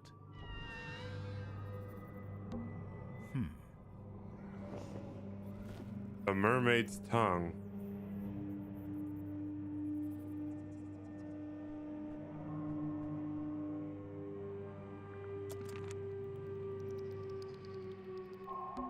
Oddities. Knickknacks. Doodads. Assorted anomalous artifacts. Nice.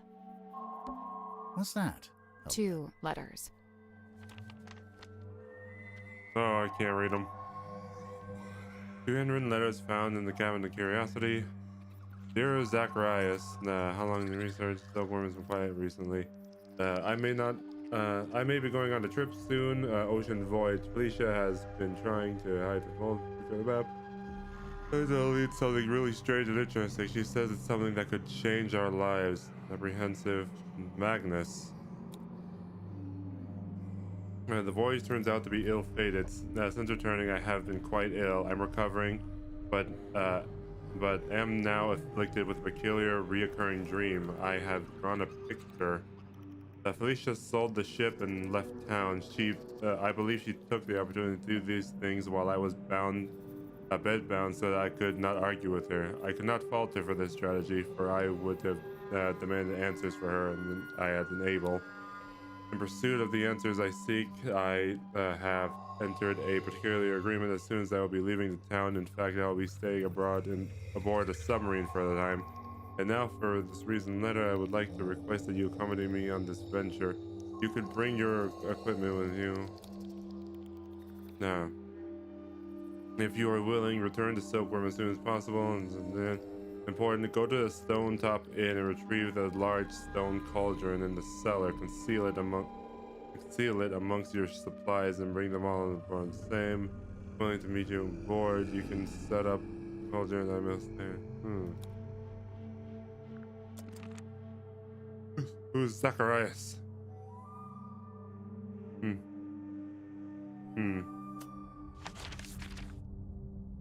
Hex bottle. Where do I find the hex bottle again?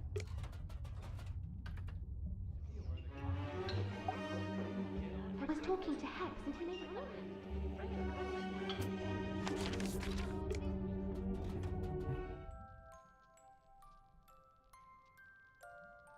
Oh, Hex.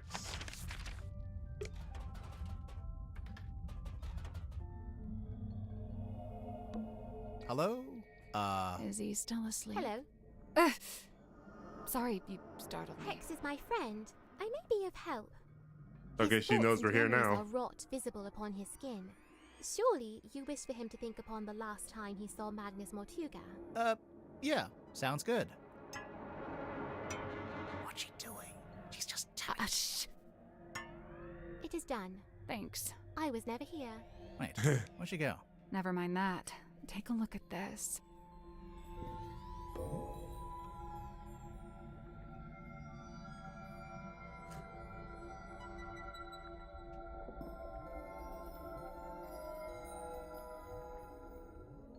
Hex was in front of the bottle. He was there, and then they lowered the thing.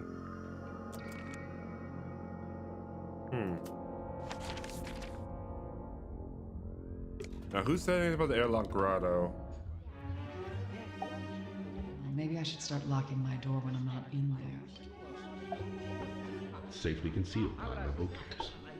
Is the Iron Bell really not related to the crimes? I'm sure I recorded Mortuga. I was talking to Hex and he made it about how it's still in the pocket of Mom. They could go out onto the aft deck if they... This tadpole wouldn't let me swim in her pool.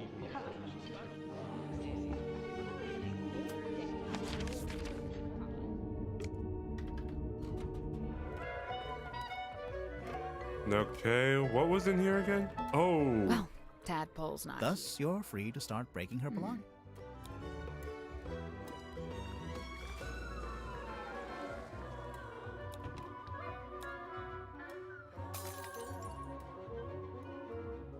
Now we can finally take a proper look at this. Read it. Cauldron. Small room within the bowels of the ship. His lifeless body lies on the shadow of an ancient stone cauldron. The cauldron's heavy iron lid never been unlocked. It has never been opened. For all his strength, he ultimately proved powerless against the lure of the unknown. On this morning, the cauldron has been unlocked. On this morning, it has been wide.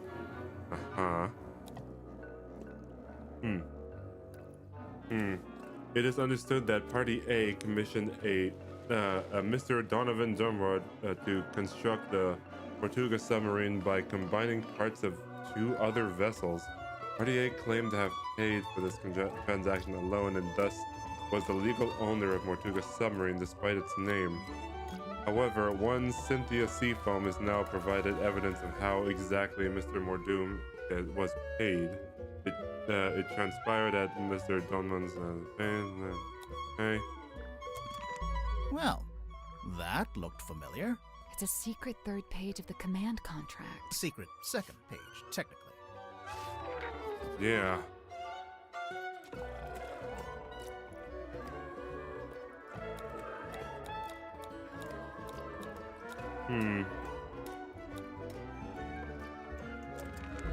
Is that everything? Nearly. There's one more room we need to revisit. How are we sneaking through this submarine? Well, here we are. One last... There must be some way to get the iron bell to lower onto the cauldron. There must be a way to lower... I think we should probably shut the cauldron. We'd better shut it. Let's leave it shut for now. There must be a way to lower the iron. There must be a way to lower the... There must be a way to lower the iron. There must be a way to lower the... Where? I don't see it. There must be a way to lower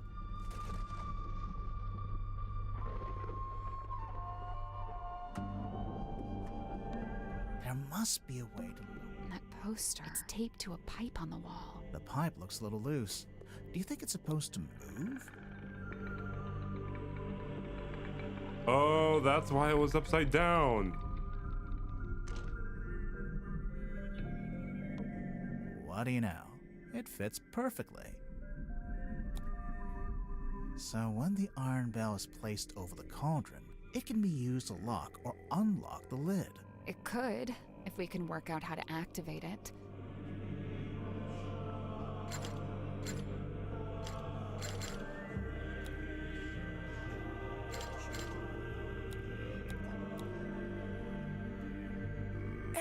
I can't quite reach both handles at the same time. Maybe if my arms were a little longer. You know, you don't have to stand there with your face pressed into it. I'm not. Because there's 2 of us. We can take one handle each. Oh, right.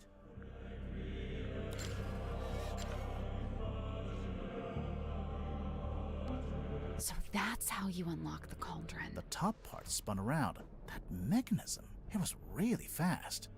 But there's something in particular I think we should take a look at. So that's the how... top, but there's something... That little metal part isn't supposed to be there, huh? I wonder...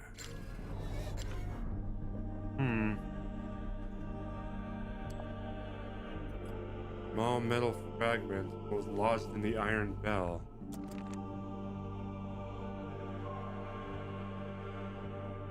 The unveiling of the Illusion Theater. We blew through that chapter pretty fast.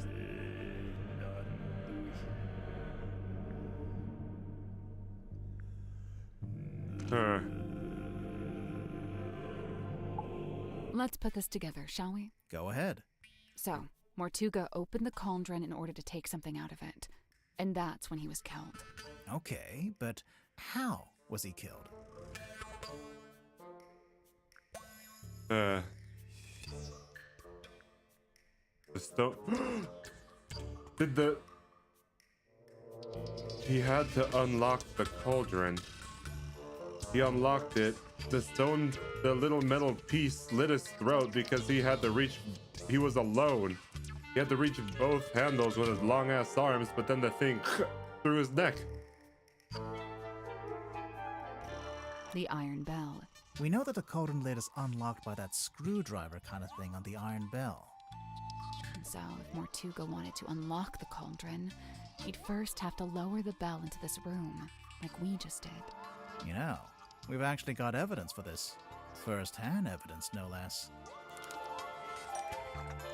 First-hand evidence confirmed he lowered the iron bell. Like, in a room?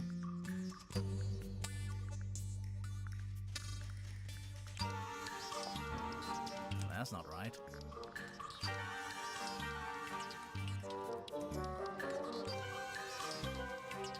Oh, right.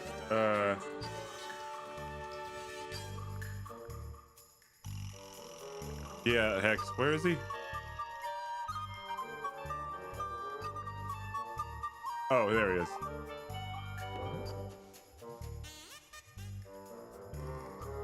Hex had a memory of seeing Mortuga through the window of the Illusion Theater. Oh yeah, look at that. The dark shape that lowers down in front of Mortuga. That's the iron bell.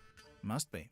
But then to actually unlock the cauldron, you have to turn the handles on both sides of the bell. Yeah, well, we just did that too. It was easy. I mean, sure, if you've got two people taking one handle each, but how did Mortuga do it? He did it by himself. You think? I'm pretty sure, yeah. There's even a record of him trying to do this once before. Is there? What kind of record? Felicia Stonetop's diary, from their time on the Dearest Selena. Magnus put his arms around it to turn the things. He can just about reach, but I told him not to do it like that. Might not be safe, since we don't know exactly what'll happen. So I said we could do it together, one each. So Mortuga could do it by himself, but only just. Right, only just.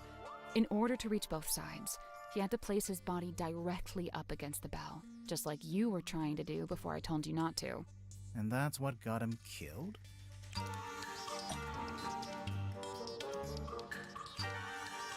It was this piece.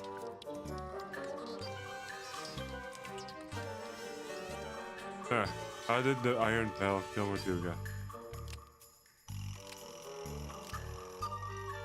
This metal thing was wedged into the iron bell and to kill Mortuga when the shot forward, to keep Mortuga out and then, and to kill Mortuga when it fell down. A metal thing was wedged into the iron bell to kill Mortuga when it rotated around. Mortuga was cut straight across the neck when the upper section of the bell swung around. We saw how fast it goes, and it's really heavy. It must have a whole load of force behind it. The little metal thing, it's not actually part of the iron bell. Someone must have put it there. Right, the culprit, presumably, knowing it would kill Mortuga if and when he tried to unlock the cauldron. Only it's, kinda small. Even if you did press up against the bell, I'm not sure it's long enough or sharp enough to cut you. It was longer, but it's been broken in half. It was longer, but it's been broken in half. The part sticking out of the bell isn't the complete murder weapon. It's a fragment left behind when it was broken, presumably when the culprit took it back out. A fragment of what? A knife? Something that belonged... Something taken out of the black box.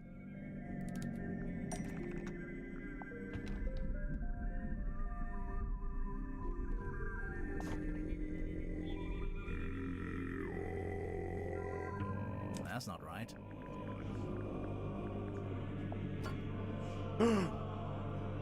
We'll get to that in a minute. Oh, okay. Never mind. It wasn't that.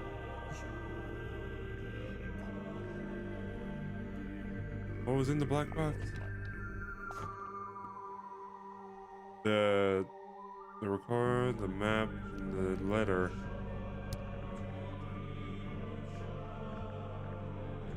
The bottom half of the map? The coral? I don't think it was the coral. That's not right. It's not the right color. Where's the bottom half of the map? Nope. Important. The most important of the 3 items that was taken out of the black box.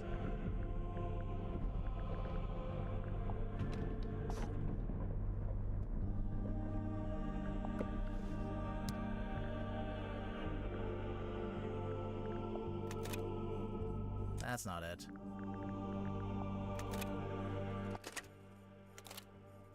Nope. What was in the...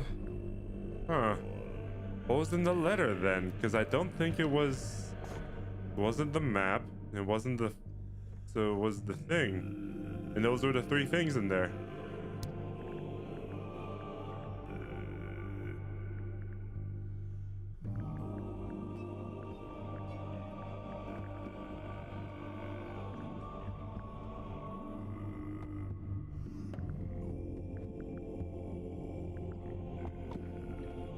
Yeah, That's not it. I just looked at the film reel, but it's like it itself is not here. Black seal? This is the correct clue, but we need to choose. This is the correct clue, but we need to choose. Scissors. It was the round part of scissors. The envelope's empty now, but there's an imprint of what was in there when Mortuga first opened the box. It's pretty clear. You can see exactly what shape it is. Okay, but what is it? And why was it in that envelope? A pair of scissors. Sure about that? What do you mean? The envelope's empty. It's Okay, but what is it? And why was it in that envelope? a knife. Really? It's pretty. Okay, but It's a what is necklace? it? And Doesn't look why like a was it- necklace. It's this thing. I'm pretty sure we'll circle around to that later. A painting of someone wearing the necklace. Nope. Her. This is the right clue, but let's be specific. It once belonged to Felicia Stonetop. She's wearing it in the painting. I'm pretty sure she is, anyway. I don't know. It doesn't show the necklace very clearly. It's half hidden in her dress.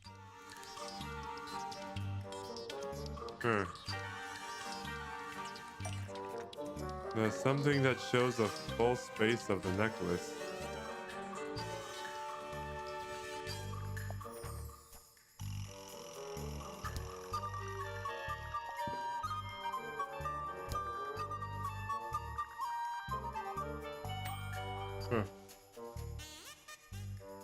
Now the figurehead? Oh, okay.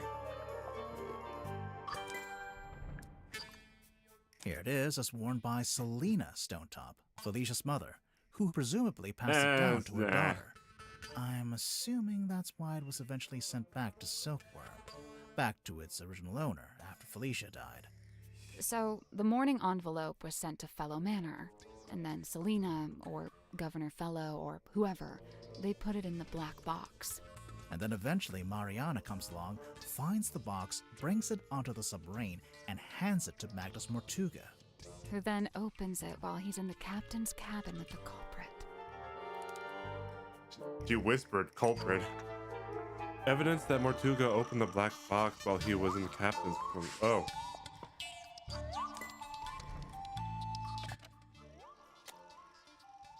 This is the correct clue, but we need to...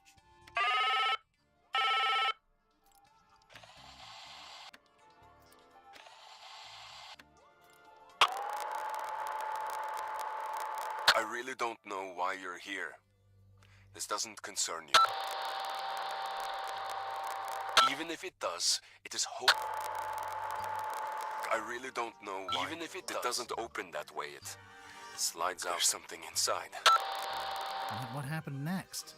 Well, we know Mortuga didn't stay too long in the captain's cabin, since Mariana told us he came back into the control room. So, maybe Mortuga left the culprit in the cabin with a necklace? And that's when they could have wedged it into the side of the iron bell, so that if Mortuga attempted to unlock the cauldron by himself, it would be the last thing he ever did. There's something I don't understand. What? Mortuga opened the cauldron in order to take something out, and that's when he was killed. Right. So why was the cauldron empty? But stole the contents of the cauldron.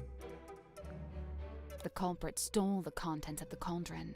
That's the only way to explain it. But how did they get to it? How did they get to the cauldron? You mean because the room was locked? Well, not technically locked, but Mortuga turned the wheel to shut the bulkhead door from the inside, and he shut it tight, probably as tight as he could, and by all accounts he was pretty strong. But it was strong enough to broke the door down. What if they came from above? The culprit didn't need to use that door. They came in via the captain's cabin. You know, through the hole in the floor.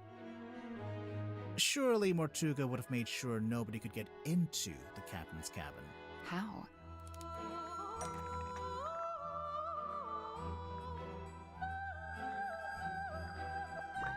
He had a key, he would have locked it. You think? Definitely, since he'd have rearranged it like we just did, moving the desk and the rug to reveal the hole. He wouldn't want anyone wandering in and seeing that. So the culprit would have needed the eyeball key. Mm-hmm. But how? I doubt Mortuga left it lying around. He probably took it with him. Yeah, I'm pretty sure Mortuga did take the key into the illusion theater. But then he died in a locked room. So how did someone else get hold of it?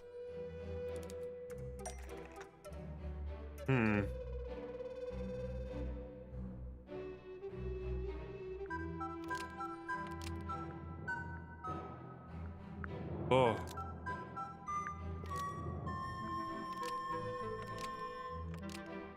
The eyeball key fell through the vent. It's all coming together, guys. And landed in the bilge. It fell into the bilge. Remember how it smelled kind of weird? That's the bilge water smell. So the eyeball key just happened Resta, to roll across the floor and into the hello! vent. How are you? No, it didn't happen by accident. Nah, it's been a minute. How you been? Also, sorry we couldn't talk very much off, Kai. You were busy, and then I came around when you were busy, and then I was busy. It was a crazy weekend.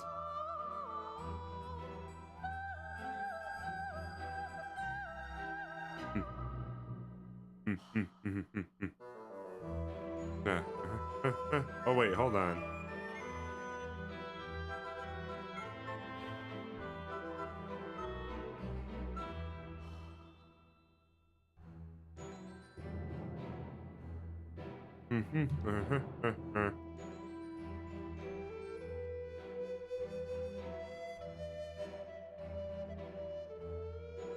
Hold on.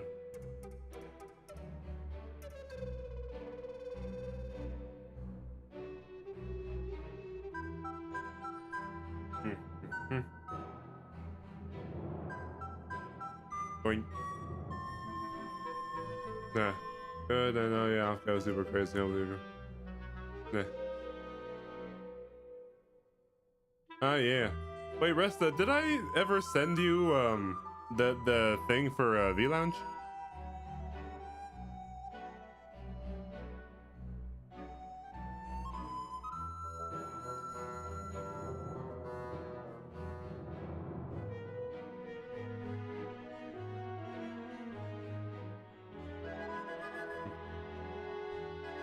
So it looks like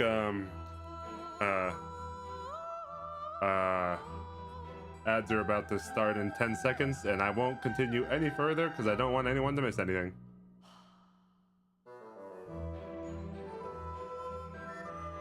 Yeah, we gotta catch up. We got a VR chat because I know we both play that.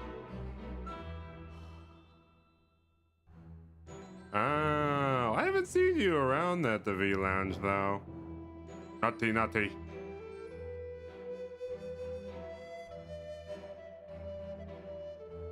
boop, boop, boop, boop, boop, boop, boop, boop.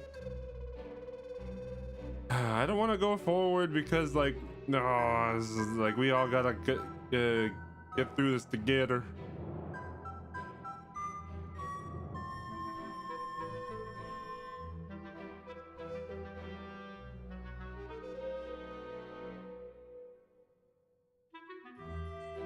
Do do do do do do do do do do.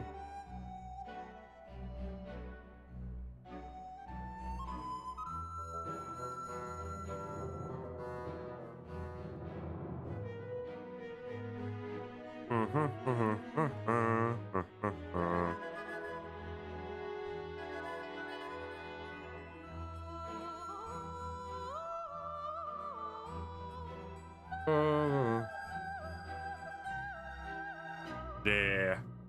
Man, I don't know what to... Man, I really don't know what to say during these ad breaks because it's like...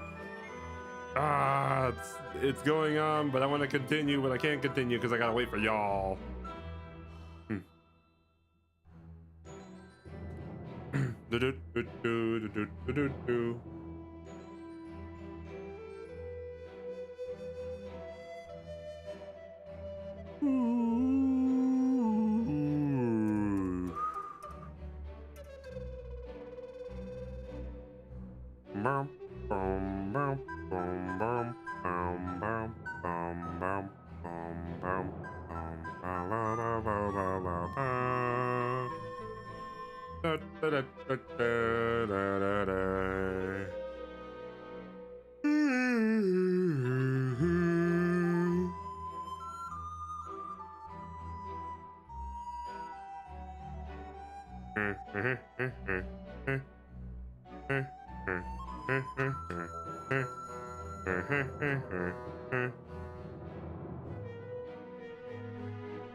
Aha! You are back from ads. Hello.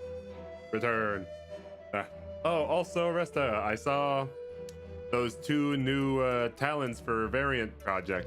They look pretty cool. Yeah.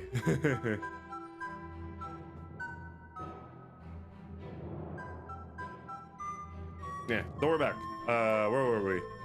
I had the eyeball key roll across the floor into the vent. The culprit tilted the submarine. The culprit tilted the submarine? Yeah, that was the lurch. The captain's logs. We'll get to this later. Okay, no. The ship's wheel. This is the right clue, but we want a specific...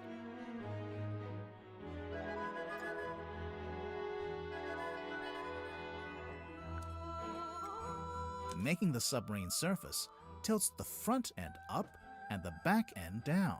They moved the whole submarine just for that? Yep. Did we have any evidence for that? Aside from most of the suspects mentioning it in their statements. Oh yeah. Anything else?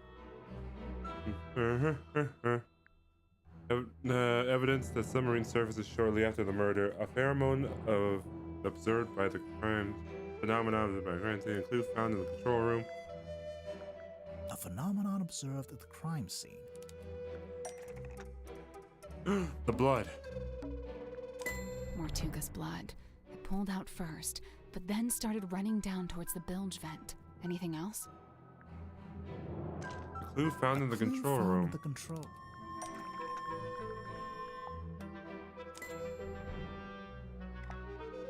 A log card from the day of the murder. It shows the depth of the submarine. It starts at 0. That's when it surfaced. Presumably that's when Mariana came on board. It steadily goes down, but then later it suddenly goes back up again. Anything else? A clue found at the crime scene. Object found at the crime scene evidence submarine suddenly tilted. Was it the stool?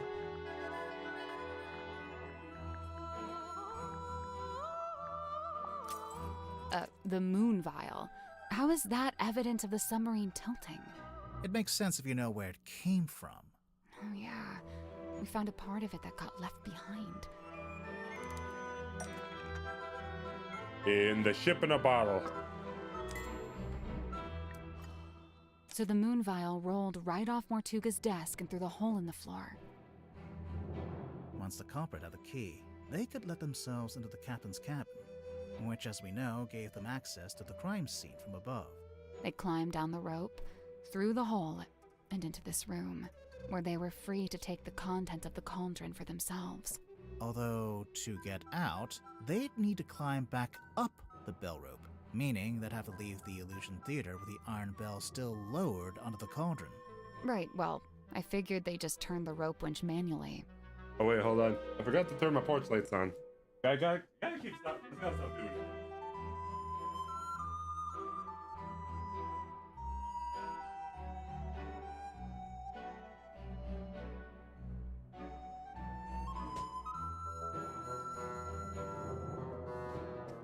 Yeah, there we go. Yeah. I'm sure you could, even if it's not how you're supposed to do it. And after that, all they had to do was cover the hole back up with a rug in the desk. And lock the captain's cabin on their way out. It's about time we went to speak with everyone else. That's all? Let's go. I think this is it, guys. Where we uncover the culprit. Where did everyone go? Wait, do you hear that? I can hear them arguing. I think they're above us. In the parlor? What's going on?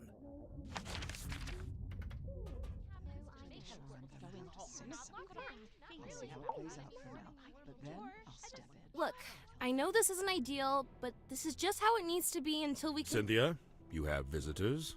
Hi. Hey. We're back. What's going on?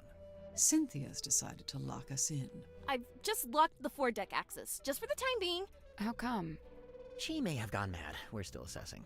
She's worried the culprit will attempt to escape as soon as they're named. Oh, we're naming the culprit? Lovely. Been looking forward to this. We're still doing that? I thought Cynthia fired the detective dudes. She didn't fire us. On the contrary, we've been pretty busy. Oh? Doing what? What else? Solving the mystery.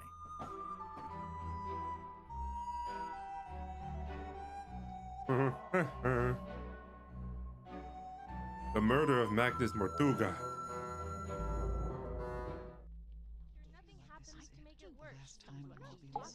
So what are we looking at? Do you have the murder weapon? No. Kinda? Right, kinda. Cynthia, maybe you should have fired them. No, look, listen to me. Mortuga was killed by the mechanism of the iron bell. It lowers onto the cauldron and they fit together. It's a big mechanical lock. Right, and there's this little metal thing wedged in the side. It's not part of the iron bell itself, but Okay, they're gonna skip over the entire explanation where they explain it to them. Or closing the bulkhead door. So, the murder weapon— It's a necklace? Felicia Stonetop's necklace. And it's still missing? Right, apart from a small fragment that snapped off and was left in the iron bell. And Mortuga was killed because he tried to take something out of the cauldron? Take what out of the cauldron? It can only really be one thing. The one thing that all of this has been about.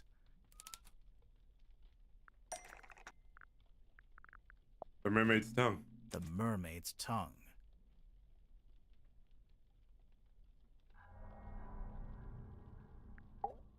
The mermaid's what? It's a kind of ancient artifact. Mortuga found it on a sea voyage years ago. Right. The same voyage captured on this film reel and depicted in this bottle. Captain Felicia Stonetop and her helmsman, Magnus Mortuga. They went off into the ocean on a ship named the Dearest Selena. And came back with a mermaid's tongue. And that's what Mortuga kept in the cauldron? But it was empty. It's been empty since we discovered the murder. Quite right. If this mermaid's tongue came out of the cauldron, where's it been this whole time? Well, we found it in Dr. Zephyr's cabinet of curiosity. Did you? Fascinating. But what is it? What does it do?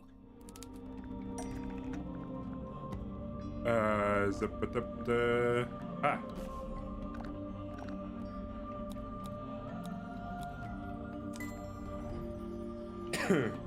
The mermaid's tongue, said to facilitate communication with she who lies beyond the veil.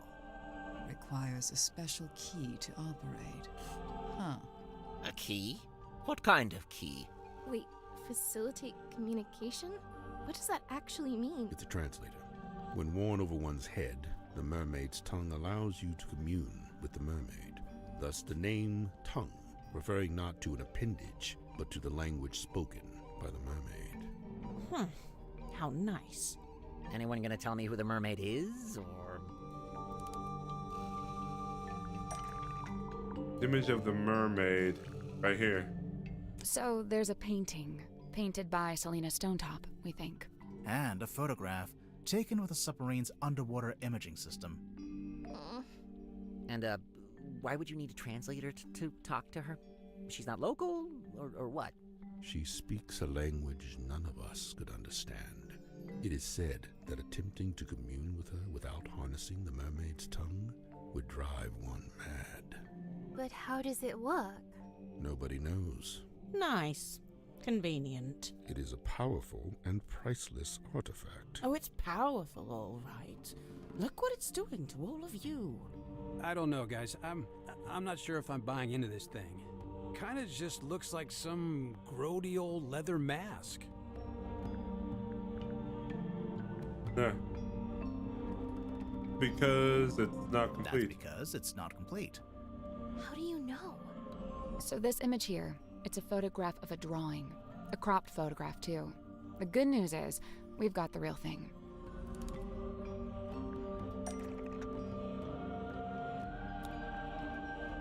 Upper image of the mermaid's... Huh? Oh, the...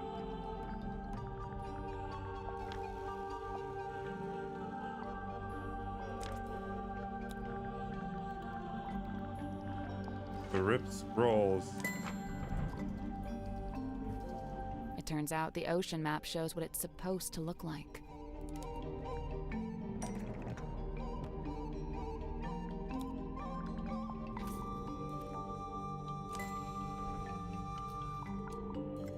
The coral.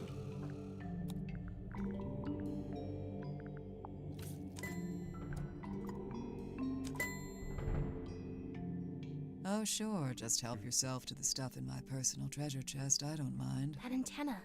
Is that coral? It looks sharp. It is, and it's hard, like crystal. I'm pretty sure it explains the scratch marks in the cauldron. But why did Mortuga keep it locked in the cauldron? Because the direct sunlight would have destroyed it, because he wasn't able to unlock the cauldron, he wanted to keep it hidden from everyone. Because he wanted to keep it hidden from everyone. The mermaid's tongue being on board was a secret Mortuga was keeping. The cauldron was covered by the sailcloth and locked in the storeroom, and Mortuga wanted to keep it that way. It's true. When he saw my poster, he told me we had to keep the cauldron covered up. Why the cauldron, though?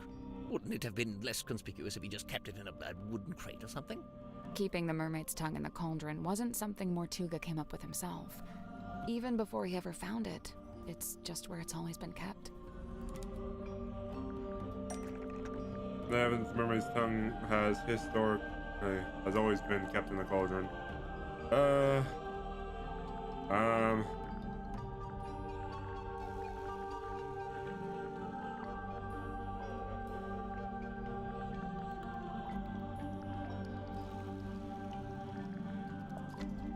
That's not right. That's not right.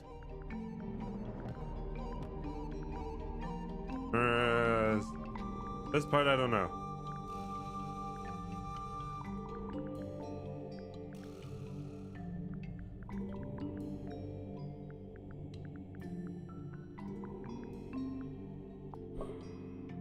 That's not it. An old drawing or a diagram that shows the mermaid's tongue is historical. No.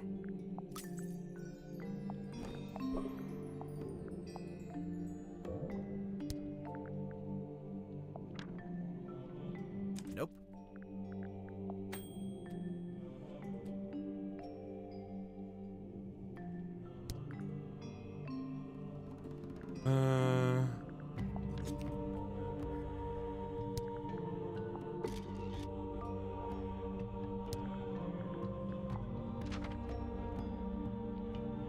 Nope.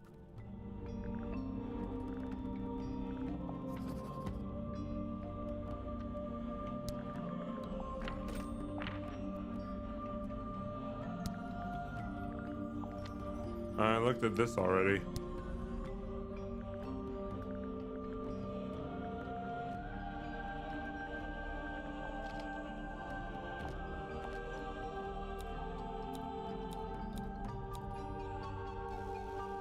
That's not it.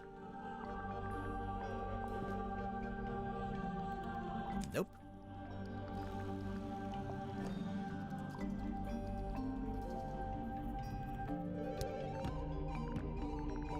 I don't know what to show.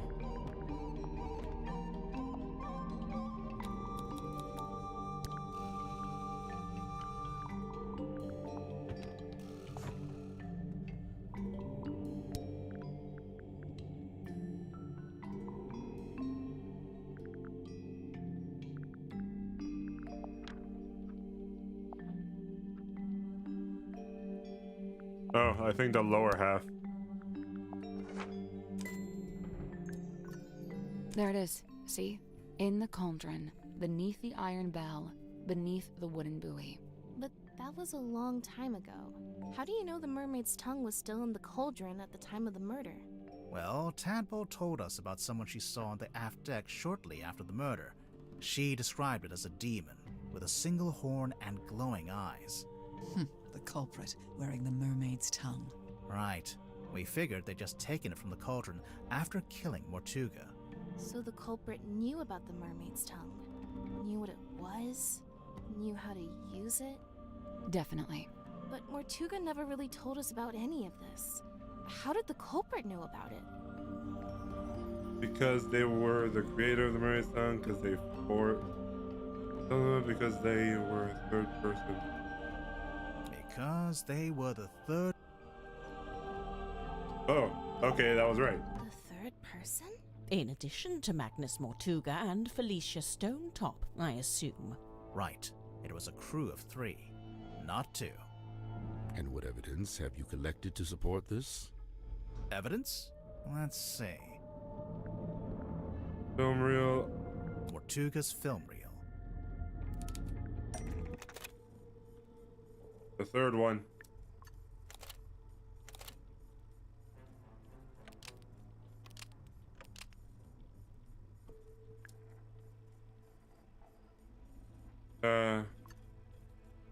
Which part of evidence is suggested 3 people are on board?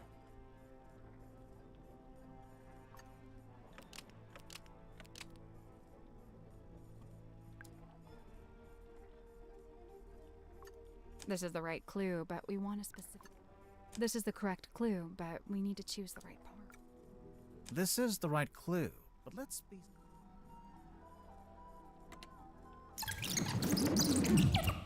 Yet have asked so. This is the right clue, but we want... Oh yeah, look at that. Spooky. Let's see. The audio recording of Mortuga opening the black box. What recording is this? I really don't know. Even if it does, it is wholly unrelated. The audio recording of the black box is talking about the third person on the voyage. Talking to Mortuga is talking to the third person from the voyage. Is he? I only hear the one voice.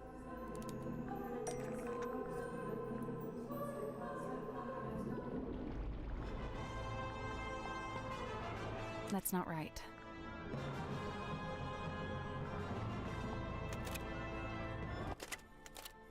and that's not it.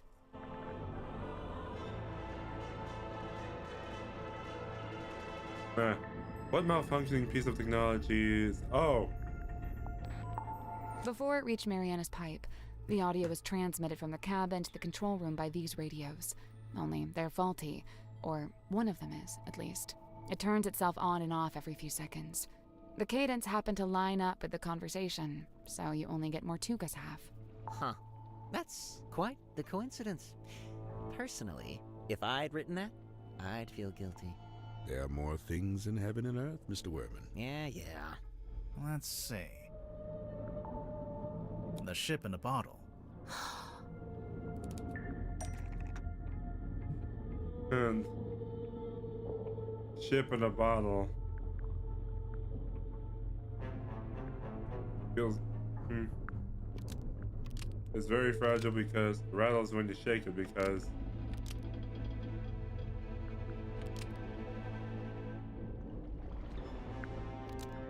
The ship in a bottle rattles when you shake it because a model of someone else has been removed from the bottle. Almost. Maybe just change one thing. The ship in a bottle rattles when you shake it because a model of someone else is hidden inside the ship. I knew there was something in there. Someone in there. Well, there we are. Quite a bit of evidence as it stands. All right, but does any of that tell you who it actually is? Potentially, yeah. The remarks made by Mortuga on the audio recording, the door opening in the background of the film. The ship in a bottle rattling when you shake it. Wait, the model person inside the ship? There's a way to work out who it is? I can... Let's do it with logic and reasoning, shall we? First, we'll compare the ship in a bottle with Mortuga's other wooden model. The model town. What about it? The people in the town. I don't know. Yeah, I think maybe that The was model wrong. town. What about it? The people who aren't in the town. What do you mean? Mortuga and Felicia aren't in the town because they're on the ship. Selena too, I suppose, since she's the figurehead. I don't think they're who she's talking about. It's important to remember that the model town is specific to Mortuga's life. When adding the model figures, he only included people he had dealings with. And he only detailed the buildings he was familiar with. The rest are just generic blocks. With this in mind, there's someone else who should be here, but isn't.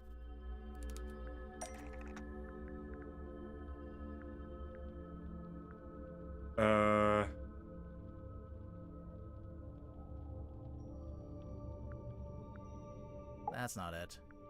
Well, that's not right. That's not right. Mortuga made a detailed model of Grip's shop. It's not a generic cube like everything else, which means there should be a model of Grip himself. But it's not there. But why would Mortuga include Grip in his model town? Did they know each other? And if they did, how did Grip end up going along on Mortuga's ship? The Mortuga dealing with Grip had led him to coming down on the voyage. But Nope. No, not the basket. That's not it.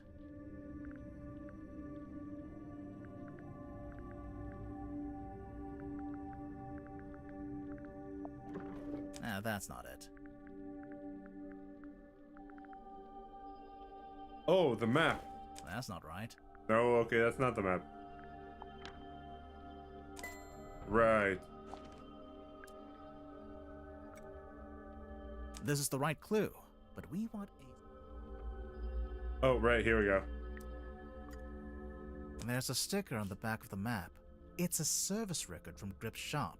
Mortuga hired Grip to interpret the ocean map, which he did, but Grip didn't ask for payment in money. Instead, he asked to come on the voyage. This isn't proof. Not really. Well, there is one thing we could... Do it. If you don't, I will.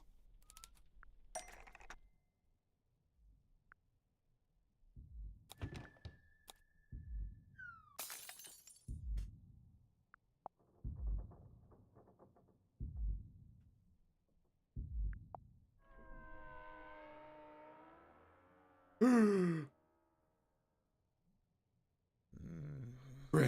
Uh, how could you? Mr. Grip being on that ship isn't actually evidence that he murdered Mortuga. What about the murder weapon? What happened to it? Right. Nor is this evidence that he used the mermaid's tongue.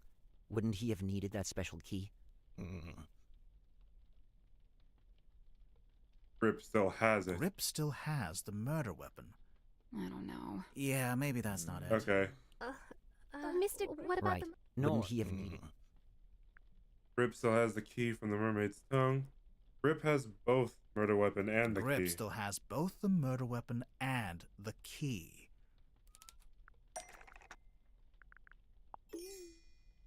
Nope. Okay. Key in the mermaid's tongue has sitting in.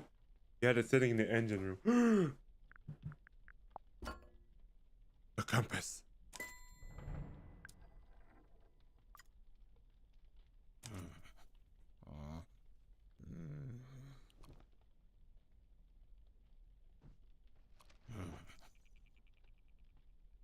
I guess this is it.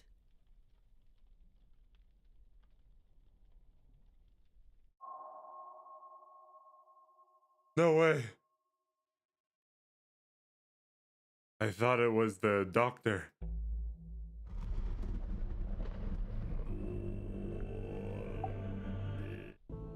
Plot the unplottable, chart the unchartable, measure the unmeasurable. A hollow promise, such feats belong not to mortal hands. But after years of fraudulently offering this to others, I began, in earnest, to yearn for it myself. A quiet desire to journey into the unknown, to quantify it. A lifelong coward, I could never convince myself to act on it. I tell myself as an excuse that I never had any kind of opportunity to act on it. Until one day, I did.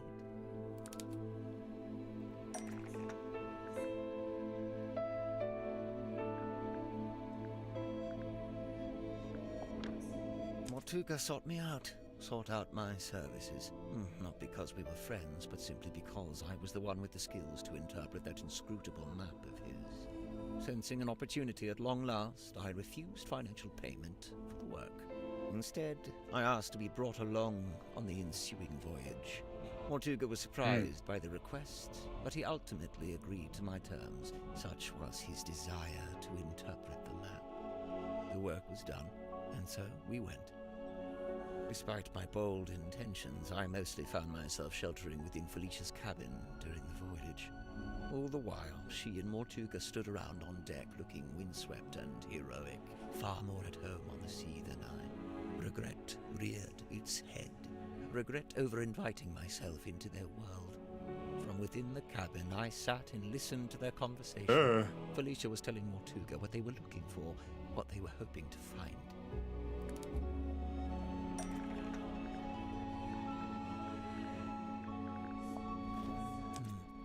Did Felicia know what it was before she found it? Somehow she did. Her description to Mortuga was thus: a mask worn over the head. It facilitates communication with an ancient being of eternal mystery. That's really how she worded it? With the right contraption in your pocket, even the great unknown may be quantified and calculated. And here it was. Not a map, not a compass, but a communication device. A translator. Besides knowing what it was, Felicia also knew how to find it. How its location in the ocean would be marked with a wooden buoy that glows with green light. We waited. Night fell. But before long we were indeed signaled by this very light, and the buoy was sighted. Mortuga hauled it up, pulled it all up, right onto the deck. It was heavy, but he was strong. What heavy thing did Mortuga bring on the deck? The cauldron. The bell and the cauldron locked together to form that single shape. Mortuga went to unlock it by himself, but Felicia cautioned him against it. She warned that it could be dangerous to stand so close, as the mechanism would be surely powerful. Egg. And so they unlocked it together, taking a handle each. Felicia took the mermaid's tongue from within the cauldron. Did it have the coral and the gemstone eyes? Yes, they were attached. And what about the necklace? Felicia had it around her neck. She'd come prepared, clearly. Did she use it? Yes, I watched her do it. She used the necklace key to wind up the mermaid's tongue and placed it over her head. Felicia spoke through the mask. Her voice was changed. The mermaid was summoned. Entranced, I rushed out onto the deck and leaned over the side. Mortuga clambered up to the wheel in an attempt to steer us away from harm. The mermaid reached out and grabbed the wheel. And Mortuga's right shoulder? Yes, of course. His fingerprint mark. Oh. Mortuga held fast, but a portion of the wheel broke off and fell into the ocean. With her other hand, the mermaid grabbed the mast, almost snapping it in two. The ship buckled and I was thrown off the side into the ocean. I was underwater, but I was held in place by a hand. Her hand. She was speaking to me, but it was a language I could not understand. It drew. I wanted It made him so mad. much to understand. Sensing the disconnect, she let go. A moment passed. A lifetime. I became vaguely aware that I was about to drown, but I didn't want to leave. At this moment, the broken piece from the ship's wheel floated up in front of me. By its intervention, I was reminded of my earthly existence, my life beyond this singular moment. I was overwhelmed with a cowardly desire to return to the surface, to see the sun, to live, to breathe. I grabbed onto the broken wheel and let it carry me up to the surface. The mermaid was nowhere to be seen. Neither was the dearest Selena. Wait, the wood from the broken wheel. They was eventually reattached to the ship. It eventually became Cornelius Eventually Kane. became Cornelius Kane. Correct. It has been my earthly tether, the feel of the wood in my hand, a tangible reminder of that desire I once felt to live and to breathe. But what happened? Weren't you stranded in the ocean? Somehow the currents carried me back to the Silkworm coast. I took the broken wheel piece back home and fell into a deep sleep.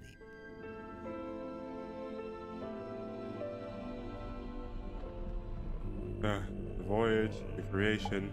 After I awoke, I went looking for Felicia. Not Mortuga. No, Felicia. Felicia had been the one to spot the Willy, the one to wear the Felicia tongue. had been the one wearing the mermaid's tongue. Correct. Given what I knew of its function, I surmise she may have understood what the mermaid had said to me. I went to the Stone Top Inn, but Felicia was not there. I searched through the empty building until I came to Mortuga's room. I was encouraged to see that he had at least retained the wooden boy and the iron bell. Mortuga was in his bed, asleep. He looked ill, weak. I woke him up. I asked him about the mermaid's tongue. What had happened to it? Where was it? At first, Mortuga said nothing. He merely looked at me. He told me that he and Felicia had locked it away in the cauldron and thrown it back into the ocean. He said they'd kept the wooden boy so that nobody else would ever be able to find it, and they'd kept the iron bell so that even if someone was to come across the cauldron, they wouldn't be able to unlock it. I was horrified to learn this. My only chance of summoning and communicating with the mermaid lost beneath the waves. Or so I thought. Did you ask about the necklace key? Mortuga hadn't mentioned it, and I did not ask about it. At that time, I simply assumed it had been left in the mouth of the mermaid's tongue and thus would be in the cauldron. I demanded that we take the dearest Selena back out on a second voyage to recover the sunken cauldron. Mortuga said it was impossible. For one, the dearest Selena couldn't recover it from the bottom of the ocean if it was not attached to the boy. And secondly, Felicia had decommissioned the ship and it was being taken apart at the shipyard. In explanation, Mortuga handed me a folded piece of parchment.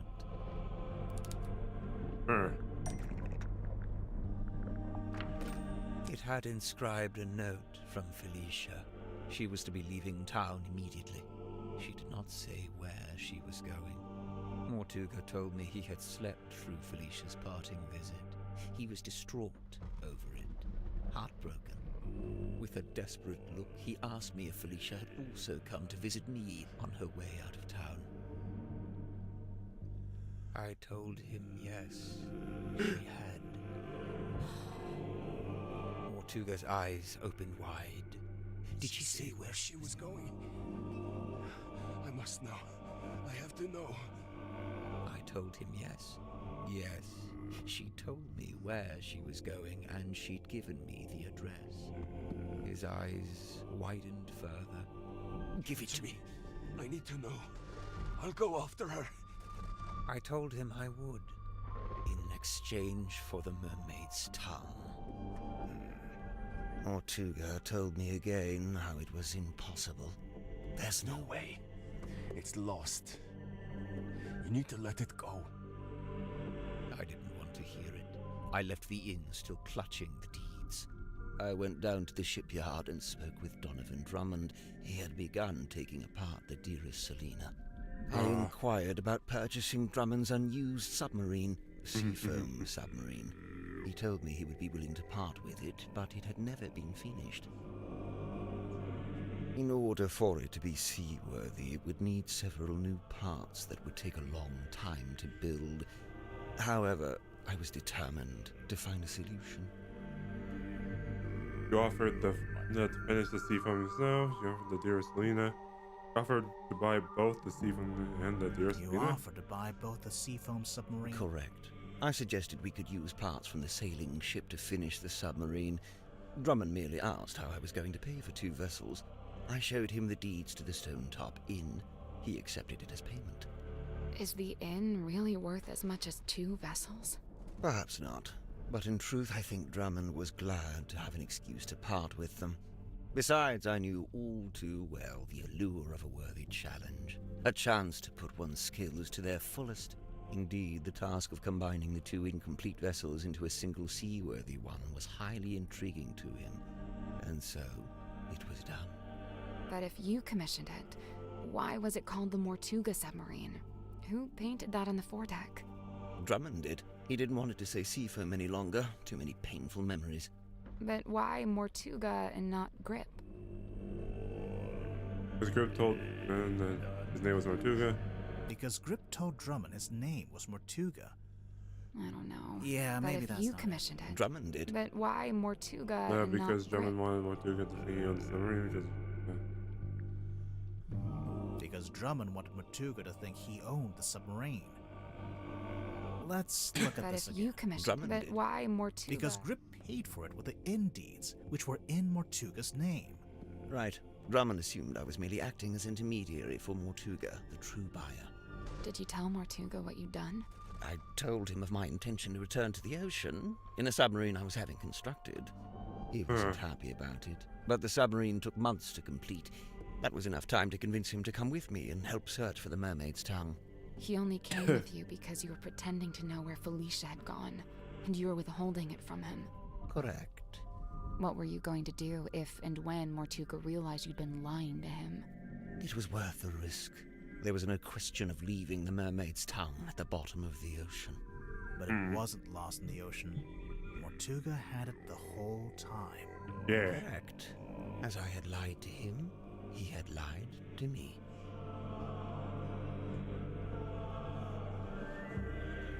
Gathering of hapless travelers. Mortuga smuggled the mermaid's tongue onto the submarine before we left. He didn't want to leave it behind, but he didn't want me to know he had it. Smuggled? How?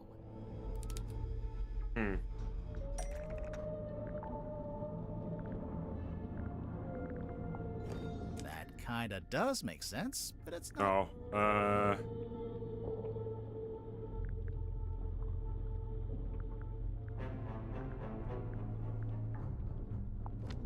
Mortuga sent me a letter, inviting me to join him on the submarine. Grip, did you know he'd done that? Mortuga told me he was going to bring somebody else on board. An old friend, a collector of occult curiosities who might be helpful. But I didn't want anyone to know what we were doing, or what we were looking for. I told Mortuga not to mention me in the letter. I followed Mortuga's instructions precisely. I arrived in Silkworm and went into the Stonetop Inn, where I found the locked cauldron. I placed it among my possessions and ventured onto the submarine waiting in the harbor. We departed. Zephyr thought he and Mortuga were the only two souls on the ship. I stayed hidden for a week, before staging a balloon crash and pretending that Mortuga had rescued me from the ocean. That way I was free to move around the submarine in view of Zephyr, but he could dismiss me as a hapless traveler picked up along the way. So to begin with, it was just you three. But it didn't stay like that for long. It didn't. Swap the info cards with the correct slots. Take the cards to flip them.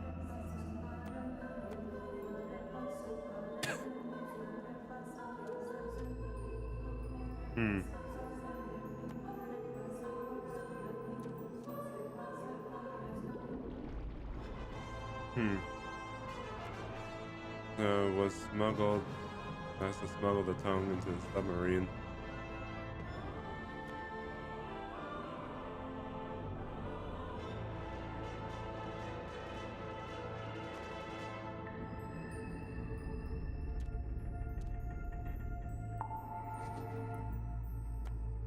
Was asked by Mortuga to perform magic act in the illusion theater.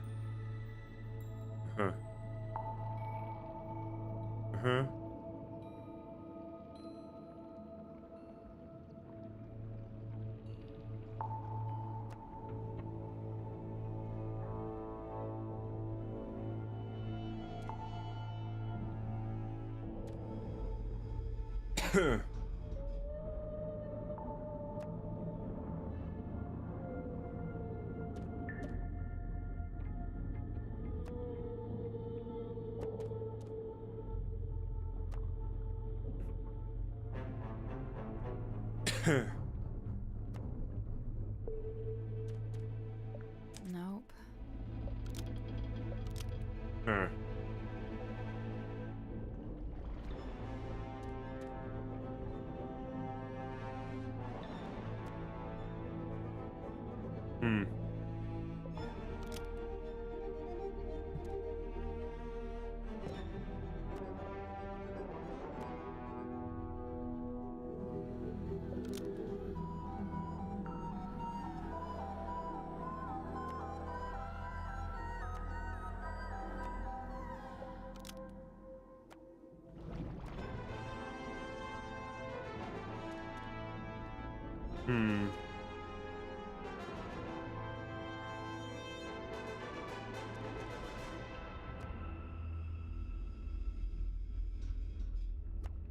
Tries to convince Mormon.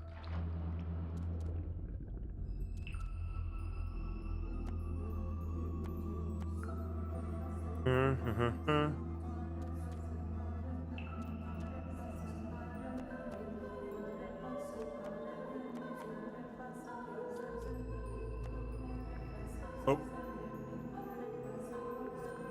Well, that's about the long and short of it. No. What? You can't leave it like that. You've left them with misconceptions. You should tell them what you know. All of it. What do you mean? Misconceptions? Maybe one or two, yeah. Let's see.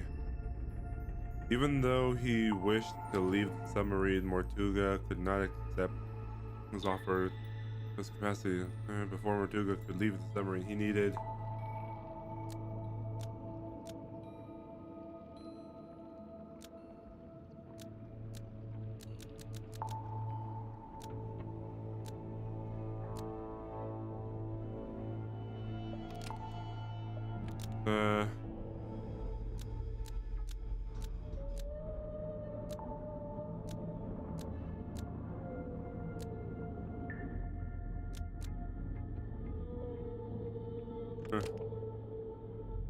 Sign out the submarine. The reason Cynthia became captain because the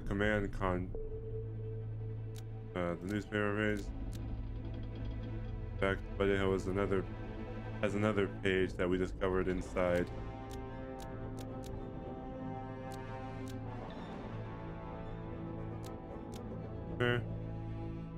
While it was true that Mortuga did decide to create the command contract that showed him the indeeds, Worman learned by a handwritten letter and sent it hoping to lure Weissman.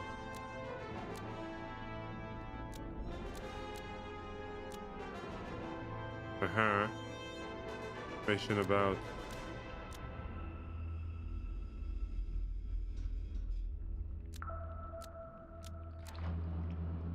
because Worman's father had been acquainted with her.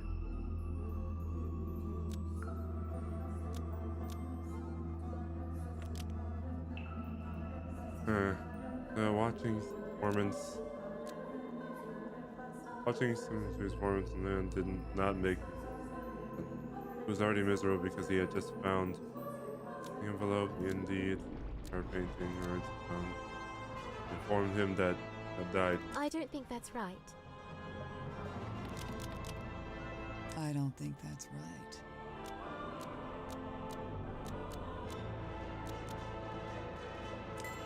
He always did think he would make the best captain, and he did want to leave.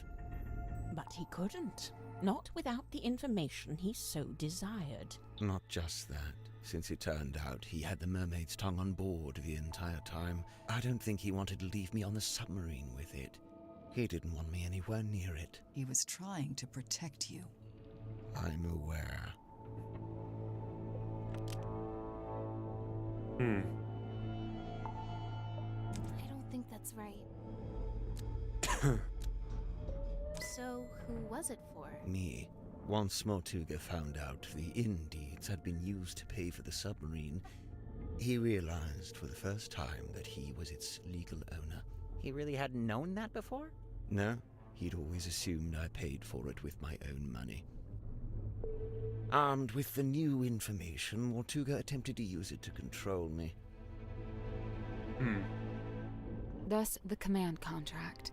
What exactly was he hoping to achieve?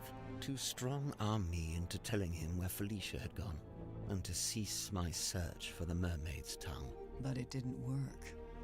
Of course not. I'll be right back, everyone.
Alright, I'm back. Just had to have a conversation. Wasn't Mortuga supposed to be paperwork averse? I'm surprised to learn he would try to control someone with a contract. Where would he even get an idea like that? That's my bad. I ended up telling him all about contracts, you know, what they are, how they work. I guess Mortuga thought if I could be controlled by a contract, maybe someone else could be too.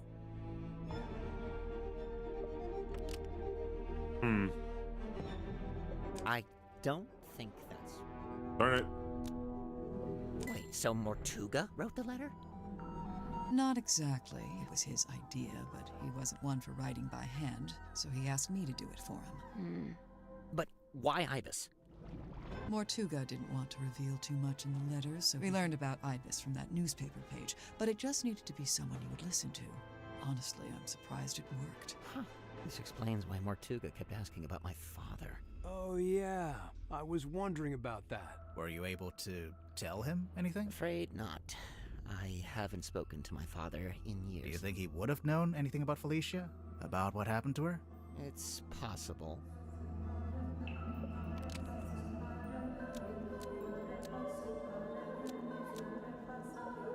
See? I told you. You didn't make him sad. He just learned about the death of his beloved friend. What I did. You didn't know. Symmetry, let it go. Your anguish, that goes for all of you. Mortuga's actions, his decisions, all motivated by that same singular desire. It was all an effort to locate Felicia Stonetop. Her. Likewise, it transpires that Godric's actions were also motivated by a singular desire. To commune with the mermaid. Her. When they opened the black box and found the mourning envelope, found the necklace key, it all came to an end. Well, what are you waiting for? Go ahead, open it. Godric, I really don't know why you're here. This doesn't concern you. Oh, but it does. I'm to believe the box may contain information on Captain Stonetop. Even if it does, it is wholly unrelated to our unfortunate voyage. I'll be the judge of that. There could be anything in there. Listen. I prefer you not to shake it like that. Besides, it doesn't open that way. It slides out at the side. Let me do it. What's all this? A scroll? An envelope? There's something inside. Wait. What's this?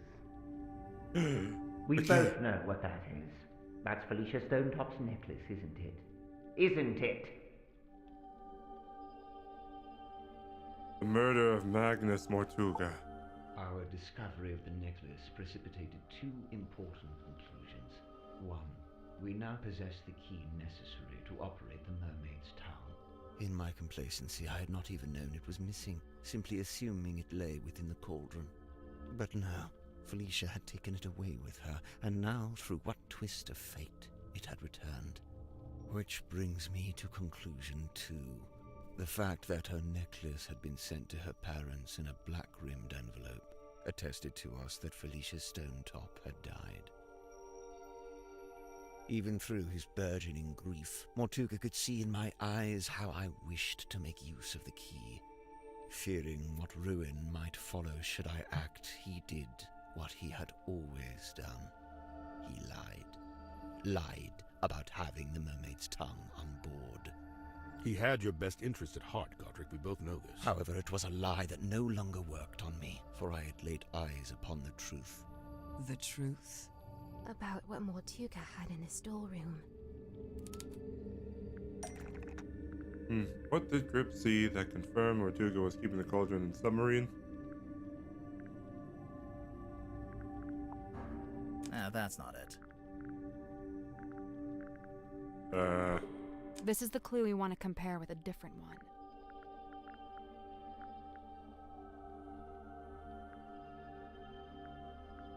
Trying. Not this one.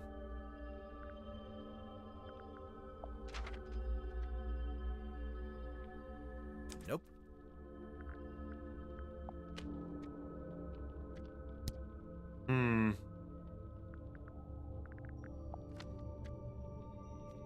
That's not it.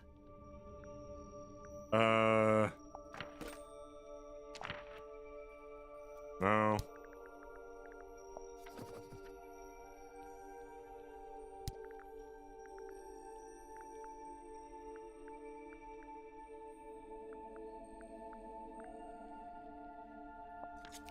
That's not it. What drawing did Grip see?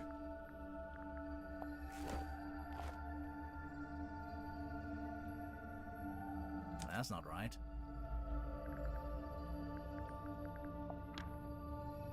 That's not it.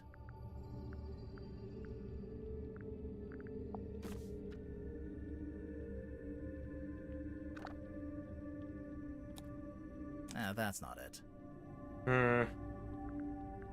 Was it the cloth? Nope. No. That's not right.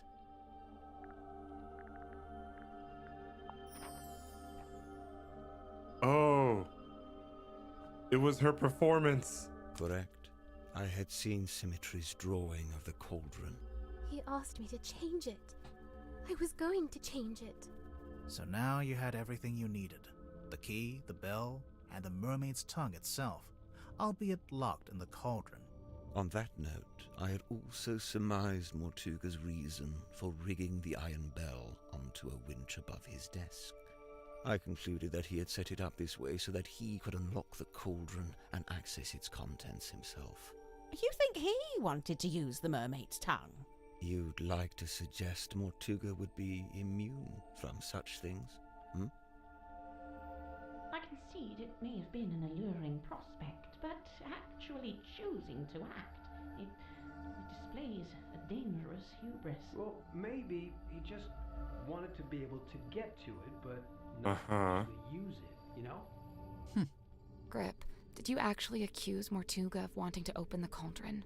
Of wanting to use the mermaid's tongue? I did, and he flatly denied it, which caused an argument. Truth be told, we were both sick of each other. The last vestiges of our mutual decorum fell away. He attempted to shut me down with cold logic, insisting that it was not possible for one man to simultaneously turn both dials on the iron bell. Wait, is that true? Kinda. Depends on how wide your arms are. Kinda. Depends how big you are, how wide your arms are. I knew Mortuga would be capable of it, and I could see in his eyes that he intended to do it. Well, not to side with Grip here, but he was right. Mortuga did open the cauldron, didn't he? Perhaps his intention was simply to move the mermaid's tongue to a newly contrived hiding place. Maybe he was just gonna destroy it. Should have done years hence, I might add. Grimoire, what do you think? I think we're gonna open the cauldron. I think he wanted to use the mermaid's tongue. I think he wanted to hide the mermaid's tongue somewhere else. He wanted to destroy the mermaid's tongue. I think he wanted to destroy the mermaid's tongue. Whatever the reason, I knew it was only a matter of time. And what's more, following our discussion about the mechanism of the iron bell, I understood the specific physicality of the task ahead of him. Physicality? In order to reach both dials, Mortuga would need to hold his body close against the iron bell. His head, his neck, would be right up against the mechanism. Overcome with frustration and grief, Mortuga had left the room. He had left me with the necklace key. I felt it in my hand, the metal cold and sharp. I climbed up onto the desk and wedged it into the iron bell around the back so that it would not be seen. At least, not until the mechanism activated. You're a murderer. Call me what you will. To me, it was merely insurance against continued deception and greed on Mortuga's part. If he indeed decided to keep the mermaid's tongue for himself, if he decided, as he always had, to keep it from me, then it would be his last decision. the rest you know. Having God first damn. locked himself in the room, Mortuga unlocked the cauldron and was killed by the blade of the necklace key. I tilted the submarine in order to claim the eyeball key, which granted me access to the captain's cabin and a path into the storeroom from above. I took the mermaid's tongue from the unlocked cauldron. And then you went up to the aft deck and used it, didn't you? I tried to, but you stopped me. You're welcome. Tadpole then dove into the ocean and collected the pieces. Including the coral and the gemstone eyes, which she kept for herself. Yeah, as for the mask itself, I just left it in my room. And I took it when I later visited the room to collect hex from the dome tank. Wow, you're admitting it, huh? I admit I moved it to a more secure location, ultimately a wise decision, wouldn't you say? Except it's not there anymore, is it? It's right here. Everyone attack! It's dark! Grip turned off the lights. Someone grab him! Where go? Where go? The mermaid's tongue, it's gone! He took it! He must have. He can't have gone up to the foredeck. It's still locked. From here to the control room?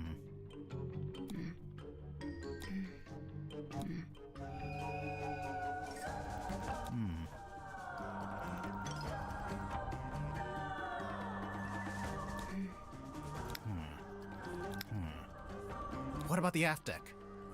Yeah. Let's go. Maybe we can Go, go, go, go, go, go.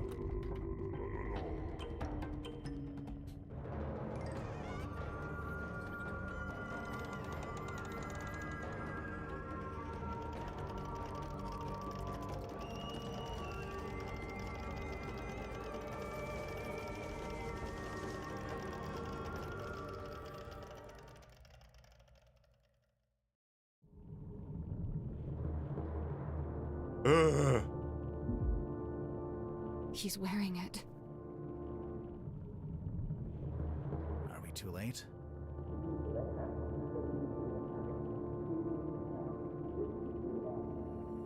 I don't... What's he saying? Are you...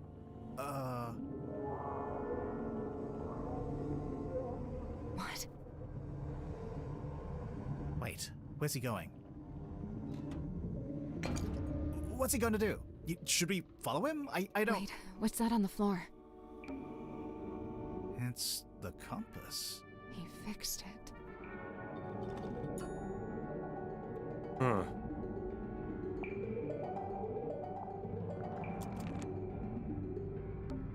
What's he going to do? Should we lock the door? Can you see him through the window?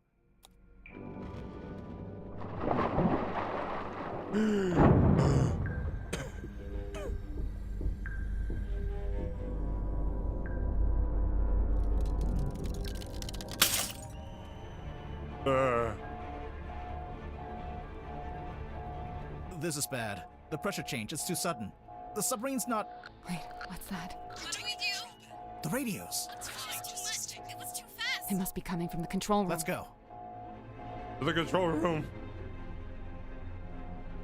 We're being held down. We need to resurface.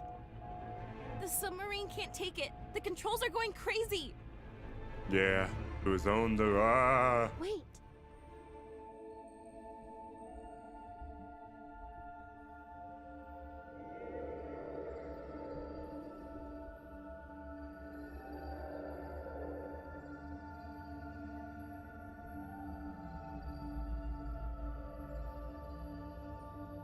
There he goes. Where did she? She's gone.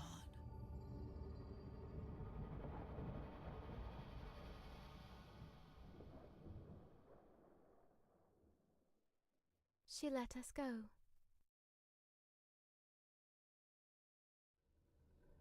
Remarkable. Let's just head back to Silkworm, shall we? Get everyone off this submarine. Ads are about to start in 3 seconds. I'll hold on. Oh, man. This has been one crazy adventure. I never would have suspected it was him. Well, actually, maybe I should have suspected it. Because I saw that the key was a part of the compass. And I'm like, who made the compass? Who repaired the compass? It was him. I mean, that probably should have tipped me off, but like, whoa, bro.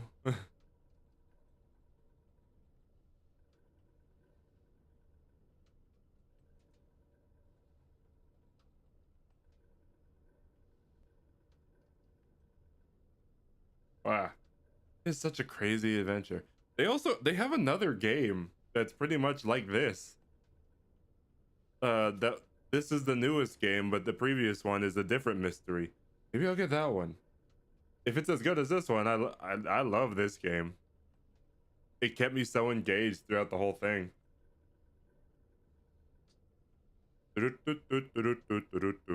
I used up all my snoozes, so I can't. I couldn't delay the ads any longer.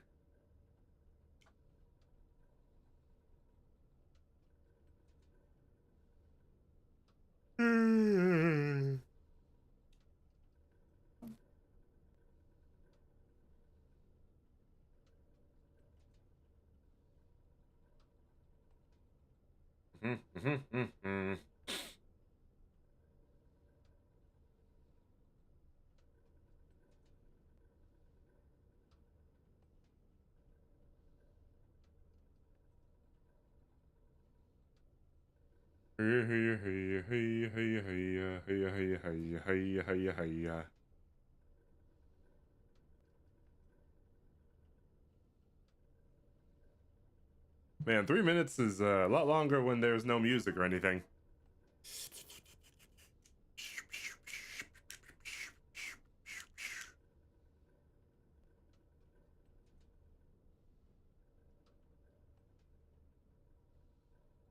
And, Silkworm would be which way?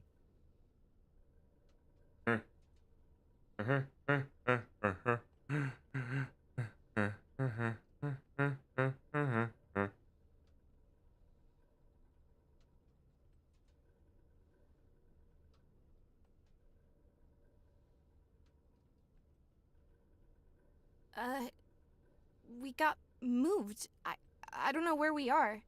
No stars, no moon. I don't know which way north is.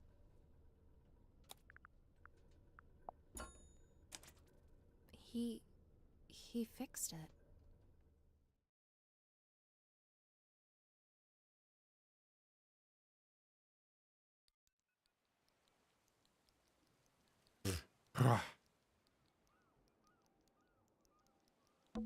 The Stone Top Inn. 5 stars. Nice and quiet.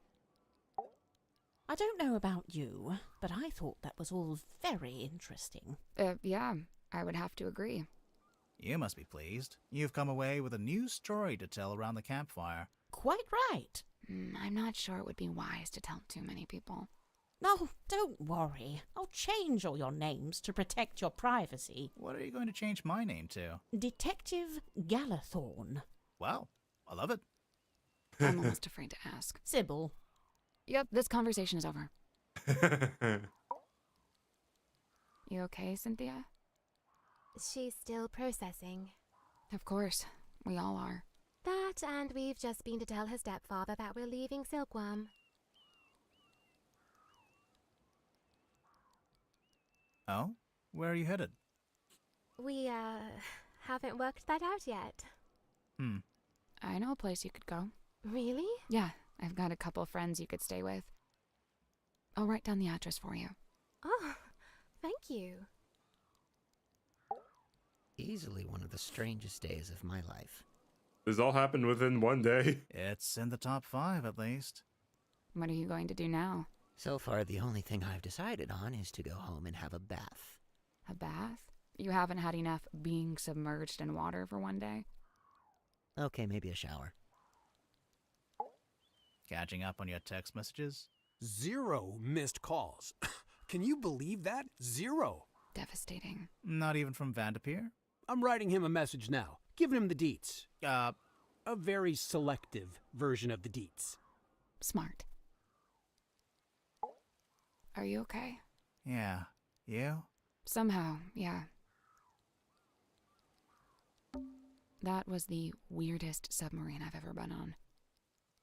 And the last? And the last. Is everyone okay?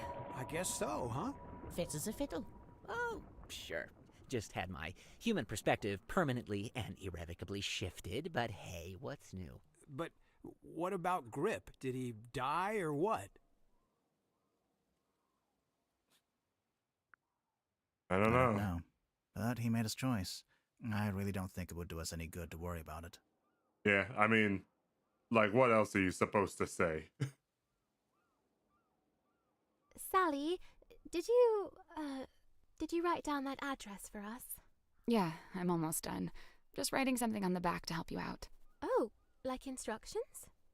Kinda, yeah. You know, I really must be off. Ah, come on. You've got nowhere to be. You're quite The right. sub is gone. Nowhere is precisely where I need to be, and I'm rather in a hurry to get there. All right, that was pretty good. I'll let that slide. And Tadpole and Zephyr stayed on the submarine? Yeah.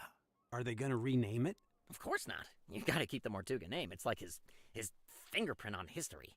You say that, but by all accounts, he actually didn't like the submarine very much. That's true. It wasn't his choice to be there. He spent all his time trying to work out how to leave. Well, yes, all right. I can see that. I'd say his fingerprint is right here.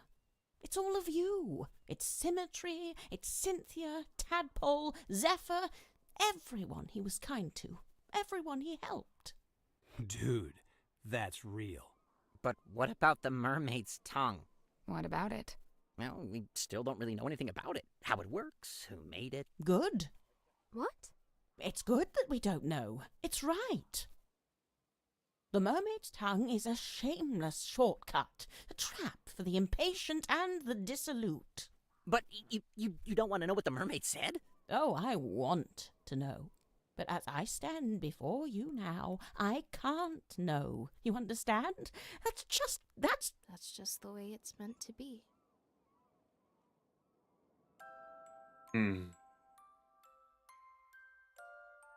I mean, it's because of that curiosity that drove two men to insanity. So, I like it. I like it. Throughout this whole game, the mermaid is what drove them insane and what drove them to murder, the abandonment, and being secluded in a submarine for 10 years. So, oh wait, I'm supposed to be reading this.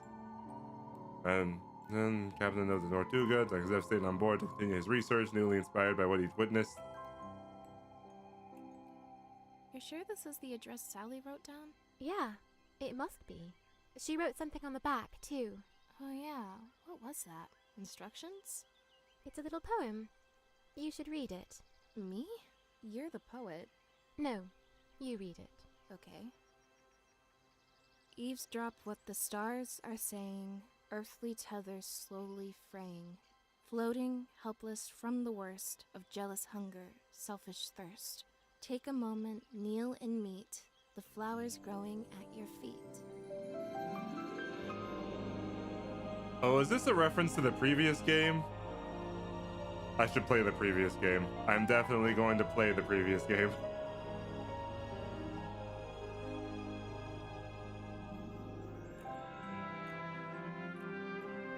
Aw, who's that? Man, such a good game. I recommend this to anybody who, wants to have the mystery adventure for themselves. For those of you who are watching along, I was like, obviously you can't have that anymore because you know what happens.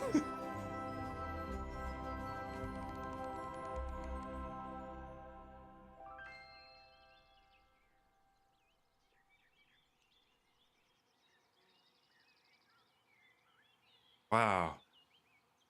I haven't been blown away by a game in a long time, but this blew me away.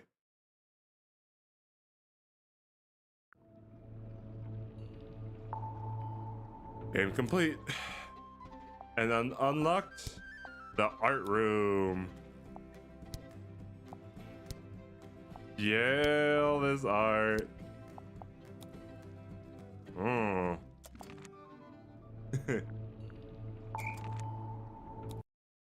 Yep, right there.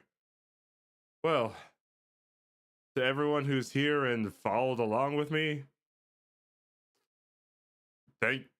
big fucking thank you and big ups to you for actually coming aboard this submarine of mystery. Yeah. But I think it is a pretty good time to call it for tonight. I'm gonna end the YouTube stream right here. So anyone on the YouTube, have a good night. Yanni. And on the Steam side, why don't we find someone to raid?